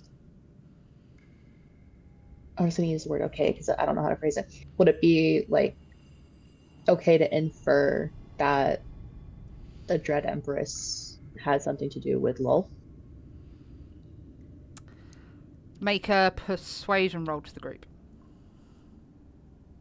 Oh, I'm asking would I infer that? You can infer it. If you want to announce that to the group, you'd have to persuade them that that's what you believe and that's what's happening. If you just want to kind of say a passing comment of maybe this Dread Empress is maybe linked to Loth, then that's a passing comment. If you want to say, I believe that the Dread Empress is a servant of Loth. Yeah, no. That would be I was just going to be like, maybe. Yeah, you can just say that. That's make fine. a passing comment of like, this is kind of like maybe these two are related. Like, who knows? Mm-hmm. Not necessarily that I believe it. I'm trying to figure it out. Yeah. I rolled a 7 in my persuasion anyway, so it wouldn't have gone over very well if I was like, they would be like, yeah, right, okay, cool. Yeah. No, more of just like a passing comment of just like, maybe these two things are like, perfect. Have a brainworm. Yeah. Have an earworm. I think after our rest, I think we just continue, right? Do we need to do anything else before we move on? Well, I would give me back the necklace. I'll hand it back. Okay. Lovely. So, everyone in agreement to move forward towards the big ominous door? Yes. Unfortunately. Big spooky door. Okay, so after taking about a 20-minute rest and discussing everything that you found, I kind of gather up your things. Uram kind of stamps on the fire to put it out, making sure you don't set fire to the tent that was there. And you move. I'm still listening, but I have to pee again. Do you want to take a quick break here before we move on, guys? Yeah, like 2 minutes. Just a pee break. 2 minutes. Yep. Yeah. Cool. And then we'll move Thank on. you. That's okay. I need a wee too. I have to pee so bad. I'm drinking so many drinks. I'm like, right. All the ladies. Reconvene.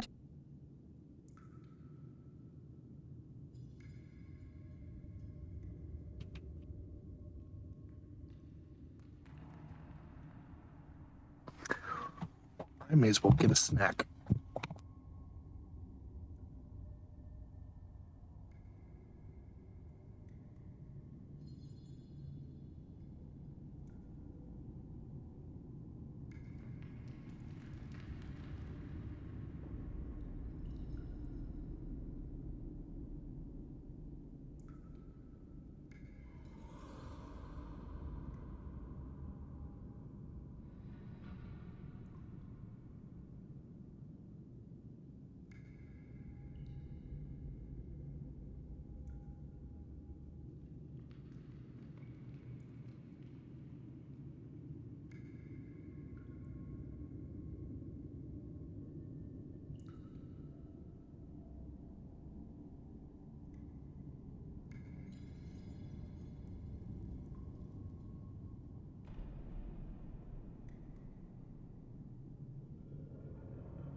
Anyone said anything in the chat? Maybe.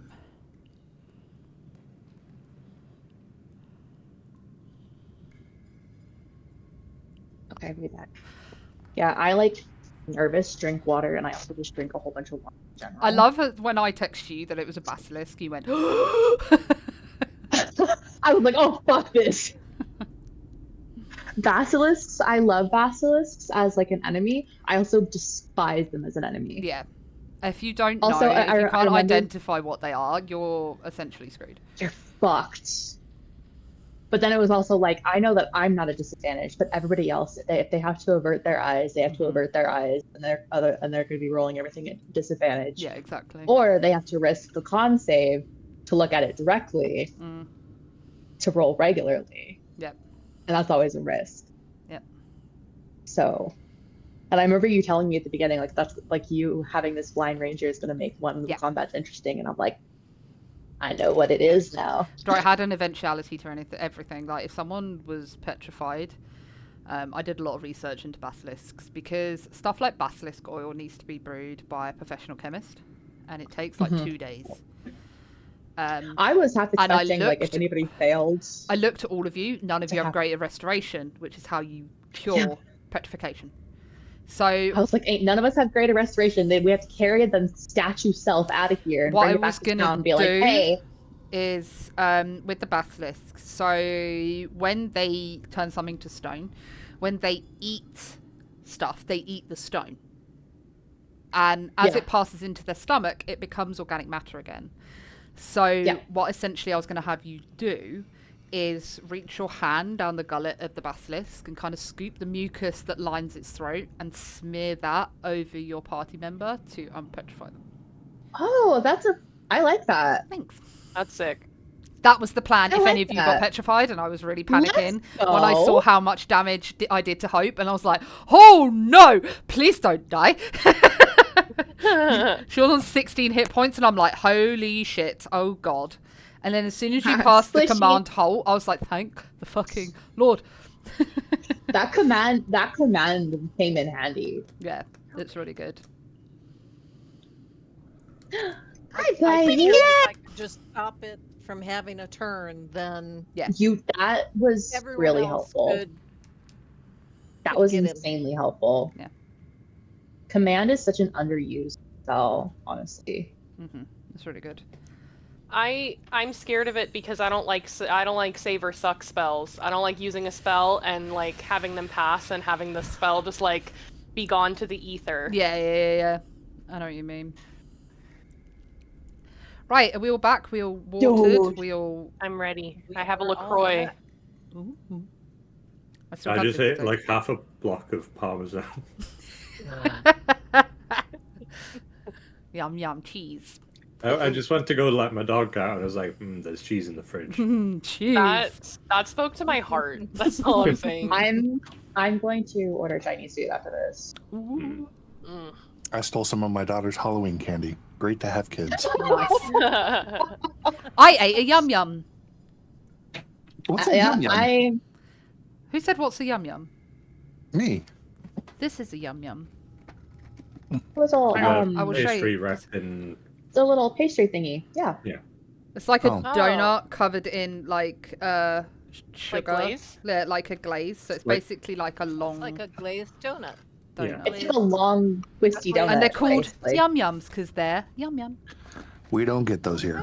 That's so cute. I love that. Yeah, they're great. They're so Well, good. I'm with They're really sloth. Cheese is its own food group in my world. Yeah. Oh, I love cheese. Whenever I was younger, so I don't like cheese now. Mhm. We know this, like insanity of mine. Mhm. But whenever I was younger, I used to just eat it by the block. My mom would just feed me blocks of fucking cheese, and I would eat those Government cheese. slices, That's not and she yours. would just like chop cheese, and I would just eat it by the fucking chunk. And so her theory is that I just got sick of it because I ate too much of it when I was younger. Mhm. And that's the theory as to why I don't like cheese now. Oh, I'm see, I lactose still. intolerant, and I still eat cheese. And that Jesus. that is such a real statement. Well, you just ate Parmesan, you said, right? Yeah, Parmesan's got no lactose in it. Yeah. It's all out. Parmesan cheese is one of the one cheeses I Every year I do Hobbit Christmas. I make all the Hobbit meals for Christmas. The charcuterie You board and at the Loz end. would get on so well, honestly. her username is Lozzie Hobbit. Like, she loves Oh my Lord of the God, Rings dude. and everything. So I love that. But the cheese board at the end is always like my crown jewel.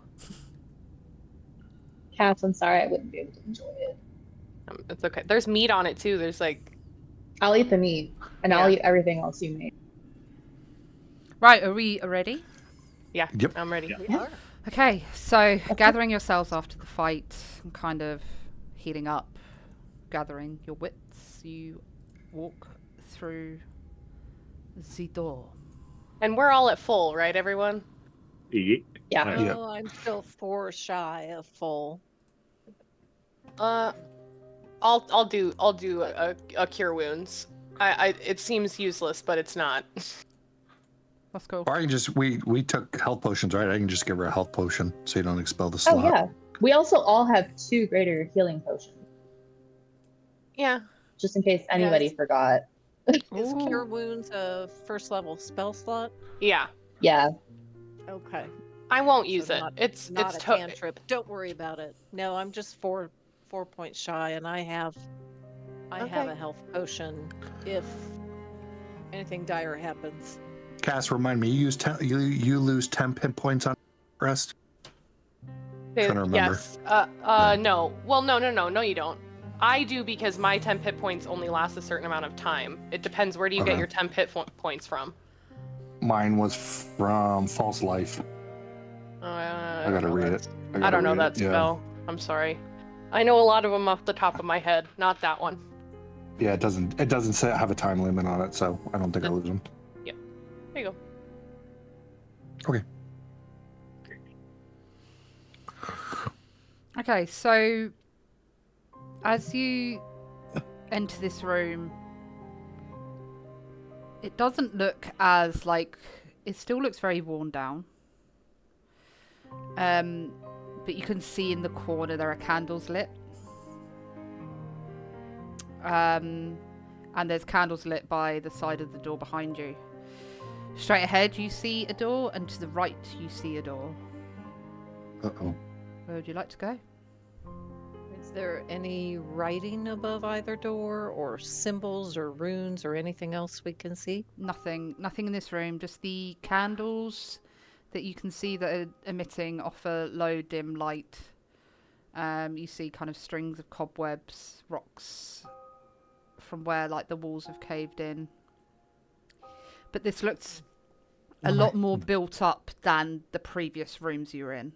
This has been, from what you can tell in the room you're in, this has been designed and built for a purpose. Okay. What I do you love think, that. guys? Amazing. Well, wherever we go together. Yeah, I think it's kind of like a flip of a coin. Mm.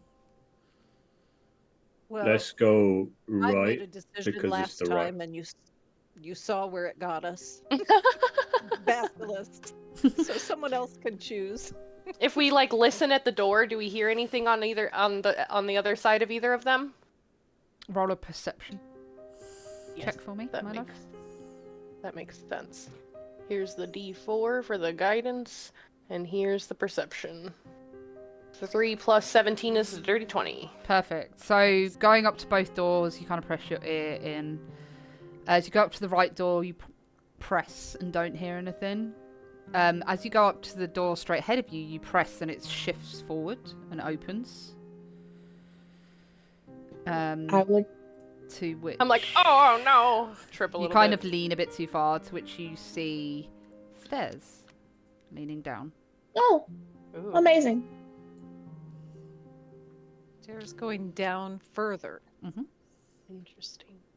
Both doors open, or is it just one that's open? So the right door, as Betty kind of leaned, she heard nothing and it didn't budge. But as she went forward to the door in front of you, she leaned, couldn't hear anything, and she kind of leant too hard, and the door just kind of swung naturally open. It didn't stick or anything. So it kind of gives you the sense that this door has been used recently. It's not stuck. It's not kind of dragging off the floor. It's not falling off its hinges. It just kind of naturally swings open. Do we want to try and open the right-hand door? Just to see if there are also stairs or anything else? Just for funsies. Mm-hmm.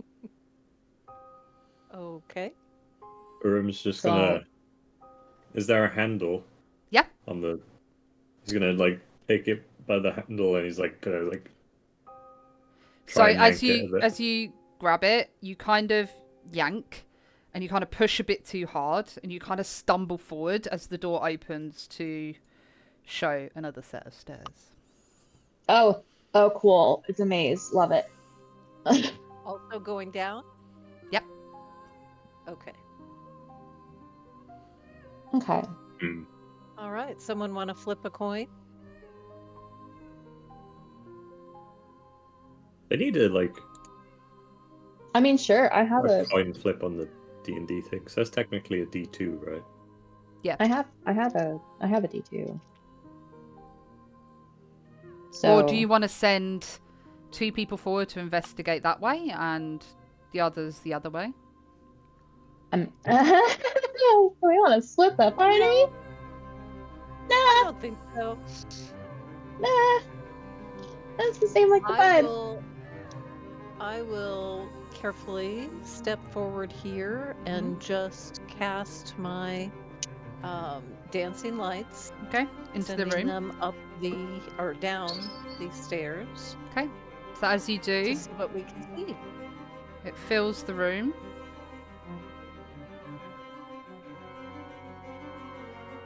Music is getting very intense. Never mind. Oh, Okay. I don't actually have music. And that's what your dancing lights reveal. Yeah, don't have music either.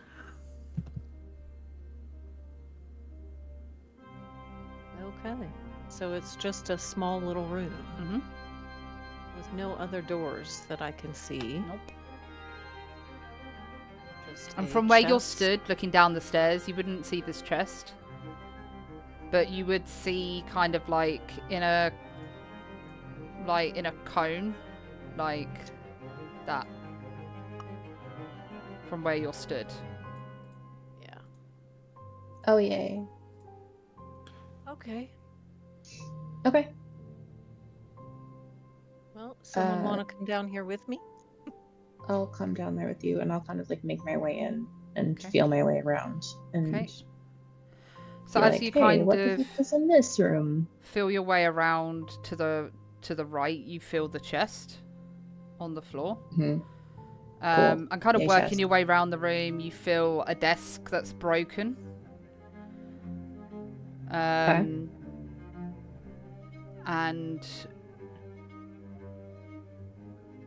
nothing much else. There's kind of tatters of clothing, a couple of bones, rocks and things like that. But the main drawer is the chest that you're stood in front of at the moment. And you kind of still see these kind of small candles lit in the corner of the room as well.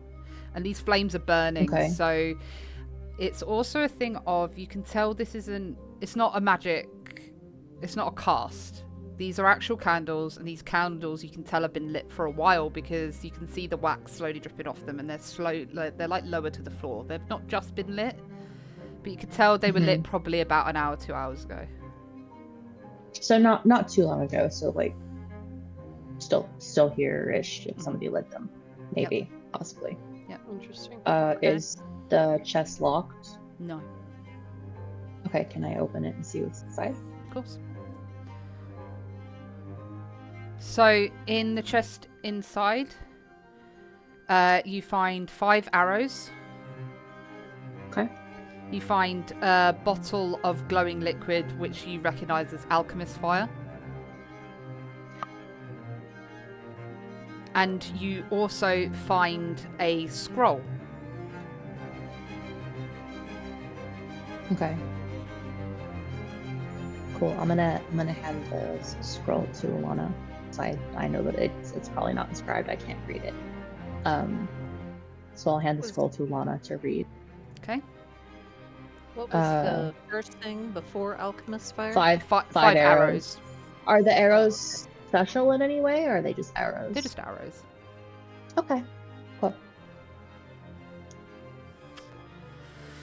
So Alana, you I take will share with the party what I found. So Good job. Alana, you take the scroll and unfurl it. And it is written in Elvish, which I believe you read.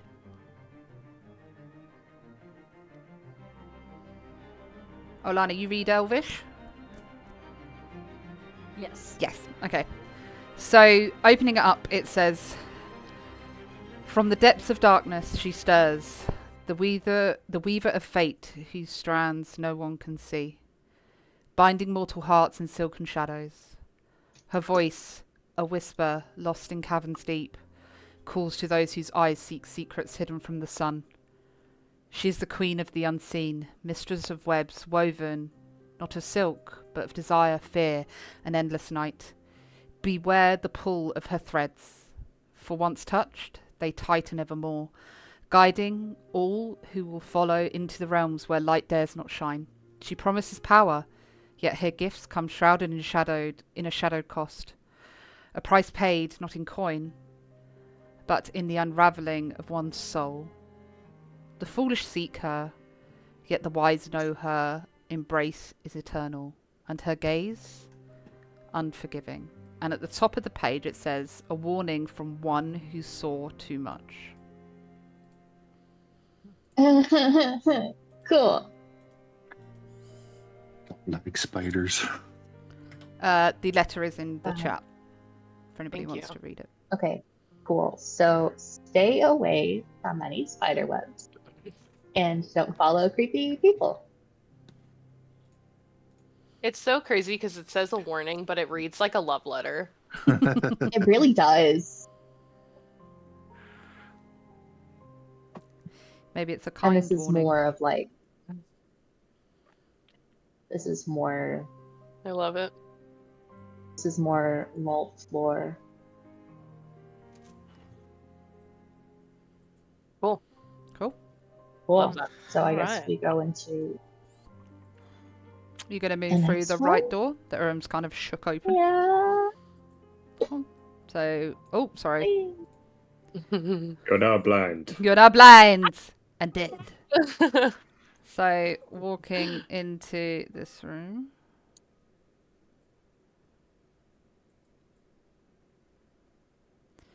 You again see a door straight ahead of you. And now a door on the left. The candles becoming more and more constant throughout this area you're traversing. And on the right-hand side, you see kind of like a shelving system with like dusty bottles, books kind of shoved up onto them. I think I'd listen at the doors again. Okay. Based off your past perception check, listening at doors, you don't hear anything, and neither of them kind of budge as easily as the Okay. last one. Cool. Are they locked? Nope. Okay. So you just need to like push them open a little bit harder. Mhm. Yeah. Theoretically. Yeah. I'll go up to this one and very, very carefully open it. But Okay. also You see more stairs yay, leading down. stairs. Okay. Then I'll do the same to the other Sorry, door. leading Like, up, open not it, down. My see. brain. Leading up. Okay. Leading Okay. up. And then And these stairs are leading down. okay. Is there anything? Can I inspect the shelf thing for anything useful? Yeah. So, looking at the shelf, it is just covered in dust and like dust webs, not like cobwebs, but like dust webs. And you kind of pick up the bottles and shake them to see if they've got anything in them, and you can't really find anything of use. You kind of pick up the books and kind of have to blow the dust off of them, and you kind of flick through.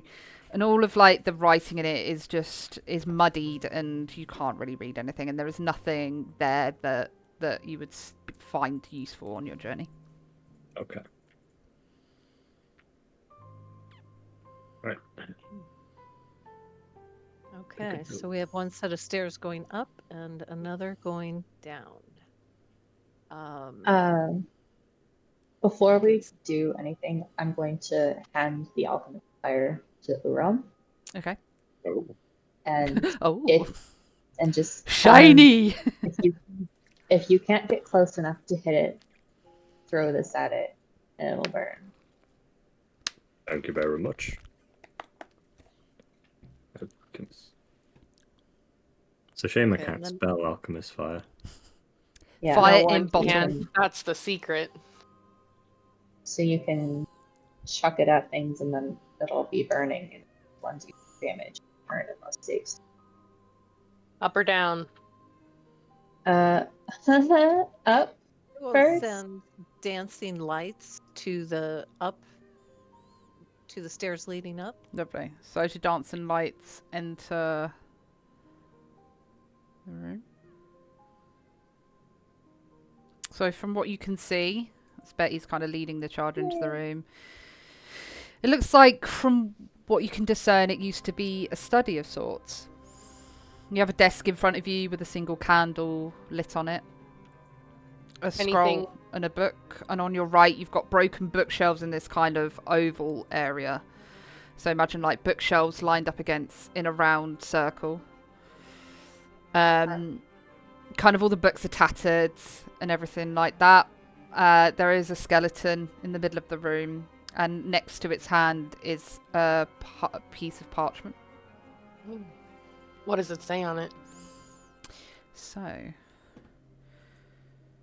on this parchment, it says, "To my dearest Lysandra, if you are reading this, then my time has passed. I write with trembling hands, knowing my end is near, and that I may never see you again. It pains me to leave you like this, but I must write down the truth so that you might understand what has befallen me. We came to this place seeking answers, hoping to help those in need, unaware of the evil that lurked beneath the surface. I met a woman. Her words were kind, her promises soothing. She claimed to offer me protection, to safeguard us from a terrible fate, but now I see it was all a lie. She asked for something of sentimental value, something personal to protect us, and I foolishly gave it to her, the ring my mother gave me, a symbol of my family. I believed it was for our safety. How wrong I was. There is a darkness here, older than any of us. I know now that it was never a simple threat to be avoided. It was a force waiting, patient. The woman lured us in, one by one, with false assurances. And in the end, she took from us more than just our lives. I fought, Lysandra. I fought with everything I had. But the forest itself seemed to turn against me. The shadows crept closer, and I could feel the air grow cold as it swallowed the light. In the end, I was powerless to escape. If I'm lost to the shadows, do not come and search for me. The forest is not what it seems, and it will only lead you to more sorrow. My hope for you, my love, is that you will live and carry our love in your heart, as I carry it in mine. Farewell, my dearest. I will always be yours, even in the dark. Forever, Dorian." So Amazing. So sad. So the old lady who warded us was a drow at the start. Well, not an old lady, the lady from the start. Yes. I want to let you know right now I have processed hardly any of that, and I'm waiting for Wicked to put Yeah, it in the I'm chat doing so I can read it. The lady from the Processed start. Pretty about a much. quarter of that. Pretty much. We're Ran, fucked. That's what I took. Yeah, that's what I took TLDR, from we're it. fucked. TLDR, we're fucked. Be careful. Yeah. Okay.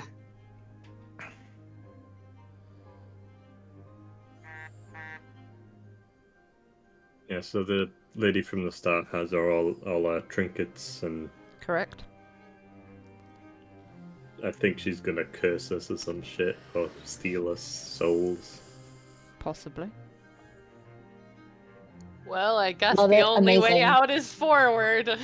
I was The right only way before. out is forward. We can't do much about it now. It's already done. Crap. Well, Okay. It's already done. All right, on to the next room. Were there any books or anything in the bookcase? So, He says. if you would like to look at the bookcase area, I would have you make a perception check. Okay. did I look at the desk area, or is it all just kind of like junk?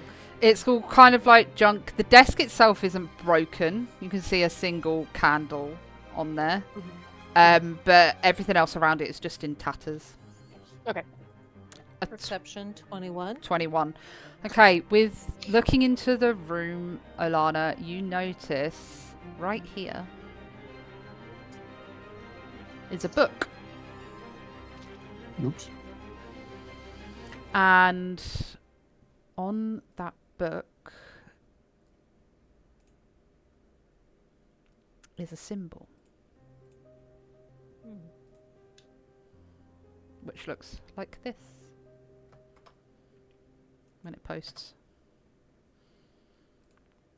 Oh, lovely.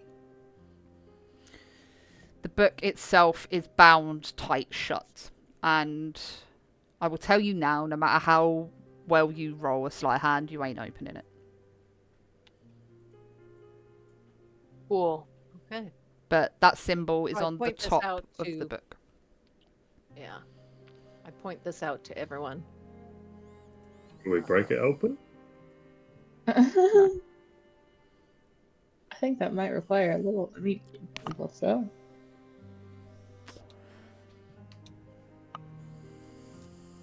Oh, what about that amulet? The amulet? Is there anywhere like it fits in to unlock the thing? You know what? The Roll a necklace that I perception. have. Guidance. Guidance. Guidance. 8. What's guidance? It's like a D4. Add a D4. D4. It barely does stuff, but sometimes it helps. 12. Oh, 4. Nice. So Uram kind of comes into the room, Alana, as you're grabbing this book, and he kind of grabs it off of you, and he starts like looking around it. And by looking at it, you can tell it's a book. You can feel that the symbol is raised on the cover of the book, but you can't discern anywhere that anything would fit into it. Okay. Damn. Okay. I don't see any way to open it. Nope. Is it? Should we It's just a leave it? heavy Is it worth bound. taking? It's a heavy I think we should bound take it. book. Okay. Like it's Why not? weighty. Okay. We might be able to open it later, like maybe we'll find something that helps or something. Yeah. Okay. Uram, would you mind carrying this? Yeah, no problem. Oh, mother trucker. So as you enter this room, nothing really of note here. Just more tattered items, bones, webs, stone. And a door. I guess we gotta go fucking through the door. Cool. So as you push the door Do open, you hear anything? you hear nothing. As you push the door open, you see stairs leading down. Down we go.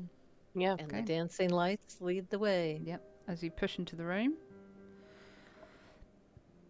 you see more candles lit on the floor, burning away, flickering ever so slightly. And you notice a chest on the left. Amazing.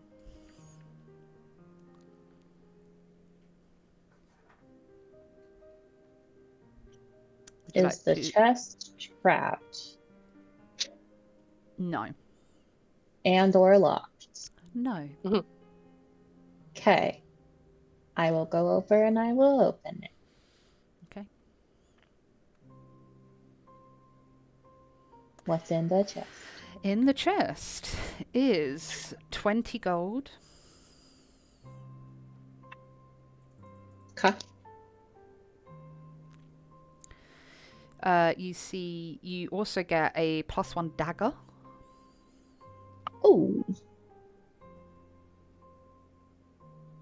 Okay. And another scroll. Okay, doc. And a potion I'm gonna of hand the scroll healing. to the nearest. Just regular potion of healing? Mhm. Okay. I'm gonna hand the scroll to the nearest person for them to read it. Okay. Is it written in Elvish or something else? It is written in Undercommon. Oh, fuck. I read Undercommon. Does anybody else read Undercommon? No. Nope. Shit. It'd be like that sometimes. It'd be like that sometimes. And I take it it's just written on something. It's not something I could trace my fingers on and figure out. I will let you make a perception roll to try read it. Sure. Okay. Can I guidance You can. that roll? Thank you. Perception. Roll good, bitch. 24 Nice, that's fine. plus. That's D4 absolutely for fine. A funsies. 24 is fine. But I want it 28. 28, definitely fine. Okay, so I rolled a using 4 in that guidance. Let's go. so using your I had to innate threaten the sense. dice. The dice is a good girl. I was like, you Use- better roll good. Using your fingers, you kind of trace over, and you can slightly feel the ink raised on the page. Fuck yeah. And you manage to read it out as you're doing so. So it says, "To the poor soul who reads this, beware of the cloaked in shadows. Her fingers are as cold as the grave. Her whispers more chilling than death itself.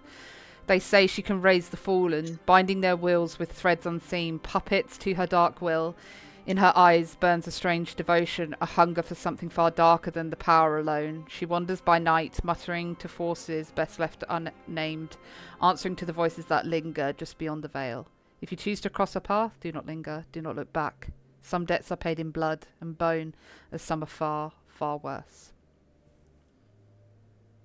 Fuck. I will have read that out loud and like translated it to the rest of the party.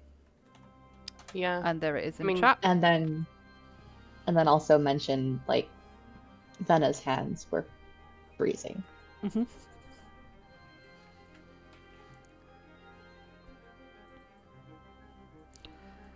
Would you like okay, well, to push forward? All right. yeah, I think we just there's nothing else we can do.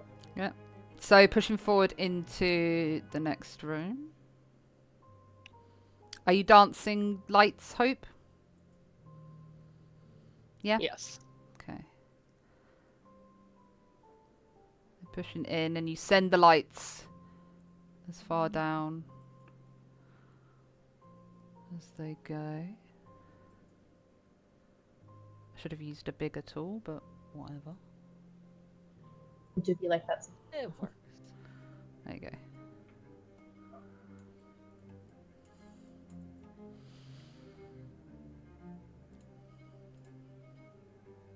Okay. Anything of note? Seems like a long, spooky hallway. Yeah. It's a long, spooky hallway. So as you kind of walk into this hallway, you start to feel this like heaviness about the air. You see these here are tapestries laid down the wall and the candles lit all the way down. There isn't anything of note in here. It's just all kind of like rubbly mess of books strewn, thrown on the floor, pulled apart.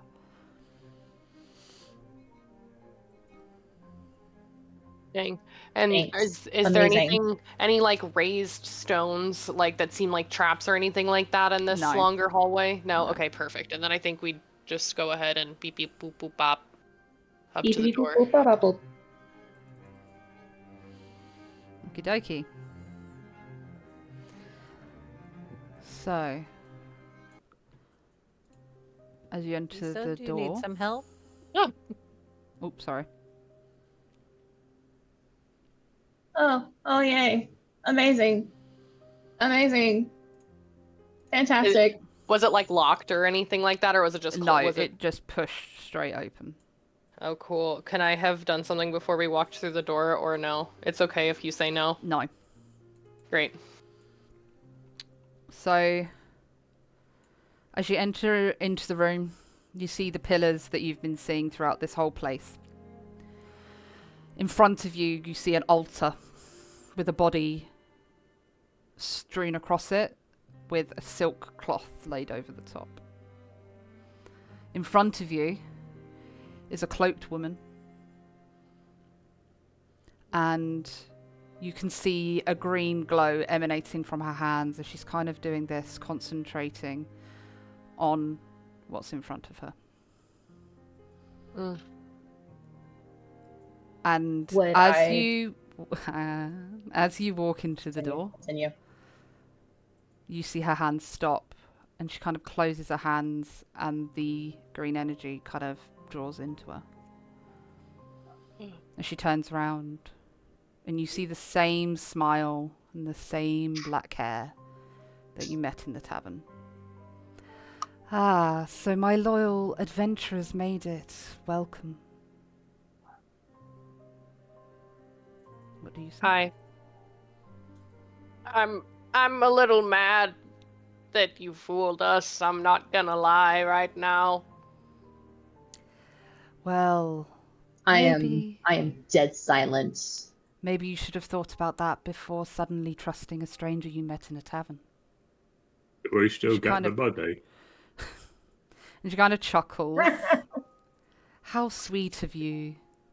For someone so large, I would expect you to be slightly smarter than you are coming across. that an insult? Yes, it was. Oh. Ow. So, I guess from the shocked look on all of your faces, you are wondering why I've brought you here. Yes. That would be a question that would need answering. So, with... As she's talking, my eyes are going everywhere all over the room. Mm-hmm. Looking for the small box. Mm-hmm. Ooh, looking so for smart. anyone or anything else that might be lurking. Okay. Can I do a perception roll or You can. something? You can. While she's talking, can I also be like moving, like slightly over, like very subtly over to be kind of here? Yeah, as you move, she says, "Where do you think you are going, Issa? Do you think I cannot see you trying to move towards me? I would advise you to wait and listen to what I have to say before you make any rash decisions." And you can see in her hand she's kind of twiddling this like green energy. Jenna, who said I was trying to move towards? Well, just be wary. You are in my domain now, and I wouldn't stray too far from your friends. With that, I will take like a 5 step. Okay. Alana, what was your perception? A bit closer. It was a 15. So trying to get a sense of what's going on here. You are still kind of, even though with the warnings that you've found throughout this place, you're still kind of a bit shocked to see her there. And you can feel just pure power coming from her. You know that she isn't someone to be messed with. And she has an intention of you not leaving here. Yay. But I don't see the box that holds our treasures. Nope. And you can see on the altar behind her, you can see 2 big candles. You can see a few gems. And there's kind of like a pattern inscribed into the front of the altar, but you're not really able to make it out. Okay. Okay, thanks. Amazing. So, as I asked... I hate it here. I want to go home. So, as I asked previously, would you like to know why I brought you here? Yes, I think we should get to the end of whatever this is. Seems inevitable at this point. So, as you also gallantly walked into the tavern, laughing, joking, thinking you were powerful beings, I knew at that point you were the perfect party for this quest. Because you are here to play a bigger role than you realise. I need your hearts. I need the power of your essence, of your soul, to be able to serve my almighty Queen Loth, resurrect her loyal servant, and to complete my task. You can see she's kind of getting... You can see her like eyes now darting around the room. And she goes, "Vey, why don't you come and welcome in the party?" As she pulls in, as she shouts that, a small drow... Where's she gone? There we go. She should have been in here, but she wasn't. 2 seconds.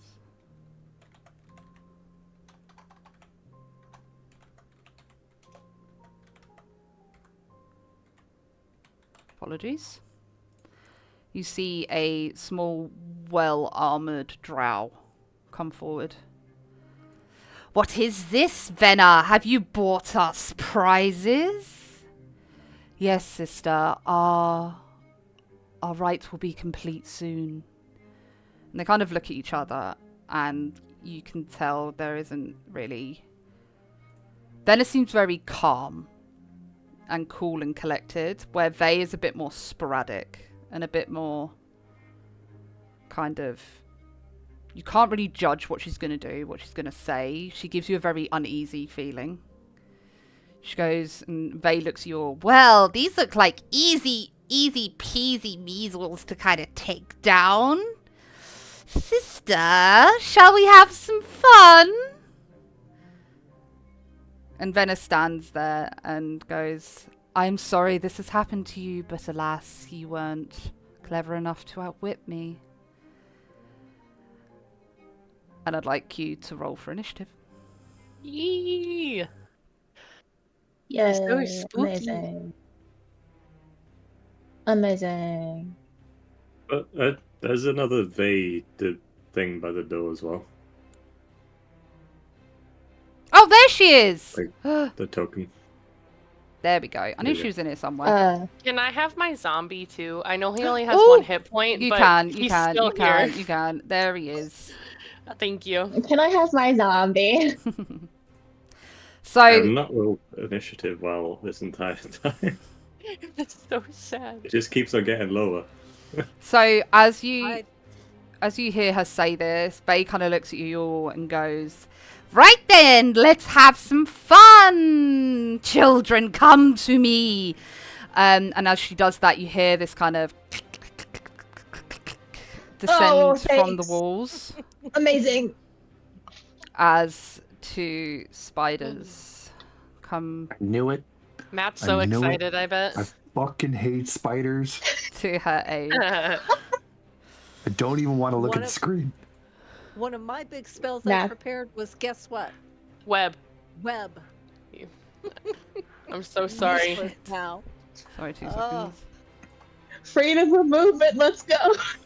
Yeah, wait, Loki, that's sick. Freedom of movement, let's go.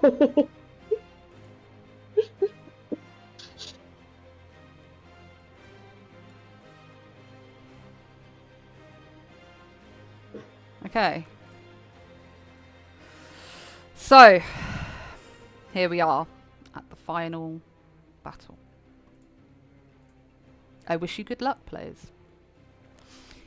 So, first Can I ask how tall the room is before we begin? Sorry. So, the pillars on, like, that you can see down the room, I would say probably go all the way up to the ceiling. And I'd say the ceiling is probably... How tall did we say the other one was? 25 feet. So, probably about 60 feet up. This room is purpose-built. This isn't like what you've been walking through previously. It's been carved out. And it's a purpose-built room for whatever Venna is trying to do here. And before anything happens, Venna is going to pull the box out that she had and open it freeingly. Amazing. She's going to grab up all of your tokens that you gave her, and you watch them as they dissolve into her hands. Amazing. And as she does this, she goes, you didn't think it would be that easy, would you? As you see these apparitions of your loved ones appear around her.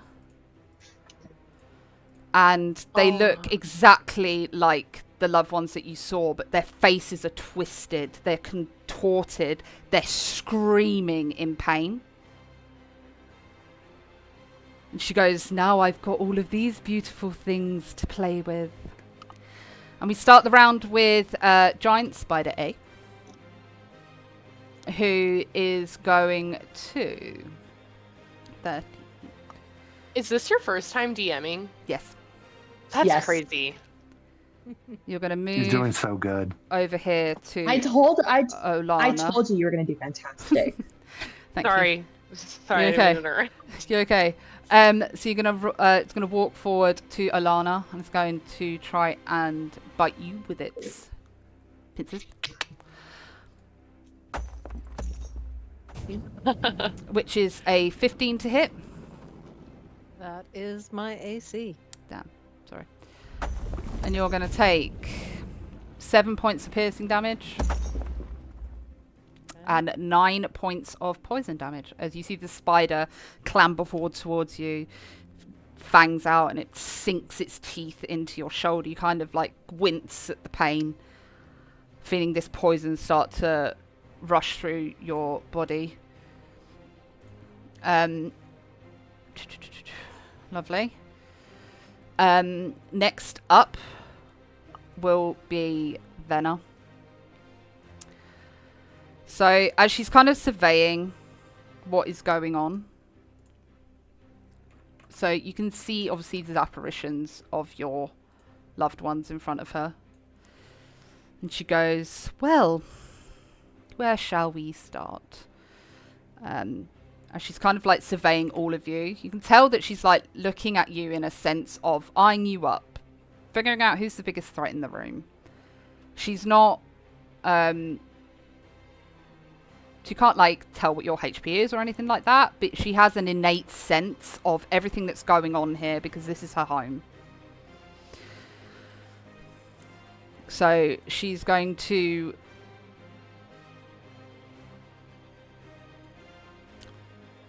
how far is that? 2 seconds. Actually, no. She's going to look at herself and she's going to touch her chest and she casts mage armor on herself. And then from there, she is going to... Let me just measure. Perfect. She's going to look at Issa and with ease, she's going to send out a bright green ray towards you.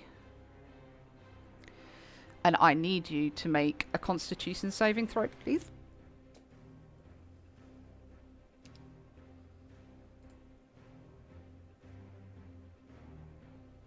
Nine.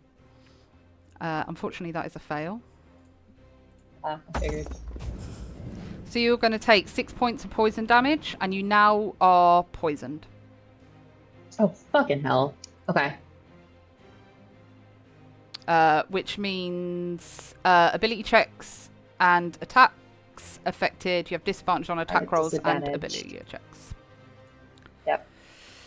And that'll be the end of Venna's turn.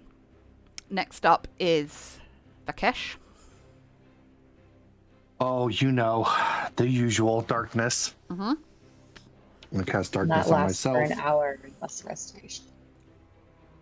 And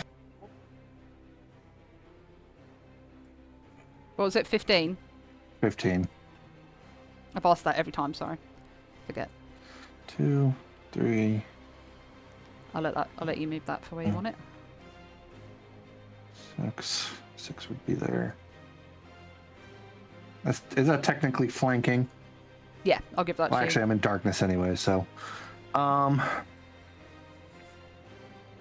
Darkness. But I used my action. There was something I wanted to do with my bonus action. What the hell was it? Oh, yeah. With my bonus action, I'm gonna cast Armor of Agathis on myself. And that's my turn. Okay. Next up is Faye. And she kind of stands there giggling to herself like, this is going to be fun. As she uses her movement. 5. Up to Uram. And she's going to use her Scourge multi-attack to hit you twice. With a 22 versus AC. That hits. you take 3 points of piercing damage plus 17 points of poison damage. Okay. And she's going to roll to hit again. We are all gonna die. To hit, that's a 10 versus AC. Nope. Lovely. So she brings out her two scimitars in her hands, and she goes to slash. She slashes one, it comes slicing across your chest. You feel the poison start to radiate through your body, and you kind of buckle over. But as you buckle over, she's kind of having too much fun with this, so she swings her second scimitar, and it just grazes across the top of your head. Can I use a... Is that the end of her turn? That is the end of her turn. Can I use a reaction? You can indeed, my love. When a creature ends its turn within 30 feet of me, I can use my reaction to make a wisdom saving throw. Okay. For 14. Let's go. Come on. That is a Go, 25 roommate. wisdom save. Aw. Dang. Sorry. That's one of my So good. That's one of my favorite abilities of Rune Knights, and I was like, I hope it works. I'll just post that in the chat to see. But that's all. Okay. No worries. Next up is Betty. I will activate my symbiotic entity with my action. So that's that. And then bonus action, I will command my zombie to attack they. Okay. So he'll go 5, 10, 15. What square is she in technically? Or is she large? She's not large. Sorry, the square's not very clear. She's like right here. Okay, cool. And then it'll go 20. I don't know if it's still in the darkness or not. 9. No? Okay, cool. Then he will roll to attack that lady. Let's That's go, a zombie. fine. Let's go, little Well. Timmy. It's the +3 to hit. So I rolled a 12 total. That misses. That's okay. Cool. Then that's I'll move. I'll go 5, 10, 15, 20, 25, 30. I'll go there. And that's my turn. Thank you. Lovely. No worries. Next up is Giant Spider Bee. It's going to 30. Right.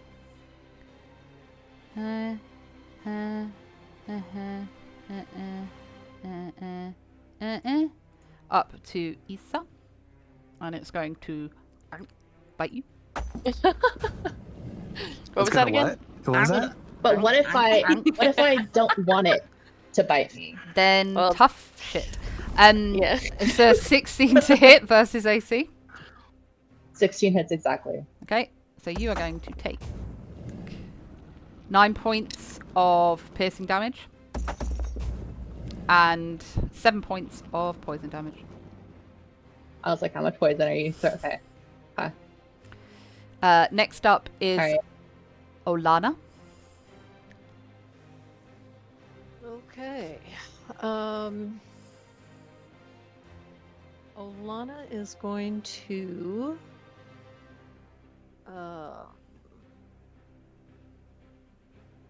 if I were to just move here, Mm-hmm. is that moving out of opportunity or out of range?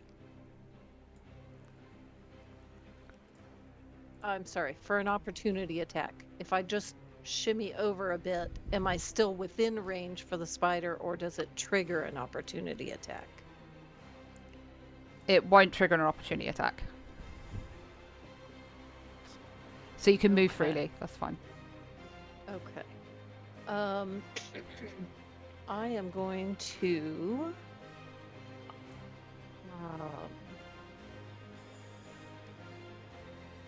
I'm going to do my dragon's breath. I believe. Ooh, Let's go. nice. And I'm going to hurl an orb of teal colored energy Mm-hmm. at this giant spider A. Okay. I'm going to do that at 2nd level. And... Oh, I'm sorry. I misspoke. Not Dragon's Breath. Chromatic Orb. Okay. That's what I'm reading and looking at. That's what I meant. So, Chromatic Orb at 2nd level. Mm-hmm. And so to hit. That hits. 19. All right. So. Oh, I got 2 1s on those. That's good. Die. How much damage was that? Sorry, I zoned out. My bad. 17. 17. damage. Nice. Is it 17 new or is good old damage. rules that Wait, has wait. chromatic orb jump on a double of the same damage on the roll? That's what I was just about to say. If you get 2 dice of the same number, Yep. 2 or more of the same number, the orb leaps to a different target of my choice within 30 feet.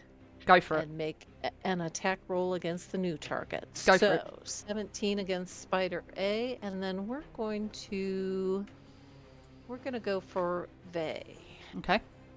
as the second yeah. target. Fucking do it. Yes. Welcome here we go. up. What's the radius? Oh man. 8 does not hit. Unfortunately. Except that, hang on a moment. I have a feature and trait as a sorcerer, meta magic, which, if I can scroll down to it again, my second meta magic was seeking spell. If I make an attack roll and miss, I can spend a sorcery point to re-roll. Go ahead. So I'm gonna do that. Fuck yeah, Hope. All right. Welcome up. So, second time. Here we go. Mhm. Vey, this is for you. Okay. That's an 18 to hit. That just hits. Let's go. Yes. Here we go. 14 damage. Lovely. So as this Alright. orb kind of bounces onto the spider, you see the spider kind of reel back at the fire. And you see Vey kind of turn to you as if to say, "Don't touch my children." You send the orb over to her and it lands and hits her, dealing the damage. And she kind of shrugs it off, pats her arm and goes, "Ah, darling, you will have to do better than that." Is that the end of your turn? That is the end of my turn. Perfect. Next up is Issa. Okay. All right. Fuck this. Whoa. Whoa. Hi. I am in full. Okay. Hold on. All right. I've been planning. Hold up. All right. So, would you say that where I am right now, I am okay? Yeah, actually, this will work because I'm not within melee range of Vey. I'm going to bonus action Hunter's Mark Vey. Okay. Okay. Yep. And I want to shoot her with my longbow Okay. because I can do that. Because my reach otherwise is just 5 feet, and I am farther away than that. Okay. I am at disadvantage, which fucking sucks. That does not hit. It's a 10. That's why. All right. Can I try again? Yeah. You can Okay. try. I'm gonna attempt. Hi, baby. Yep, 26. that hits. 26 hits. Okay. Mhm.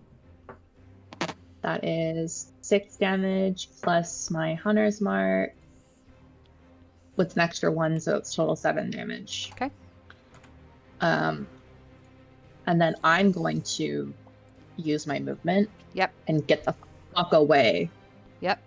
From this. So I have 30 feet, so I'm gonna go 1, 2, 3, 4, 5, 6.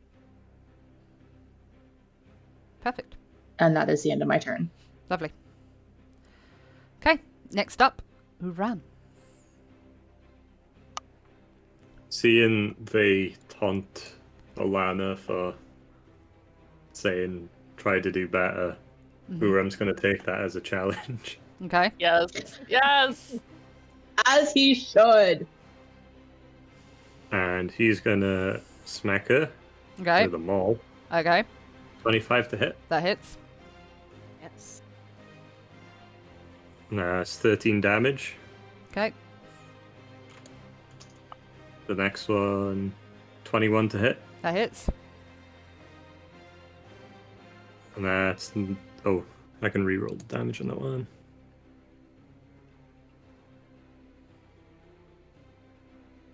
That's... Oh, that's even less. No, that's plus, but Oh. minus 1, so 15 damage. Lovely. And then I'm gonna take my action shirt. Yep. Action. Yeah, Yeah, that I one. got you. That one. That thing that you do. I'm gonna do 2 more attacks. 10 to hit. Miss. And 10 to hit. Miss. Damn. Oh.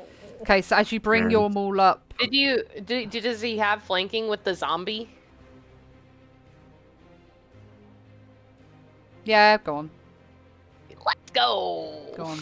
Should I re-roll those last 2? Yep. 14 Miss. and 19. Hits.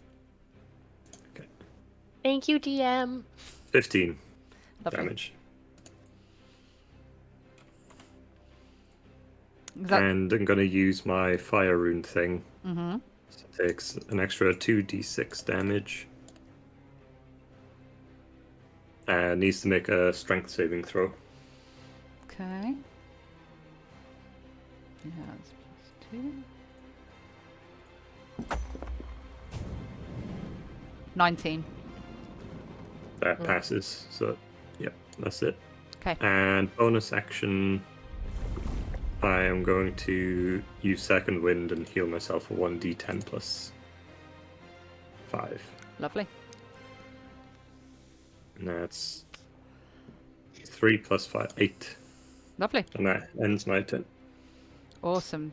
So as you grab your maul, you kind of swing one into one side of her, round your head, round into the other side of her. You go back again for the same side, but she ducks. But as you swing it back again, you hit her side again. And you can see her taking these blows like a champ, and she kind of spits out the blood and wipes her jaw, and she goes, "Ah, you're better. Take note, one over there." And she kind of doesn't seem really phased by what you're doing to her. But you can see that like she spat out blood, so she's not dead, she's not badly injured, but she's hurt. Yeah. Yeah. Okay. Top of the round is Spider A. So with being in the darkness, it's going to turn to face Vakesh. And it's going to try and bite you. Ang. That's dirty 20 to hit. It's With 7 points of piercing damage. actually, And 5 points of poison damage. I'm going to use a luck point Okay. and have you reroll. Oh, Okay. hell yeah. And that re-roll is a 7 to hit. Misses. So it misses. So as the spider turns round to you, it kind of bites, knowing that it's going to find purchase with your skin. But for some reason, you've managed to kind of move out the way. And it kind of stands there, looming over you, kind of like hissing that. So, next up is Benna. Standing at the back, kind of watching what's going on, seeing these tortured souls float around her of your loved ones. She kind of looks, sees that Vey isn't is kind of surrounded now, taking a lot of damage. She looks at you all and goes, right, now it's time to show you what I can do. And as she looks over to Isai, your sister's apparition, she puts her arm out, and as you hear your sister scream, a blood-curdling scream, and I need you to make a wisdom saving throw, please.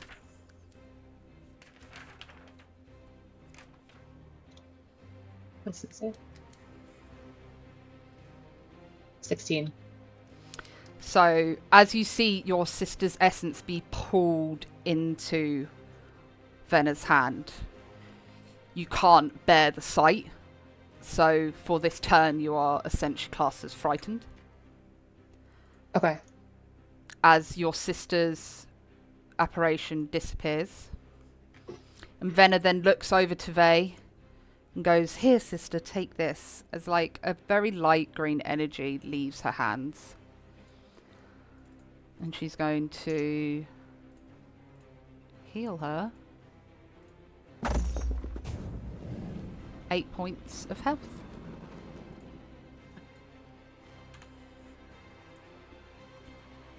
And that's her turn.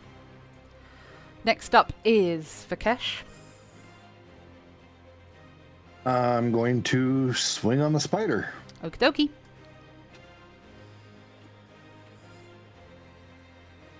Let me see if I can get a crit. 26 to hit. That hits.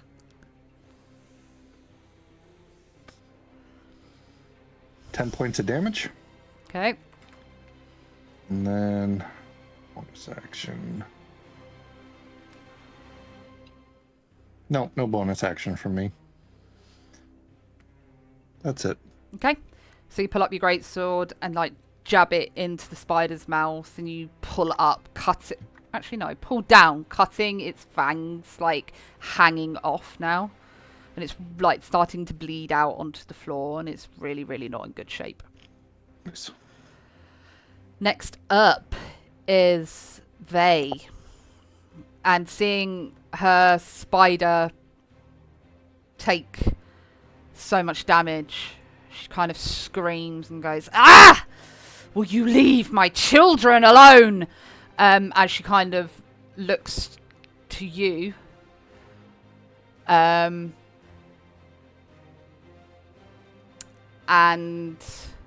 what level is your darkness spell? Level 2. Okay, so she's going to cast Dispel Magic and looks over to you and pushes a force out, and your darkness is completely gone. Nice. With her second attack, she's going to turn to the zombie behind her that's kind of just bearing down on her. She's going to roll to hit. 14? To the zombie? Yeah. Yeah. And that's 6 damage and 16 points of poison damage. And she kind of like just carves Timmy up. Sorry, say the total again. So that was 6 points of piercing damage and 16 points of poison. Okay, so there's no way he can make his I'm a zombie, I can come back from the dead roll, so he's dead. Yeah, he's gone, she's just taken her scimitars and basically made sushi out of your zombie and just kind of sliced through him. We loved him while he was here.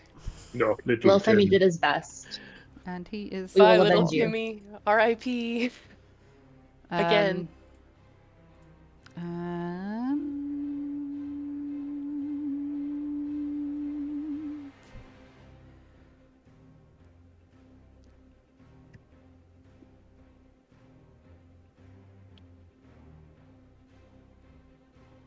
That's it. That's her end of her turn. Next up is Betty. Perfect. I will...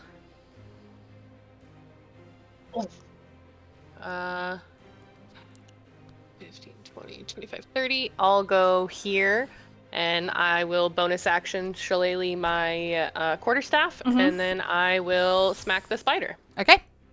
With Booming Blade. As one does. Booming Blade! Let's go! Boom that blade. Okay, but I have advantage because I'm flanking. Mm-hmm.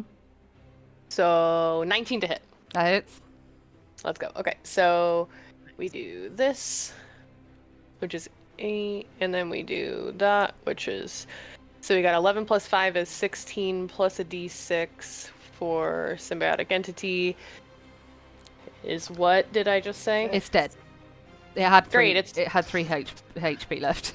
Oh, thank goodness. There's some amount of damage that was more than 3. Success. Lovely. It was a damage that was more than 3. How do you want to kill it? Yeah, I think I just like my staff would just start glowing, and then I would look over to Vey and be like, "Hey, watch this!" And then I'll just bring my quarterstaff down on top of the spider and kill it, and I'll be like, Lovely. That's So the spider falls to the ground. Fantastic. As this happens, you hear Vey scream, like a blood-curdling scream. She kind of goes, "Ah!" like that, like screaming out, because you can tell, even though these spiders is something that she summoned, they mean a lot more to her than you maybe realise. And she looks back to Venna and she goes, "Her. Get her. Next!" Next up is Giant Spider B. Seeing its fallen friend, it's going to use its movement to... Yeah, that's fine. Get up to you, Betty. And it's going to... Ang. Oh. With a 8 to hit. Oh, that misses. That misses. So you can go, lol, as the spider kind of comes over, rushing, and goes... And you kind of dodge, move out of the way. Next up is Olana. Okay. Well, when it... Sorry, I apologize. When it enters my space, when it enters 10 feet of me, can I also have it make a... I'm almost there. I'm so sorry. Oh, you're right. A con saving throw, please? Yep. 16? Yep, you're good. Nothing happens. Okay. Okay. Olana is going to use her bonus action to take a potion of greater healing. Good. Now, I have shield. I didn't use it, and could have that last time, but I didn't remember. I will remember next time if needed. But here's my 4d4, so that's 13. Nice. Plus 4 is 17. So that gives me back exactly what I lost from that last hit. Perfect. Nice. 17 heal. Okay, so I'm back where I was, except I'm down a bonus action. So next, I think I am going to twin spell, 2nd level. A witch bolt. Okay. At Giant Spider B. Okay. And Bay. Okay. So for Giant Spider B. That's a 9. That misses. But I have the Seeking meta magic, and I still have sorcery points left, so I'm going to roll that one over. Okay. Try that one again. 16 to hit the spider. That hits. All right. Okay, damage for Giant Spider B is 25. Holy sh... Damn. Oh, that's no joke. All right. Now we're going to... Alana is sick of the spiders, man.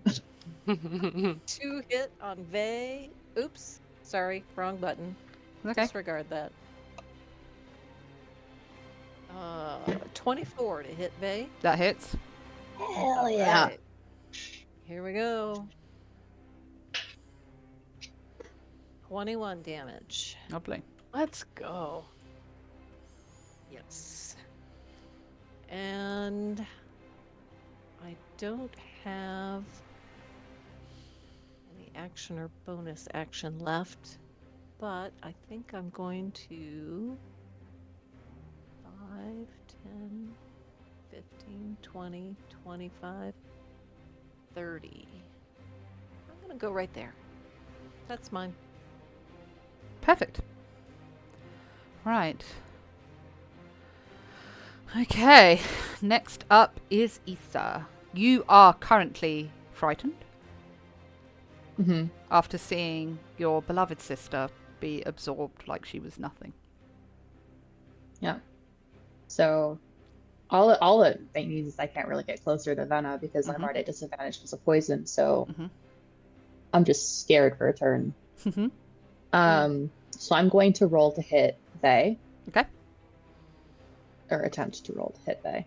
Because fuck this bitch. Sorry. That hits. 25. Yep, that Yeah. hits.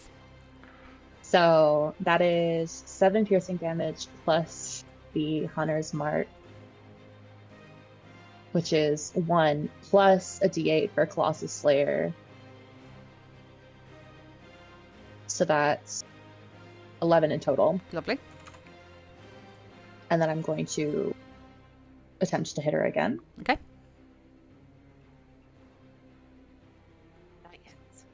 God fucking damn it. Okay, I don't hit her. Misses.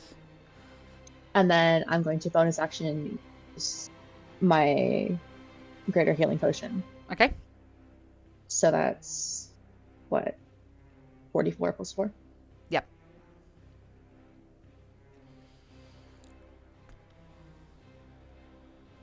That is 6 plus 4 is 10. I know math. So 10 points healed. Lovely. All right, cool. That's the end of my. Yeah, Perfect. that's the end of my turn. Next I'm up. staying right fucking there. Next up is Uram. Right. So I'm going to use my bonus action to get big again. Get Nice. big. Get Let's big. go. Ass cheeks. Big ass. Big ass. So I am now giant. So I'm a large creature for 10 turns. Lovely. And I have advantage on strength checks and strength saving throws. And Nice. an extra d6. Nice. So I am going to smack the shit out of her with a maul. Nice. There you go. As you should. So that is 22 to hit, That hits. 10 damage, and another d6. So 15 damage. Lovely. I'm gonna hit again. It's 13 to hit. Miss. Damn. And that's it, I think. Yeah. Cool. So you bring up your maul again and hit the same side that you've already made contact with twice. You kind of see her like shunt and you kind of see her spit out teeth. But she kind of gives you this grin and her smile is completely bloodied. And she's like, you won't get out of this alive. But sure, carry on. Why not? And it's kind of What a like very this, creepy lady. this is it's kind of disconcerting. You've done a lot of damage to her and she's not looking good, but she is completely unfazed by this. She's kind of enjoying the pain more than anything. Okay. That takes us to the top round, which would be Spider A, but he is dead. And next up is Venna. Seeing her sister get completely obliterated, essentially, by you, Uram, she's going to use her movement.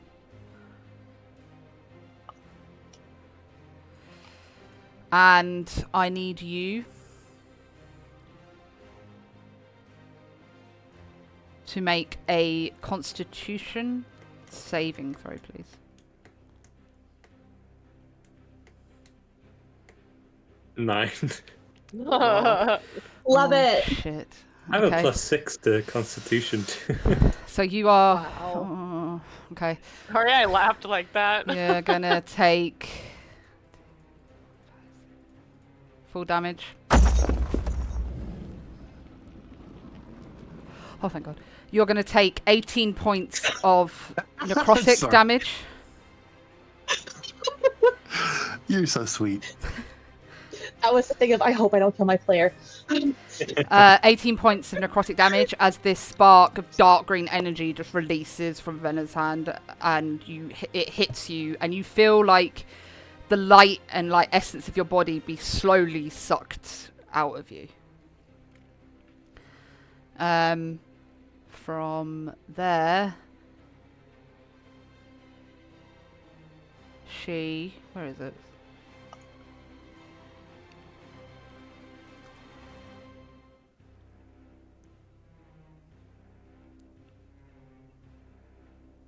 And from there, she is going to hit you again. Oh shit. Fuck.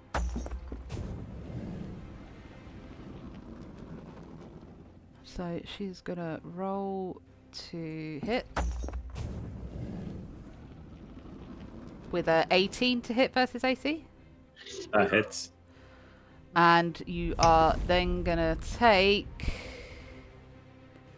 one of those.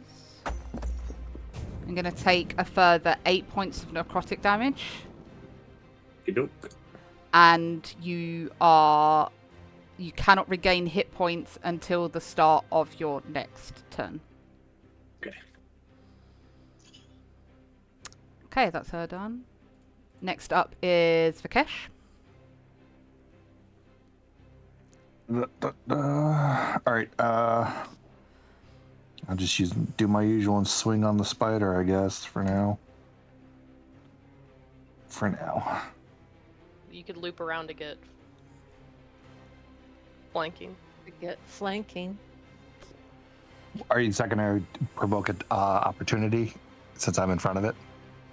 If you stay within its 5 range. feet of it, like, you're not going away from it to come back. You're just, like, if this is the spider, you're just moving round it. It wouldn't give an opportunity because you're not moving away from the creature. Some DMs do that different. Alright, I'll flank it. I'll go around and flank it. Okay. And then... Oh, what DM does that? I'm so sorry. You'd have to move, like, it's 5 feet reach, so. 23. Let's see if this is a crit. Or, ooh, god, thank 17. How do you want to kill it? Damn. Let's go. Hell yeah. Scooter. I want to... I got you, motherfucker. And then just swing down on its thorax. And He's just a cut... baby. and chop off its butt. I love it. Right? They have big asses, right? Spiders have big ass. I just want to chop off his big ass. Perfect. And as it falls to the ground, you see they, like, unnaturally whip round to you. And she essentially disappears in front of Uram and reappears next to Vikesh. She's going to roll to hit you. Okay.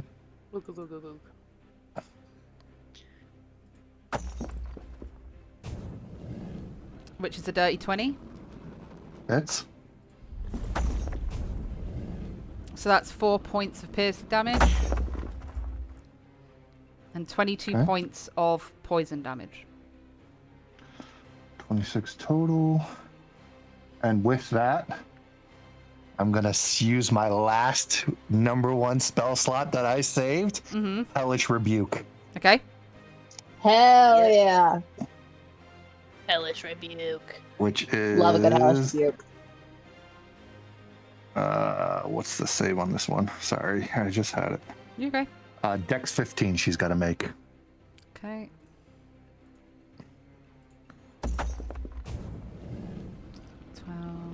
She makes 14, so she doesn't make the save. Yes. Let's go. Yes. 12. 12. 12 fire That was damage. a good hellish rebuke roll. Lovely. So as she's Yeah, kind it of like was. bounced out in front of you, Uram, you're kind of like confused, like, huh? Where'd she go? And she appears next to you, Vakesh, and she takes one of her scimitars and slices across your body, and she goes, "How dare you kill my children!" As you turn round and release your firebolt at her, and it kind of burns her, shocks her, and she goes, "Well, this should be interesting, because I have nothing to hold back anymore." Which brings it to her turn.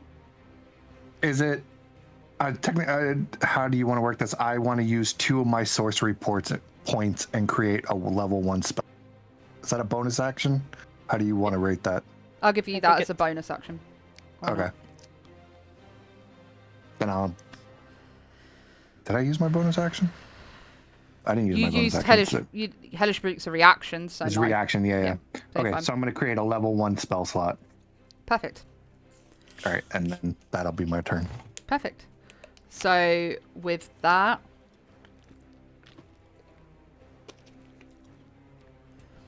Vey is not looking very good.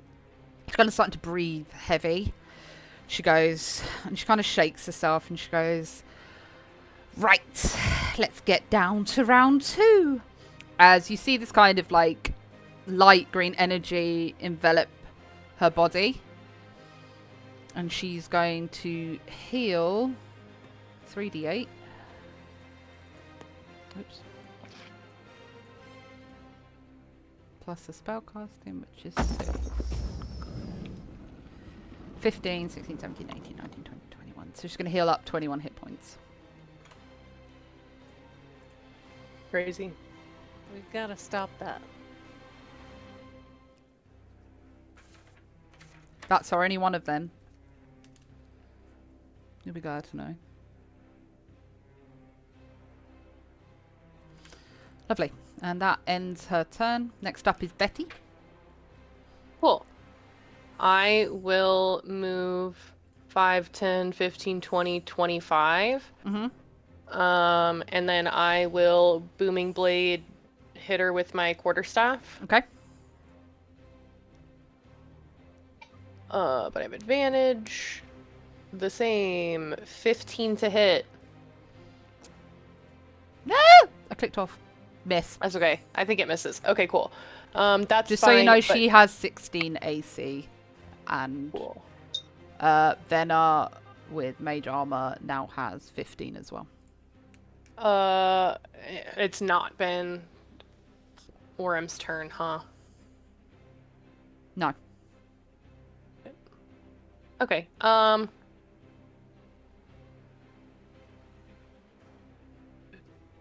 That's it for me then, I think. Thank you.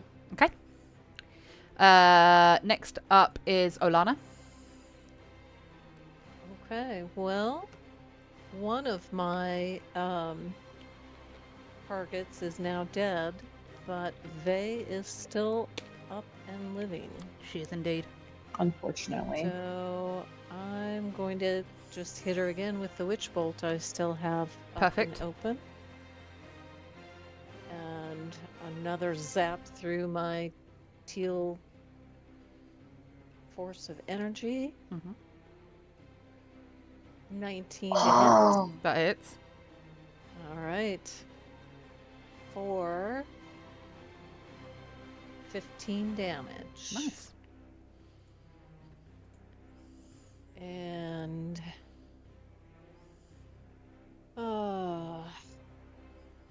bonus action. I don't have many bonus actions. I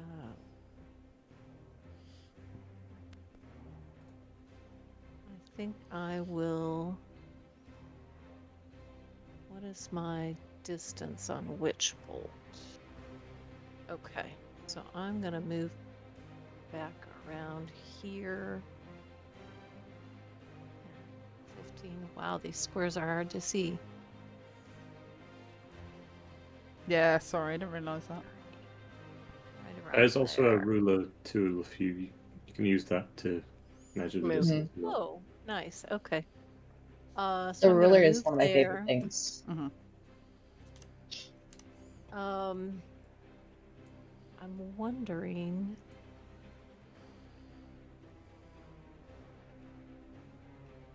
No, I'll stop there. So that's me done. Okay, lovely jubbly. Issa, it is now your turn, and you are no longer frightened. Yay! Okay, so I'm going to move 10 feet here so I have like proper line of sight of everything. Mm-hmm. I'm going to. So Venna hasn't been touched. Vey is looking. How's Vey looking? Not great. Not great. Okay, I'm gonna roll to hit her. Okay. Just hits. 16. Yes. Okay, cool. That is 9 plus the hunter's mark, which is 2 plus the Colossus Slayer, because I can do that once per turn. Mm-hmm. 8. So that's a total of 14 with my first attack. Yep. And I'm going to roll again. Doesn't hit. Doesn't hit. And then I'm going to move 5, 10 feet back. Okay. Actually, okay, cool. I'm gonna stay 30. 30. Okay. There you go. I move my full movement. I'm staying right there, and that is the end of my turn. Hey, I ain't about to get hit by either one of them because no. Next up is Okay. Uram. Is it? Oi, I'm not done with you yet. And he's gonna go 20 feet to fight Vey again. Perfect. So it's like holding his maul up in the air, like. "Arr." Yeah. Hey, Vey hurts. Yeah, He's gonna 21 to hit, That hits. 13 damage, 10 to hit, Miss. and my bonus sections. Oh, well, I was supposed to roll 1d6 on the first hit. Yep. So there's 5 damage from being big. Mm-hmm. Get big. And is drinking a potion a action or bonus action? Bonus. But if you're going to Bonus. drink to heal, you can't. Okay. Because till the end of your next turn, you can't be Oh, healed. end of my. Mhm. Okay. Yeah. Because we have the joke of him having a big ass, the extra 1d6 damage, I imagine, is just him like turning on and smacking it His cheeks going... with his ass. Yeah. It's That's enough 1d6 damage. Yeah. Booty Thunder damage. 1d6 of booty damage. That's my turn. I got you when it comes back around to my turn. Perfect. Okay. Top of the round is Dana. Seeing her sister in the dire straits that she's in, kind of surrounded by you guys.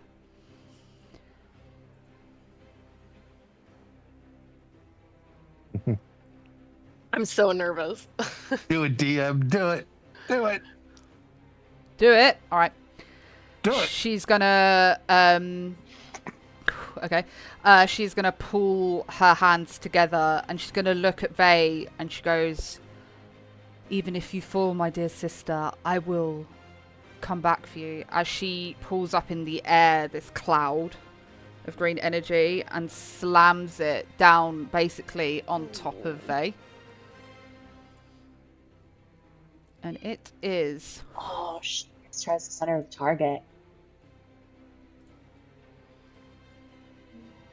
Yikes. Fuck yeah. There's a big old circle. Yeah, I know what it is. I know what it is too. I need. You said do it. I need it's fucking fantastic. Betty, I'm glad you did it. Uram, Vikesh to make a Constitution save, please.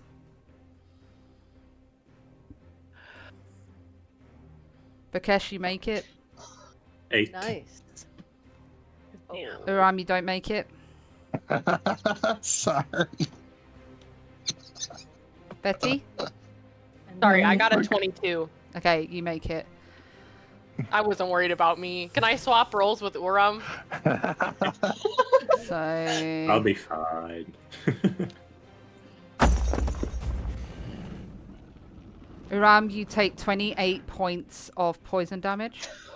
I am down. I knew it. That's why. And everyone else who saved will take half. 2 seconds. Let me.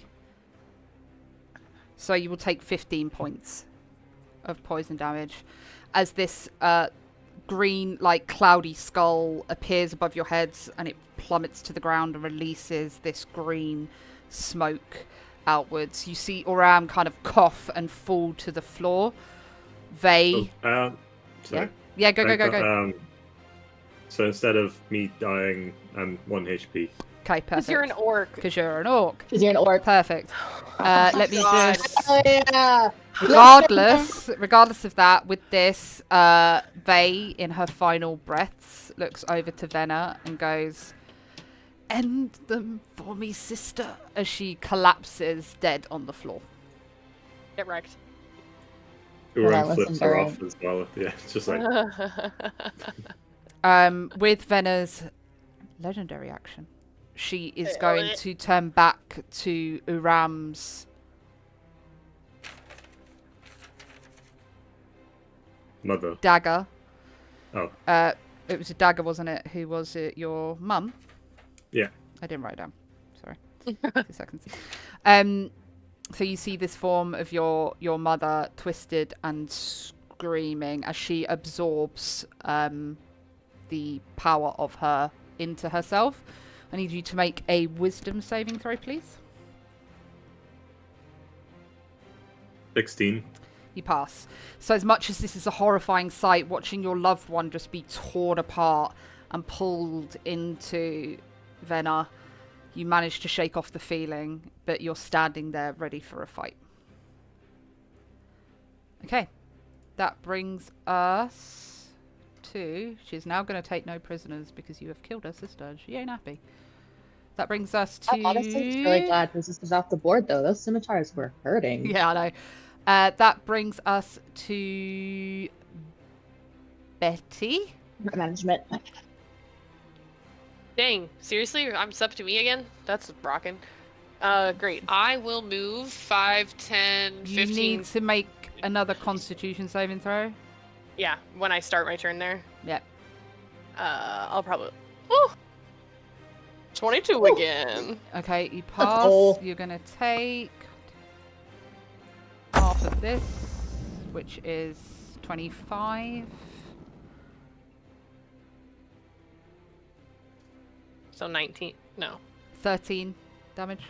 I'm not good at math, as we all just found out right then.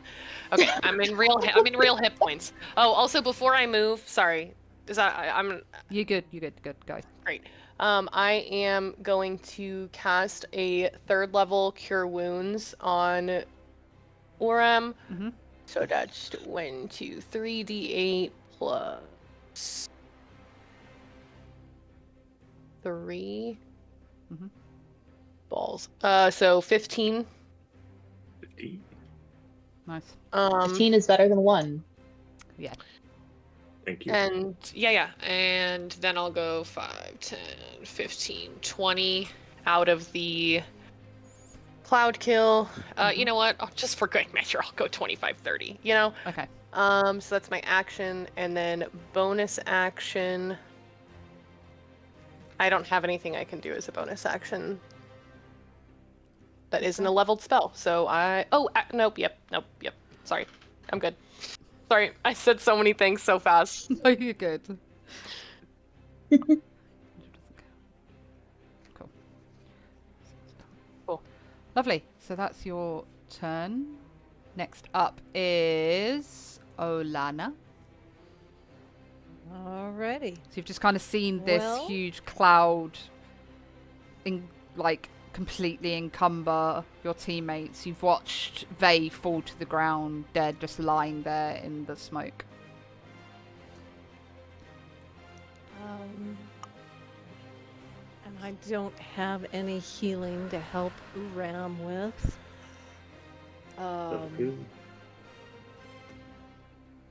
So I'm gonna go with the tried and true. Witch Bolt to Venna. Okay. I'm Heck yeah. going to first move just a little bit closer here. Mm-hmm. And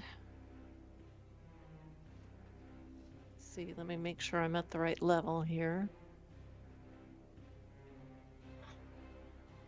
Okay. That is at 24 to hit. Dang. And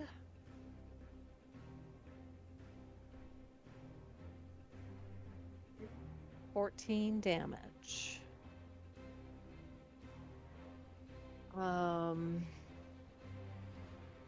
14 damage to Benna, sorry. Yes, to Venna. Lovely. And mark off that spell slot. Okay. And I'm just going to move.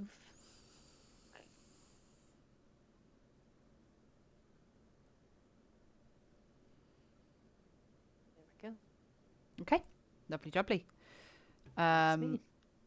So next up is Brain Isa. All right, I'm going to move 5, 10, 15, 20, 25 in this little square right here, because I can see her exactly. And I'm going to roll to hit Venna, because that's what I do. I'm also going to move bonus action, move my hunter's mark over. I was waiting for it. I was like, where is it? I was I'm like, a good don't ranger. roll before you say it. No, I'm a good ranger, I promise. Not that it mattered, because I rolled an 11. Okay, that does not hit. Because I'm still rolling a disadvantage because I'm poisoned from her. Fantastic. So I can't do anything. Actually, no, I can roll to hit again. I'm dumb. I know how to play D&D. You're not dumb. I do not fucking hit her.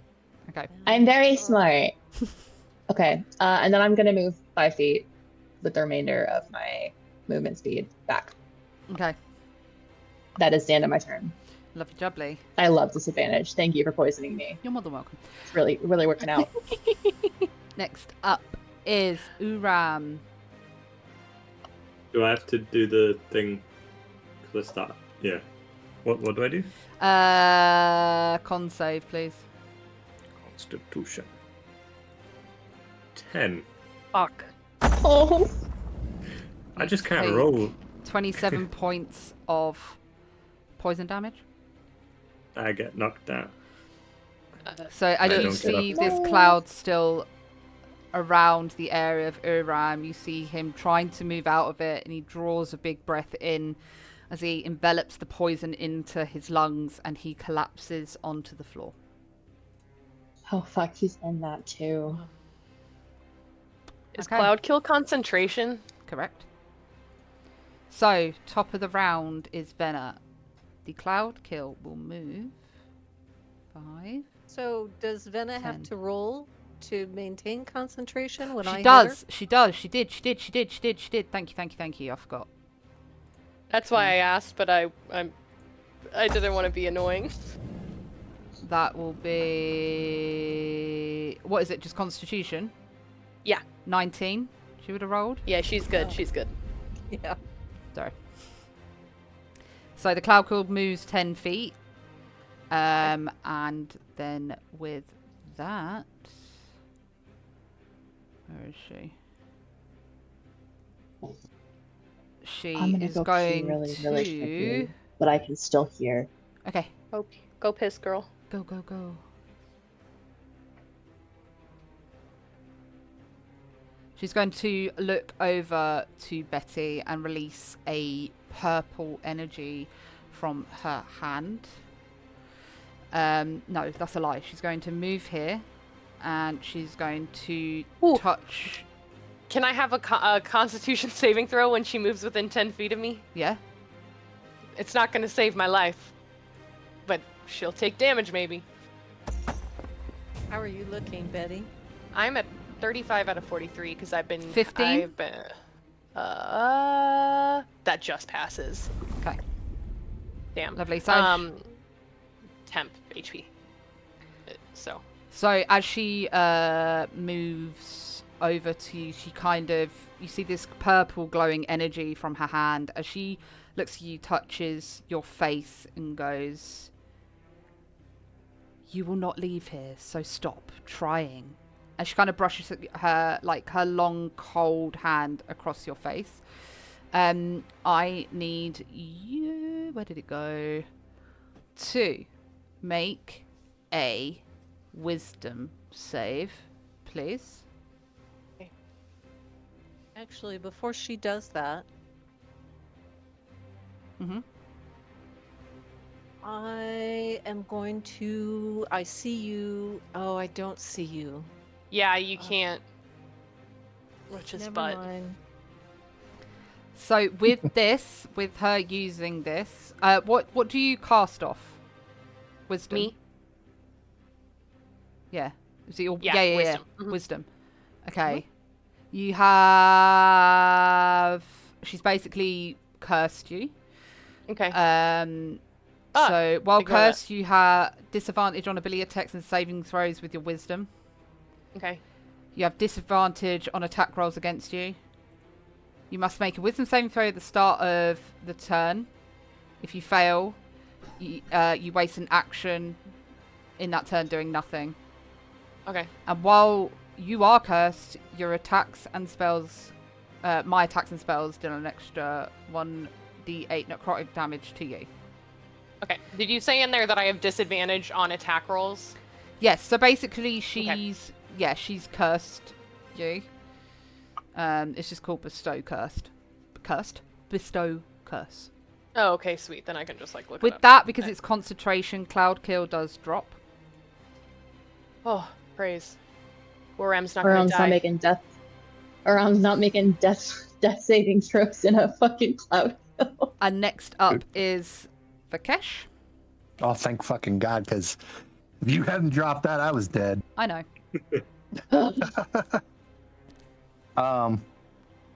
First things first, I'm drinking a potion. Okay. That'll be your bonus action. Yeah. What is it?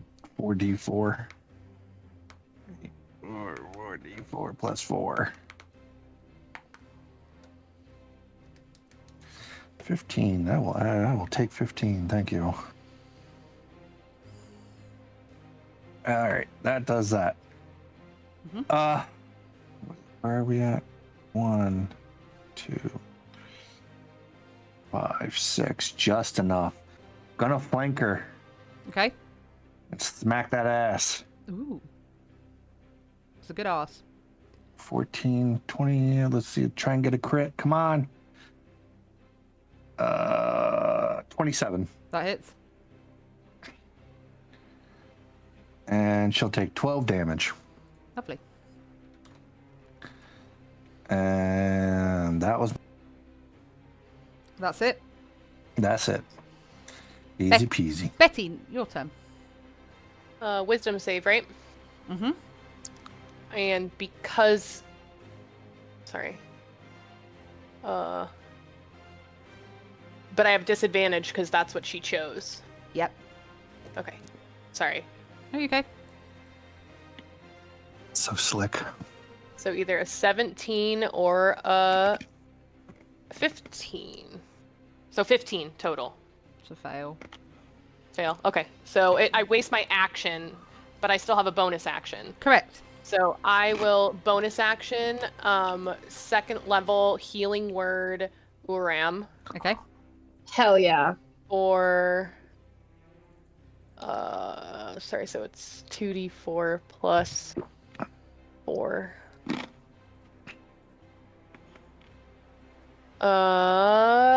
8. It's better than being down. He just like shoots back up the Perfect. And great. And I can still technically move, right?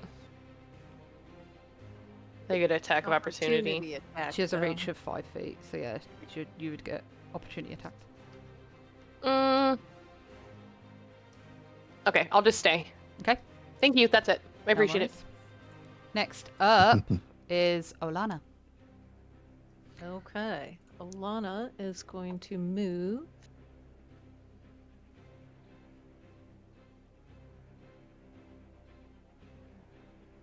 No, 30.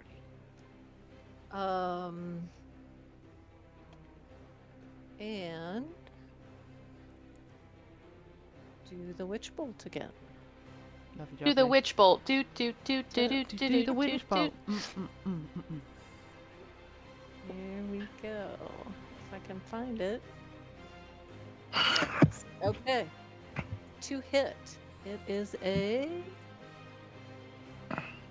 15. Just hits.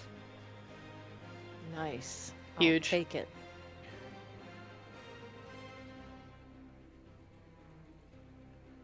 Ugh. Really poor roll. 14. Lovely. Damage is damage. Yeah. I had a 1 and a 3 on those D12s though. That sucks.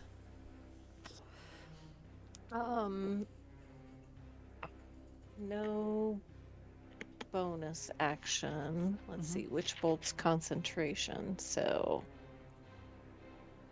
don't have another bonus action I can do that's not concentration. And I've already moved, so that's it. Okie dokie. Next up, Issa. All right. Cool. Amazing. Fantastic. Puppy. Hello? Hello? I'm here. Wait, I need to roll. Hang on. Wait, I need to roll concentration for Verna. Genius. Which she probably makes with a dirty 20. Yep. Yeah. Okay. I'm going to roll to hit her. Okay.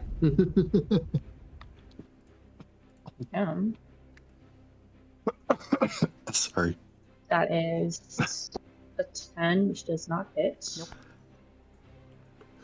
Gonna try again. Please. 18. Yes. That hits. 18 hits, so damage.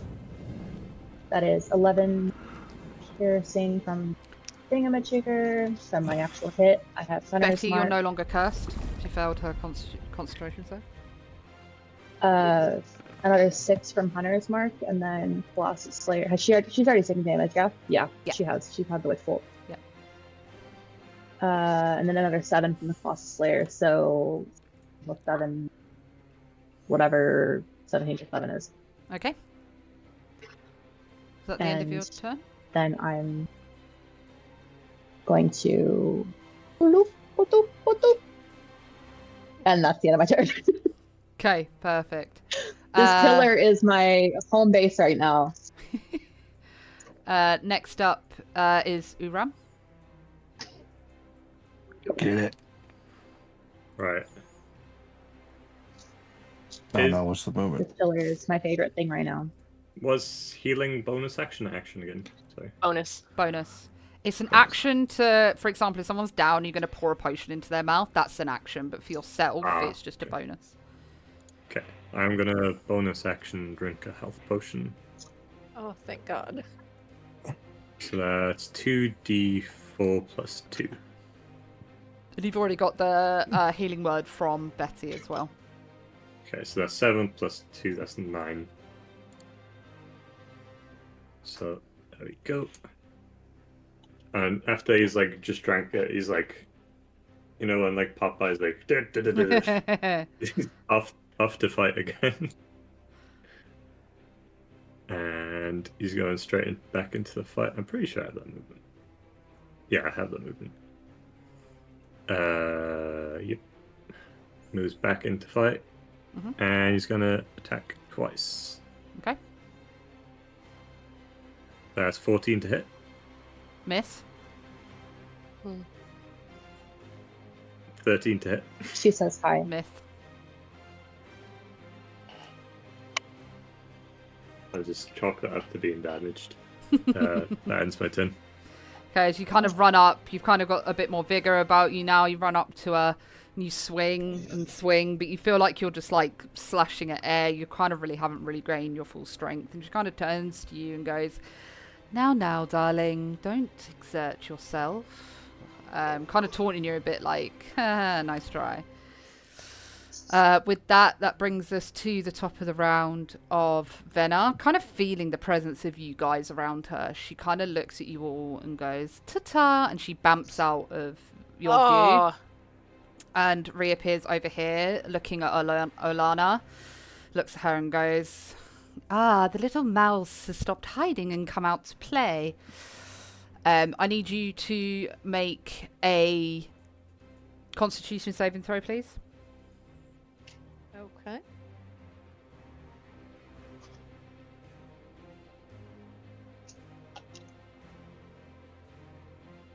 Teen. So you will take half damage.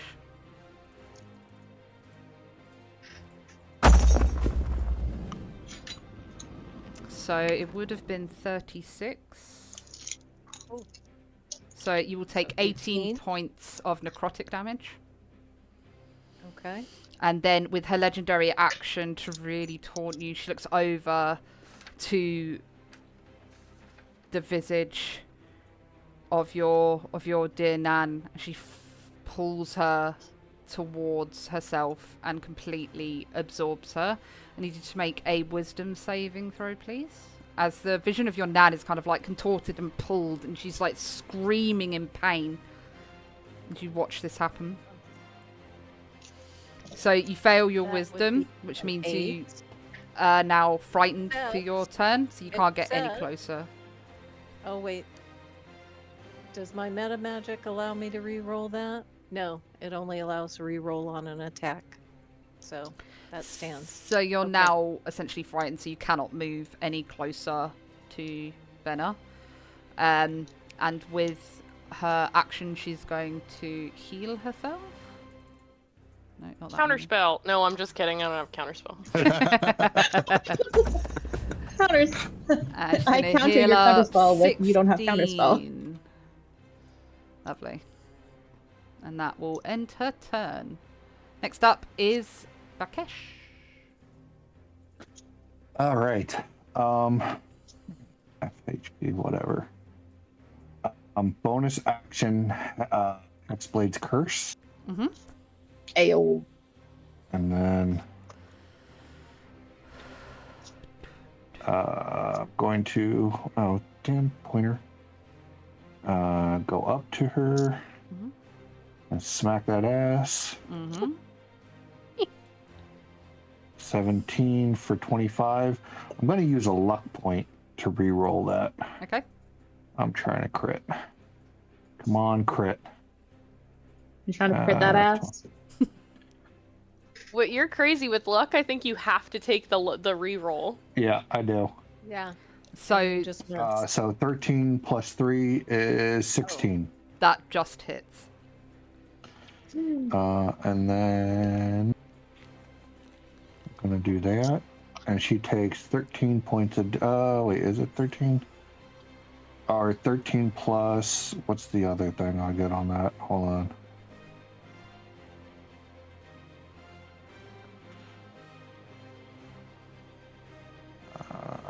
Plus 3. Sorry, yep, just 13 points of. Damn, 13. that's it. Lovely. That's it. Damage is damage. Mm-hmm.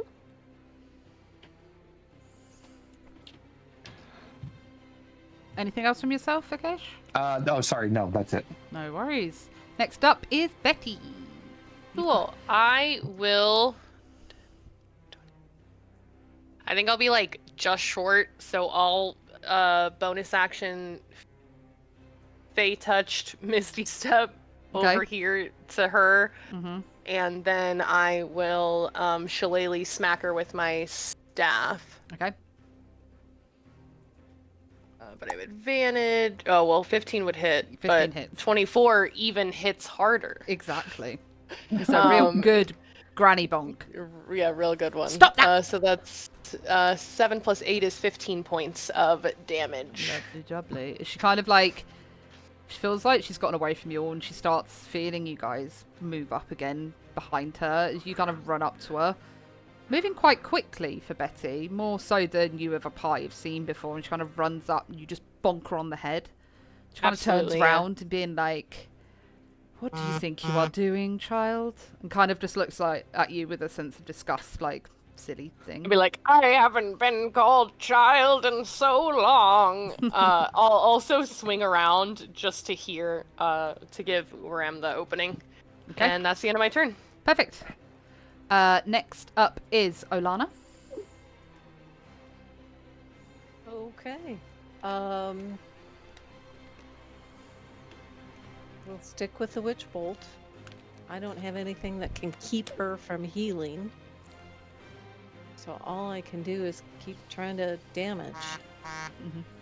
Good old reliable Witch Bolt, though. Yep. If it ain't It's been broken, serving fix as well. That unfortunately misses. Okay, but I'm going to re-roll. Let me make sure. Yes, I still have one left. I'm going to re-roll. Spells. It was at second level, so here we go. 16. 16 to hit. That hits. 23. Let's go 23. Nice. So you kind of draw in your teal energy again. You send one bolt out that she manages to dodge. It just barely misses Vikesh as it flings off into the back of the room. And the second bolt, you really use your anger against her and hits her. And it hits her directly in her stomach. And she kind of pulls back from the force of it. And she kind of looks over to you and kind of shakes a finger and goes, "No, no, darling. Let's not challenge me now." Next up is Issa. Issa has food in her mouth. Give her a moment. Issa had food in her mouth. I ordered Chinese food because I was hungry. That's cool, that's cool. I was casually just like nomming on the egg roll. Alright, so I'm gonna 5, 10, 15. There you go. Perfect. And I'm gonna roll 2 attempts to hit her, because that's what I do. That is a 24. Yeah, that hits. Or sorry, 17. Yeah, that hits. 17 is the lowest, but it still hits. Yeah. Let's go. Let's go. So that is 10 damage, plus my Hunter's Mark, which is an extra 2, plus the D8 for Colossus Slayer is another 6, so 18 for the first roll. And I don't hit her. You don't hit her? Yeah, because the 13 was the lowest roll. Okay. Yeah. And then I'm gonna just move my 15 back. Lovely. I'm just like peeking out from around this pillar. You can just kind being of like, see her "Hi." like take note of where you are, and she's kind of. You can kind of see frustration of you constantly popping out, hitting her with a couple of arrows, and popping back in. Yeah, well, fuck her. If you want. Next up is Uram. Hold on, I forgot to ask a very important question. Is she hot? Yeah, very. Very. Okay, cool. Yeah. Let me see. Right. I'll put a photo. That'll be the end of my turn. Good. So this is.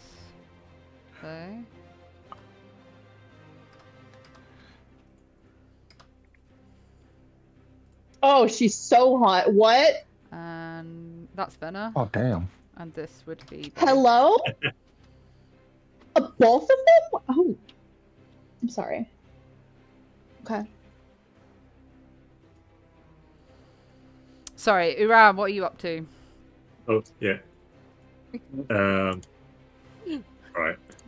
You were distracted by hot lady pictures.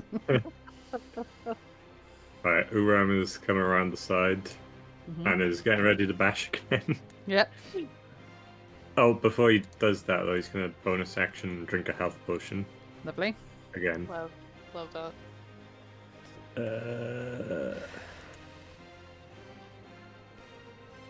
So that's 2d4 plus 4.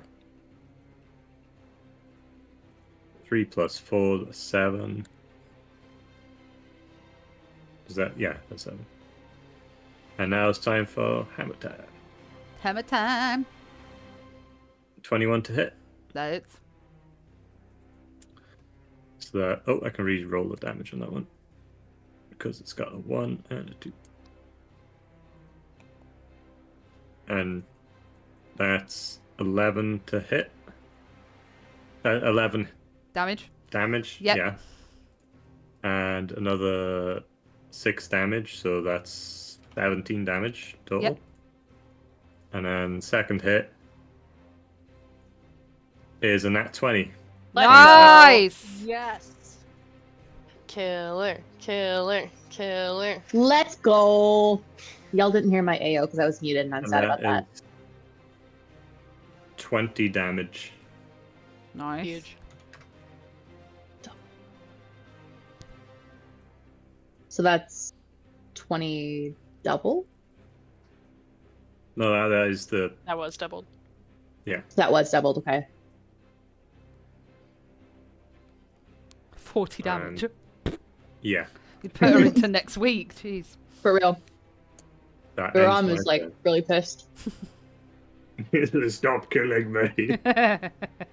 Literally. Love, is that the end of your turn, my love? Yeah. Perfect. So, next up is Venna. So, kind of looking around her. She's going to look over to Vakesh. She's going to try and just attack you straight with her hand. Which is a nat 20. Luck. Luck. Okay. Yep. That will You ain't critting be me. a 10 Miss. versus AC. That misses. Okay. And That was my last luck point. with her legendary action, she's going to draw Betty and Vakesh's loved ones to her. Absorb them. And she's going to heal. So they give her 3d8, so that'll be 6d8. Okay. They heal. So she heals Yeah. 38 hit points. I need... If Uh, if I have oh, I can't think of it. Counter spell. Is that included? Can I stop you from healing with that? in any other normal circumstance, I would say yes. But this isn't necessarily a spell that you would know. You don't know what level spell this is, and you don't know what spell she's casting. With counterspell, you need to kind of judge what level spell it is. This would be probably up to 9th, 10th level spell, because this is something that this is power that she has conjured herself and that she is able to use. This is essentially a legendary action. Okay. The healing. So with the I'll explain after we finished what I gave her as a legendary action. Yeah, so she's going to heal up 38 hit points. And she kind of looks to you all and goes, I told you this wouldn't be easy, so just stop trying. And she kind of giggles. Next up is Vakesh. And you're going to have advantage because she is surrounded. I'm gonna cast Hex. Okay. As my bonus action. Okay. And then once again, smack that ass. Okie dokie. First one is going to be 18. Second one is 23. That hits. That's going to be 13 plus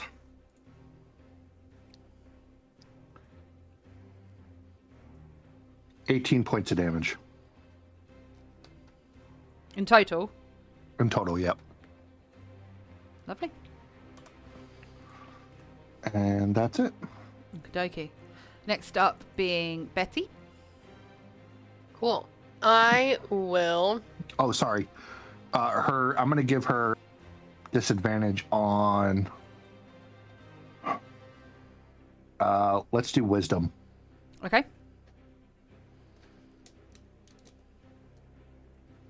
Sorry. I'll just swoop around and I will hit her with the booming blade. Yeah. Boom, boom. That hits. Nat 20 though on the second one. Nice. So sick. Okay. So we do. I don't know how to roll crits, so I'm just gonna roll the damage twice. So we do this. If you right click the damage, you can roll as crit. Oh, I didn't do that. That's okay. So that's 22 plus 12, so 24, and then plus... How much damage for the first one? Sorry? 22 and 12? 22 and 12? So that's 34 plus 8. 34 plus 8 is 42. 42. That is no Nice. joke. Lovely. Cool. And I don't have symbiotic entity, or else it would have been 2d6 also, but I don't have that up anymore. So let's go. That I love this character a lot. When you crit, it's really fun. Let's go. But that is it. Actually, I still have a bonus action left, so I might as well just throw a level 1 healing word at Uram again. So that is going to be, max. So 4 plus 3 is 7. 7. Yep. Thank you. Yep, you're welcome. And that's all for my turn. Thank you. Lovely, lovely. That old lady sure smacks with her cane. Yes, she does. Okay, Oh, that yeah. brings us to It's my grandma right there. Olana. You are no longer frightened, so you can move towards Venna. Fabulous. And so the first thing I'm going to do is to take a potion to heal. 4d4. 1, 2, 3, 4. So that's 9 plus 4, 13. That feels good. So 13 heal. And then, although I have Witch Bolt going, part of me wants to try Command. She has disadvantage. Venna, you have disadvantage right now on Wisdom? She does. Yes. Oh. I'm going to do it. Command. Oof. And that command is going to be halt.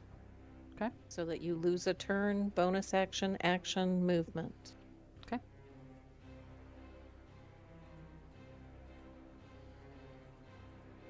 What's the roll to save? Wisdom, 16.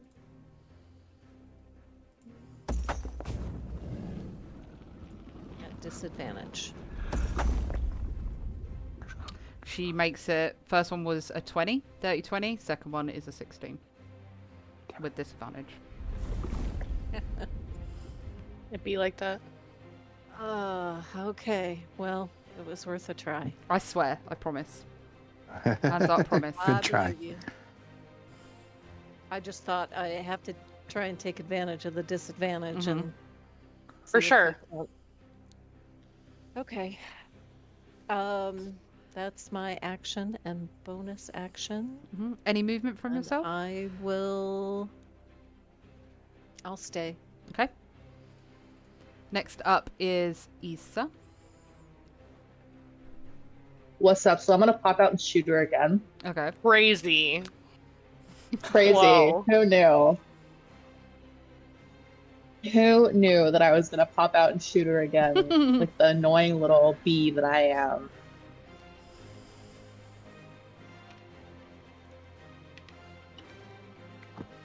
$14 for the first one. Does not hit. Does that hit? No, she has 15 AC. 15. 18. That hits. And that's gonna be 10 damage from my thingamajigger, 1 from Hunter's Mark, and then Colossus Slayer 4, so a total of 15 damage. Perfect. And I'm gonna sneak back behind your pillar. I am gonna sneak back, exactly. I'm so glad that you already know what I'm gonna do. Sneak back behind my pillar. Actually, you know what? Just for funsies, with my bonus action, I'm going to... Hold it, can I do it? So I moved 15. Hold on, you measure.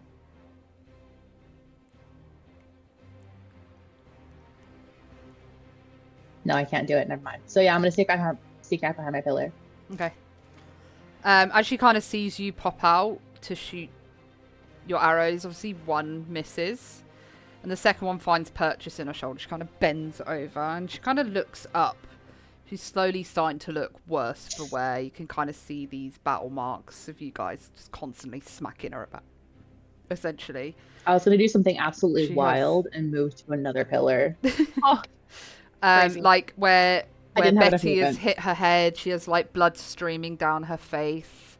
She's got an arrow sticking out of her shoulder, and she kind of looks over to where you are, Issa, and goes, "Oh, darling, I expected more of you. You don't want to come out and fight with your party. You just want to hide like the little rat that you are." Next up will be Uram. Right. Uram's beating the shit out of her again. Let's go. Let's go. Dirty 20 to hit. That hits. That's 11 plus 1d6. 14 damage. Lovely. 14 to hit. Just misses. And do I have anything in my bonus action? No, that's all I can do. Okay. So you swing your maul round. Same kind of way you hit Vey and slam it into her right side, and she kind of buckles under the pain. She spits out blood, and she's really looking hurt now. And she kind of just smiles and giggles at you all. Is that the end of your turn, Uram? Yeah. Perfect. That leaves us to Venna. She kind of stands up, coughing out blood. Hi. At the start of their turn, can they please make a con saving throw? 16? Yep, you're fine. Thank you. Okay, you're welcome. So she kind of stands up, blood dripping from her forehead, and she kind of moves her hand across her face, and she looks at her blood, and she looks to you all and goes, "This is a long time since I've been hurt this badly. I'm impressed by you all. But unfortunately, this is not the end." As she, again, uses her last one, bumps away from you guys up to here. And you see this happen. She reaches up and grabs 2 crystals that are on the altar, smashes them together, touches the stone in front of her. And you hear her mutter some words, and she looks back to you all and goes, "I shall see you next time, kiddies." Ooh. And she completely disappears from view. Son of a bitch. I have half a question. So the way that Booming Blade is worded, if the target willingly moves 5 feet or more before the start of my next turn, they take 2d8 thunder damage. Okay.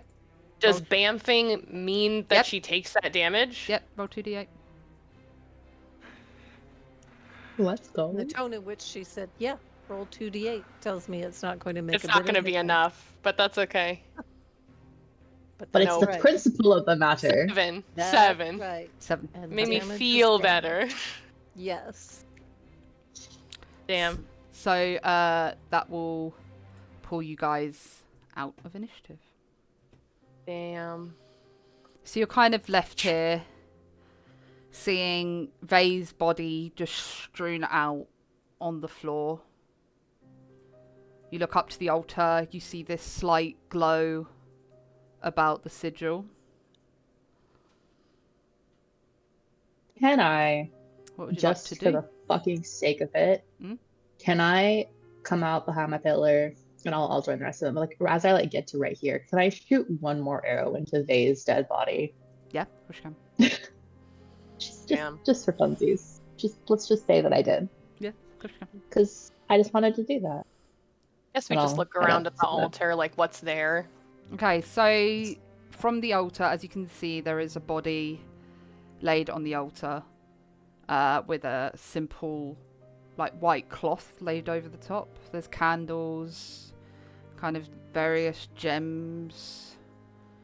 Across the front, where you saw Venna retreat to, there is a huge Loth symbol on the front of it. There is some remnant dust on the floor from where she left, from the crystals that she kind of smashed together to use whatever she used on the floor.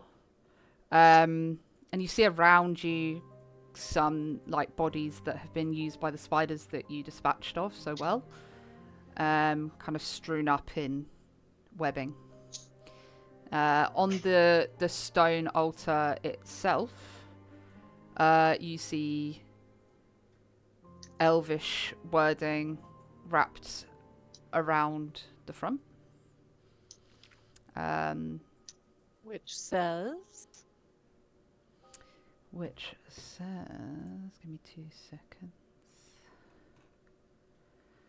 So from the scripture that's on the front of the altar, it says, "Though I have fallen, I will always come back."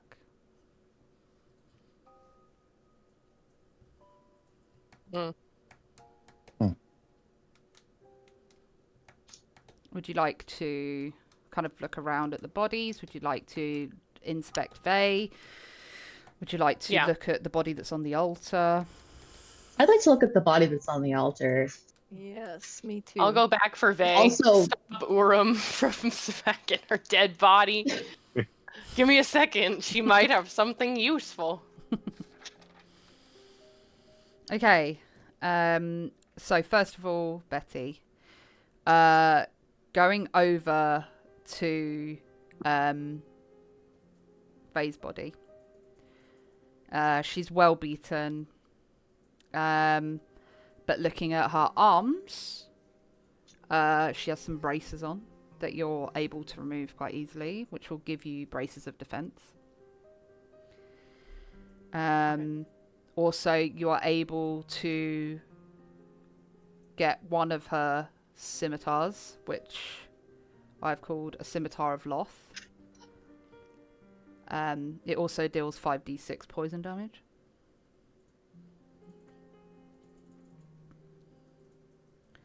And you are able to salvage her breastplate, which will class as scale mail armor. It's adorned with Loth symbols all over it, and a intricate spiderweb design down the breastplate and the chest. But it's scale mail made of metal, correct? Yeah, it'd be classed as scale mail, as in the weight wise. And that is armor of acid resistance. Ooh. And that's all you're kind of able to get off of her body. Got it.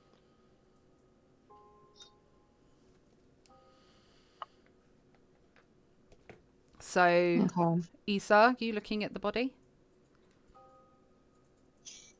Issa and I'm looking Alana, at you the looking at the body. body? Altar. Yeah. Would you like to remove the veil?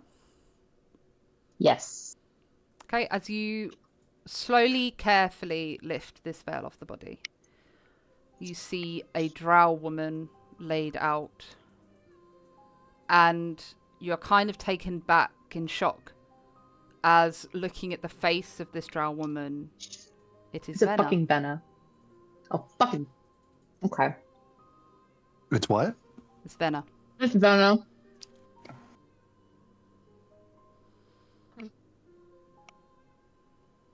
Amazing. I'm gonna angrily eat my This beef burger. fucking bitch won't stay dead. Dead. That's it. That's it. I have a short sword for a good fucking measure because I want to and because I'm angry and I feel like it because she showed me a rat.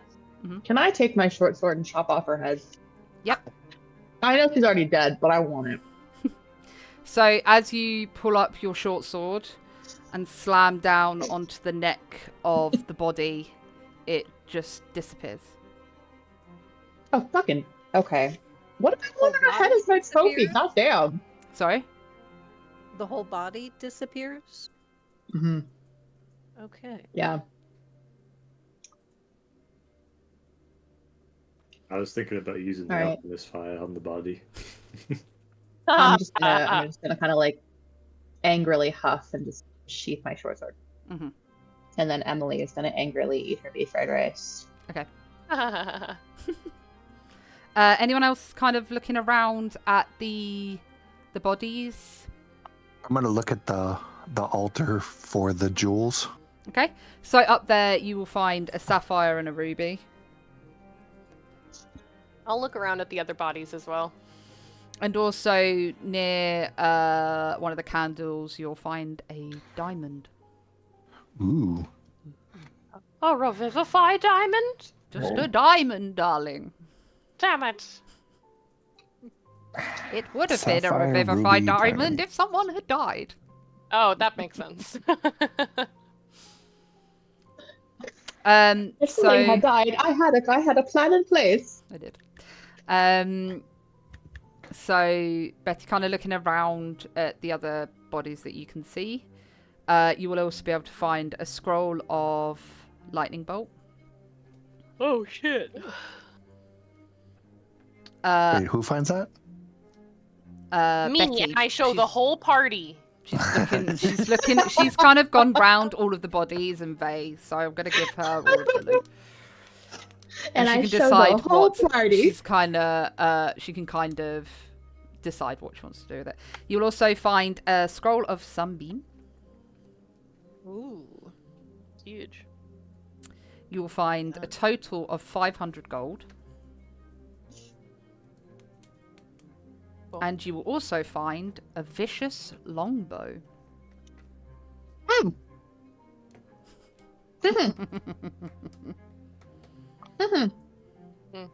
Cool. Great. That's Can everything. I have? I want the bow.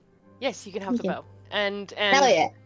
whoever wants the bracers of defense can have the bracers of defense, and whoever wants the scale mail can have the scale mail, and whoever wants the scimitar can have the scimitar. And in theory, whoever wants the scrolls can have the Any of scrolls. those. I just want. Bracer of defense is only if you're not wearing armor, right? Yeah. I'm currently wearing a breastplate. Is everybody wearing armor? It's Not. a very nice. So if you're It's for wearing a when you're robe, not wearing armor. yeah. Yeah. The bracelet of defense is like in place of armor. No. Okay. They'll give you I'm not they'll wearing give you armor. There you go. Cool. then take the bracers. They'll give you an extra 2 AC. Oh, fabulous. Yeah. Thank you. I can't wear metal because I'm a druid.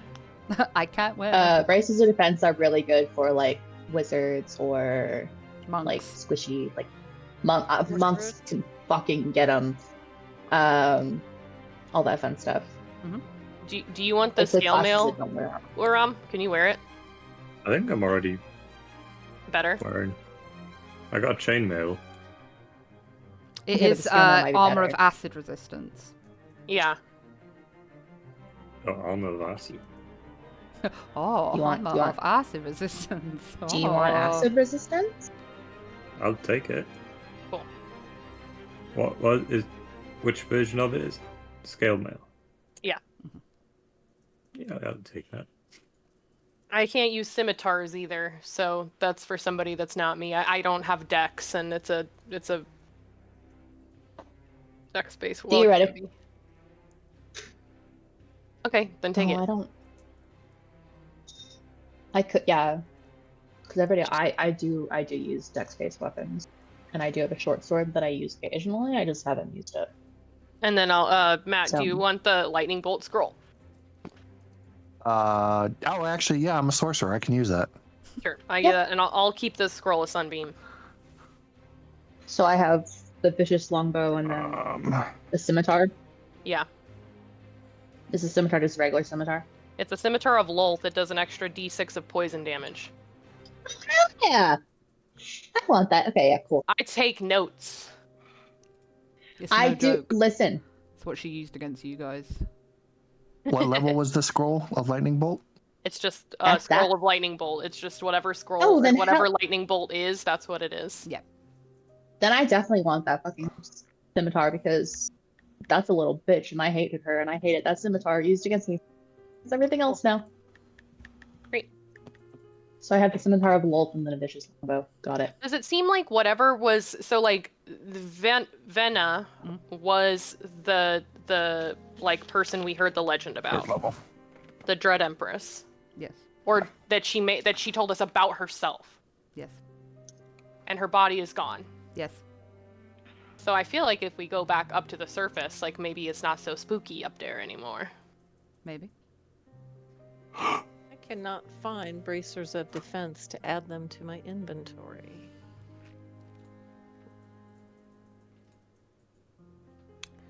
As a question, It should be. does anyone want Under manage inventory. Right, and I You click should- on add you should have- items. Yeah, type in bracers and it should be the second one that There you pops go. up, I've bracers. added them in for you. Alright. Alana, I've added them in on your You'll- inventory. Okay.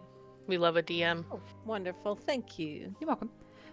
It was not popping up. It said no whatever found.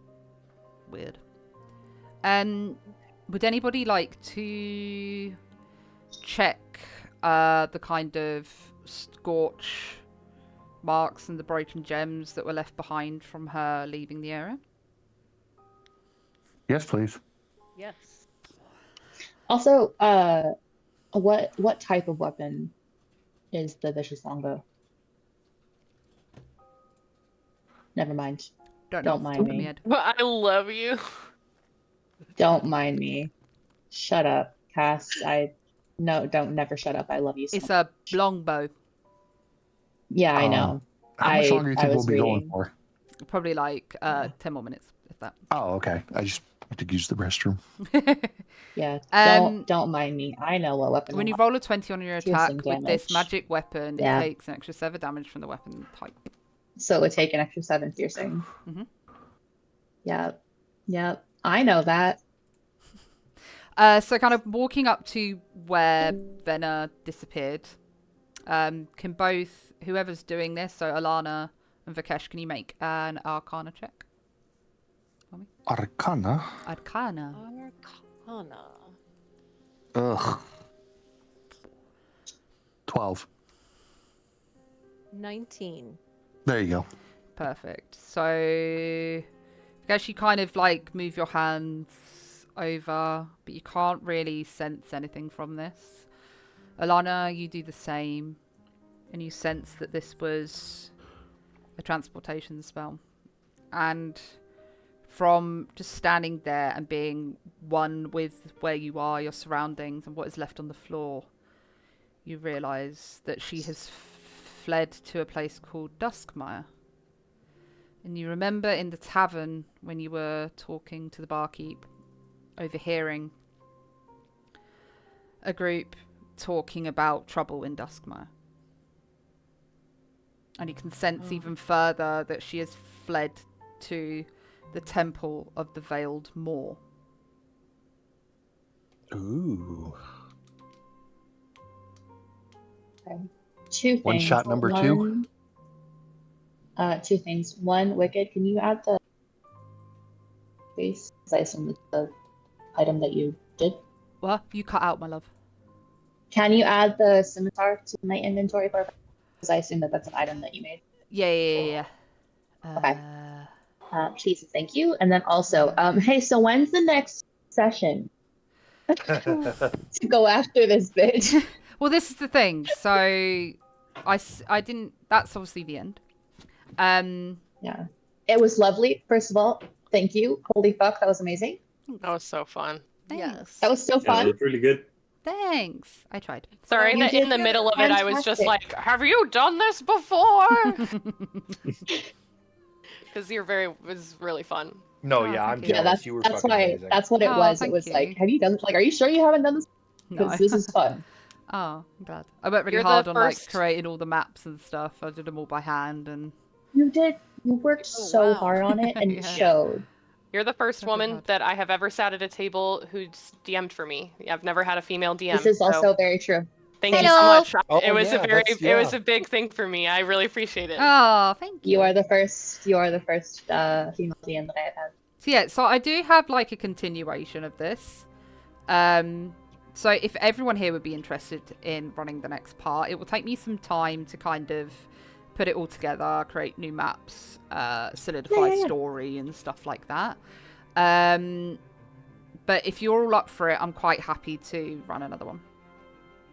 Baby, if you wanted to make this an entire campaign, I'd be in. Maybe. I If promise you ever, I won't like, be late to the next one. I promise. I'm just saying, like, if that's something that you wanted to do, you have me. Oh, If you wanted to just another one shot, you got me. No matter what, you got me. Oh, thank you. That means a Yeah, lot. I would definitely play again. Ah, yeah. Oh, yeah, for sure. 100,000%.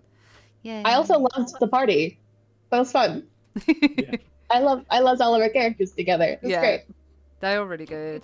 And Hope, super well done for like being super new. You did really, really, really well. Oh yeah, no, you did fantastic. Oh my gosh. You yeah. managed. Thank you. Yeah, You did managed epic. that sorcerer shit, like.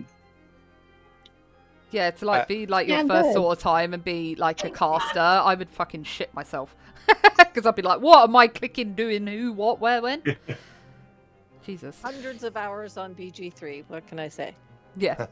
I mean, it does help. That's all I'm I so can glad do you guys with got it, too. slightly annoyed with my character. I'm gonna punch you in the throat.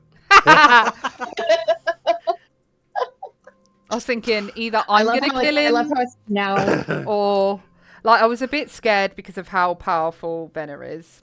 Like with having stuff like Blight and Cloud Kill, they're insane damage spells.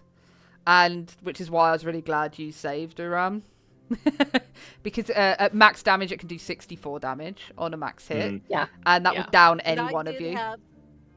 I did have counterspell, but I was behind a pillar, Mhm. and I didn't see her casting You have it, to be so I inside. couldn't use it. She I also had to be in she sight.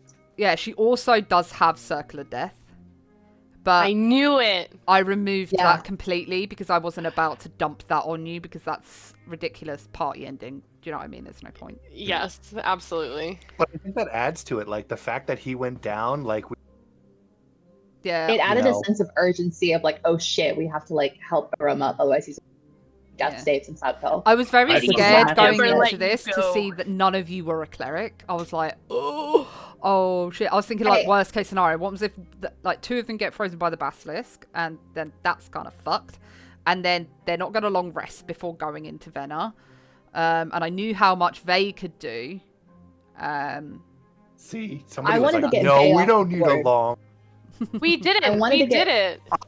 I did. I only had one. I only have 5 level spell slots, and I only had 2 left. All I'm saying is that only one person went down. Yeah. That's crazy. That's pretty epic. Yeah. Especially Went when down I to- load this into an encounter on D&D Beyond. If I load this as an encounter, it comes up as deadly. As in, you're unlikely to Wow. survive this. And So, we Well- live. Guess fucking what? yeah, well, We did fantastic. Well done. Yeah, No, but honestly, it did run a hell of a lot longer, but I just wanted you to get all the lore I and don't stuff care. that I put It was in. so fun. I give no fucks. It never goes as I long. love- It's never as short as when I did mine. It turned into a 2-shot. Yeah. This wasn't meant to be. I was I quite happy regularly- for you to have her die. And then I was talking to the guy that DMs for me, and I was like, "Is it?" Because when I played it through with Sean, I had her dimension door out of the room, and I was like, "Is that cheesy to kind of have the boss disappear?" And he was like, "Well, what happens if you make it into this and have it move on? So it's and have it chase. like open up another thing where Yeah. it has like a Yeah, exactly. and I love that. I love that because now we're also like, oh my god, we have to go after her Mhm. because this isn't over. And maybe and I love we get to add a level.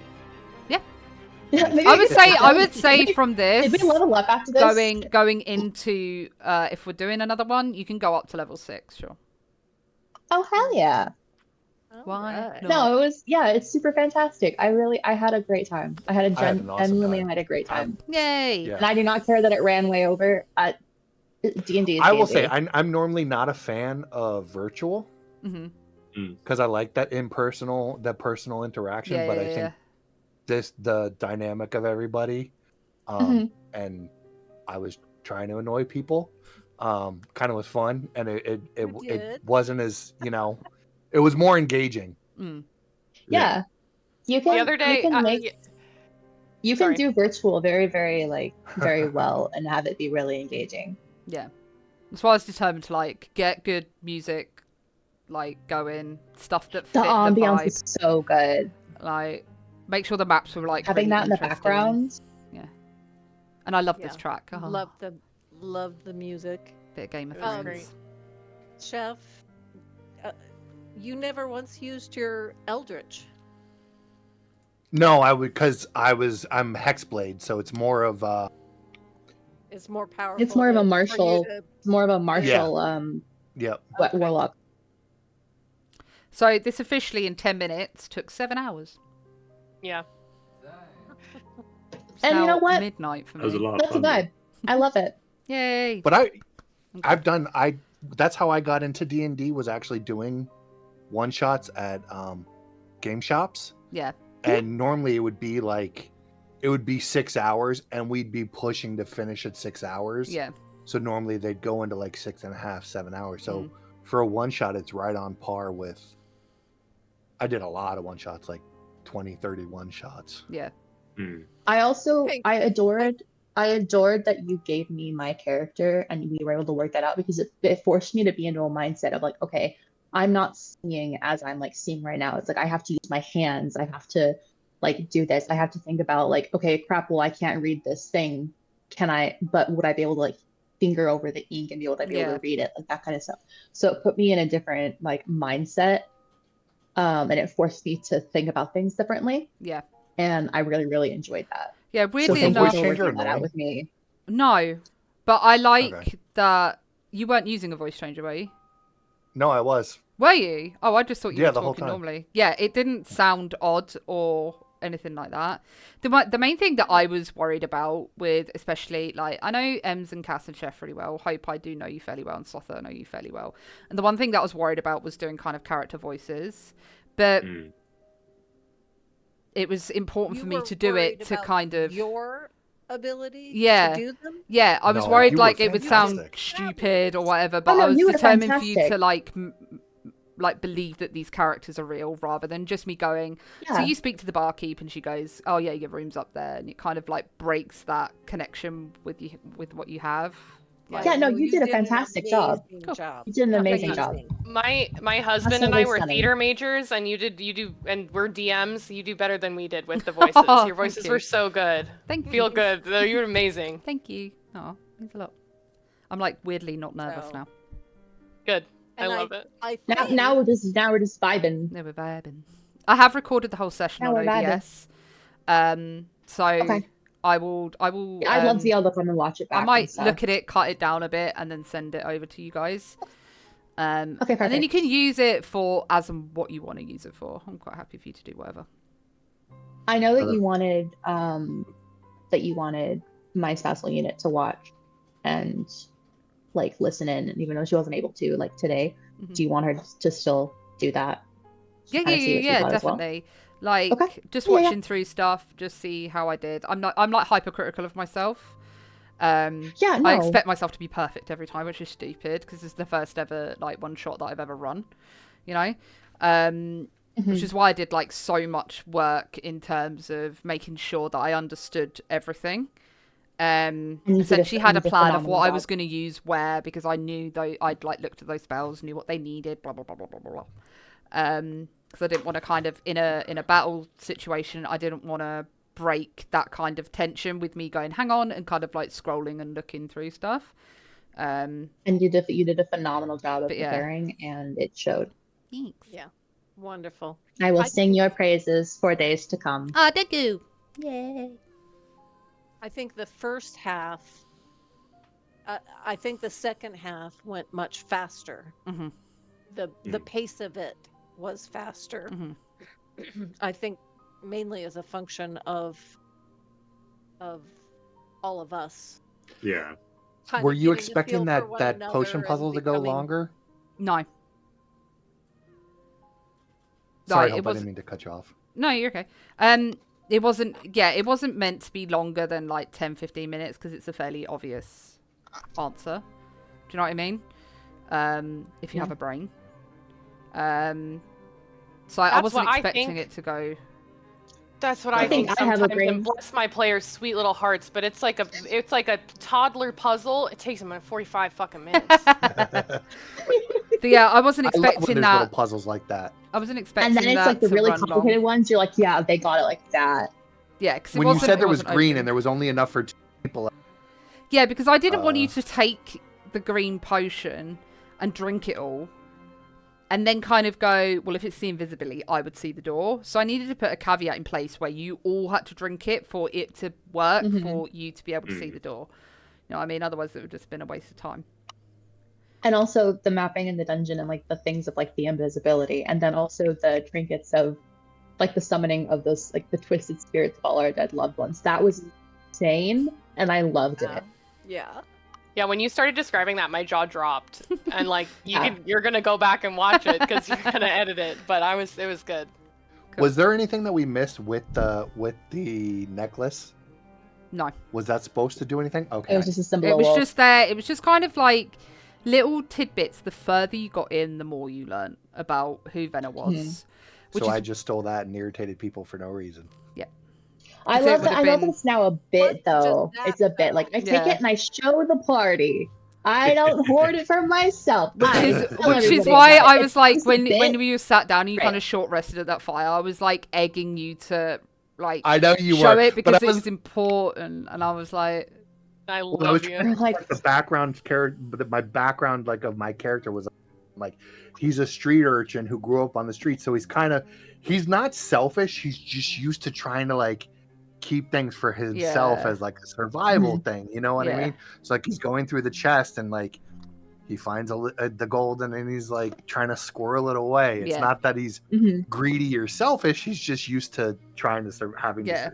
So that was my like reasoning. But the fact that everybody got irritated with it and was like noticing it and it just kind of egged it on a little more. So I was like, and I'm one of those people that really I like to create that little bit of chaos within the party and egg it on. Meta could tell you, like instigating between characters, because I think I've watched you play for hours upon hours. Yeah. Huh? I've watched you play for like hundreds of hours. You know me, yeah. I like to instigate between my party members. I think it adds to it. I don't think party members are always peaches and cream and getting along, you know what I mean? 5 people, 5 personalities. Yeah. So they're, whenever I first started like with like helping out with like realm stuff and getting like becoming like really good friends with Meta, it was almost at the finale of Y'all's campaign. And so I went back and I binge watched the entirety of the campaign in like 3 days so that I would be prepared for the next time. I love it. It was just on in the background. So yeah, all the big dick jokes. But yeah, TLDR, had an amazing time and would play again. Yay! Cool. It was great. Good. Thank you, Wicked. You're welcome. And thank you everyone who was kind of sat thank in you, chat thank watching, and I hope you enjoyed yourselves and all of that good stuff. And we'll be back with part 2. At some point I'll figure out a time. At an unknown date and all time. of Take your that. time. Take your time. And I'll come Take up your with something time. else. Take your time, love. Take your time, but we're also really excited. Yes. A lot of work. It is. It's Take a lot your of time. work. And now she has no longer got your trinkets. She needs to find something else to use against you. Yeah. So take See- your time and see, do whatever I was you like- need to do, but just know, Okay. say the word, we're all ready. I Oh, wanted also, to, just to and- let you know, when you spoke to Jenny, she was completely under the influence of Venna. Oh, I love that. I love that. I really I wanted love it. to, when I gave her the pen, I was like trying to figure out a way to do it where I wanted to give her an item, but not have it not mean anything. Mm-hmm. And I was like, the way when I gave her the pen and I was, and I was like, damn it, I want to just give her a fake item. Because I was like, just in case, you know what I mean? Yeah. If we had like pulled that off Mm-hmm. when we went to the forest, would I have died? Yeah. Okay. So she was protecting us when we went in the forest. Yeah, because she needed you to get there. Okay. Mhm. Damn. It was a necessary evil. She needed you in that place. 10 out of 10. Needed us Phenomenal to get storytelling. to the chamber. Yeah. Cool. So, But thank you. Cool. Right, go be Thank free, you. my Wicked. lovely little goblins. And yeah, I will see you all next time. I'll talk to you in streams and all of that shit. Have a good weekend, But thank you everybody. everyone for being here. Thank you Yeah. for being awesome. Your character's amazing. I love you all. Mwah. Thank you for DMing. You're welcome. Bye. Bye. Bye. Bye. Bye. Bye. Bye. Bye.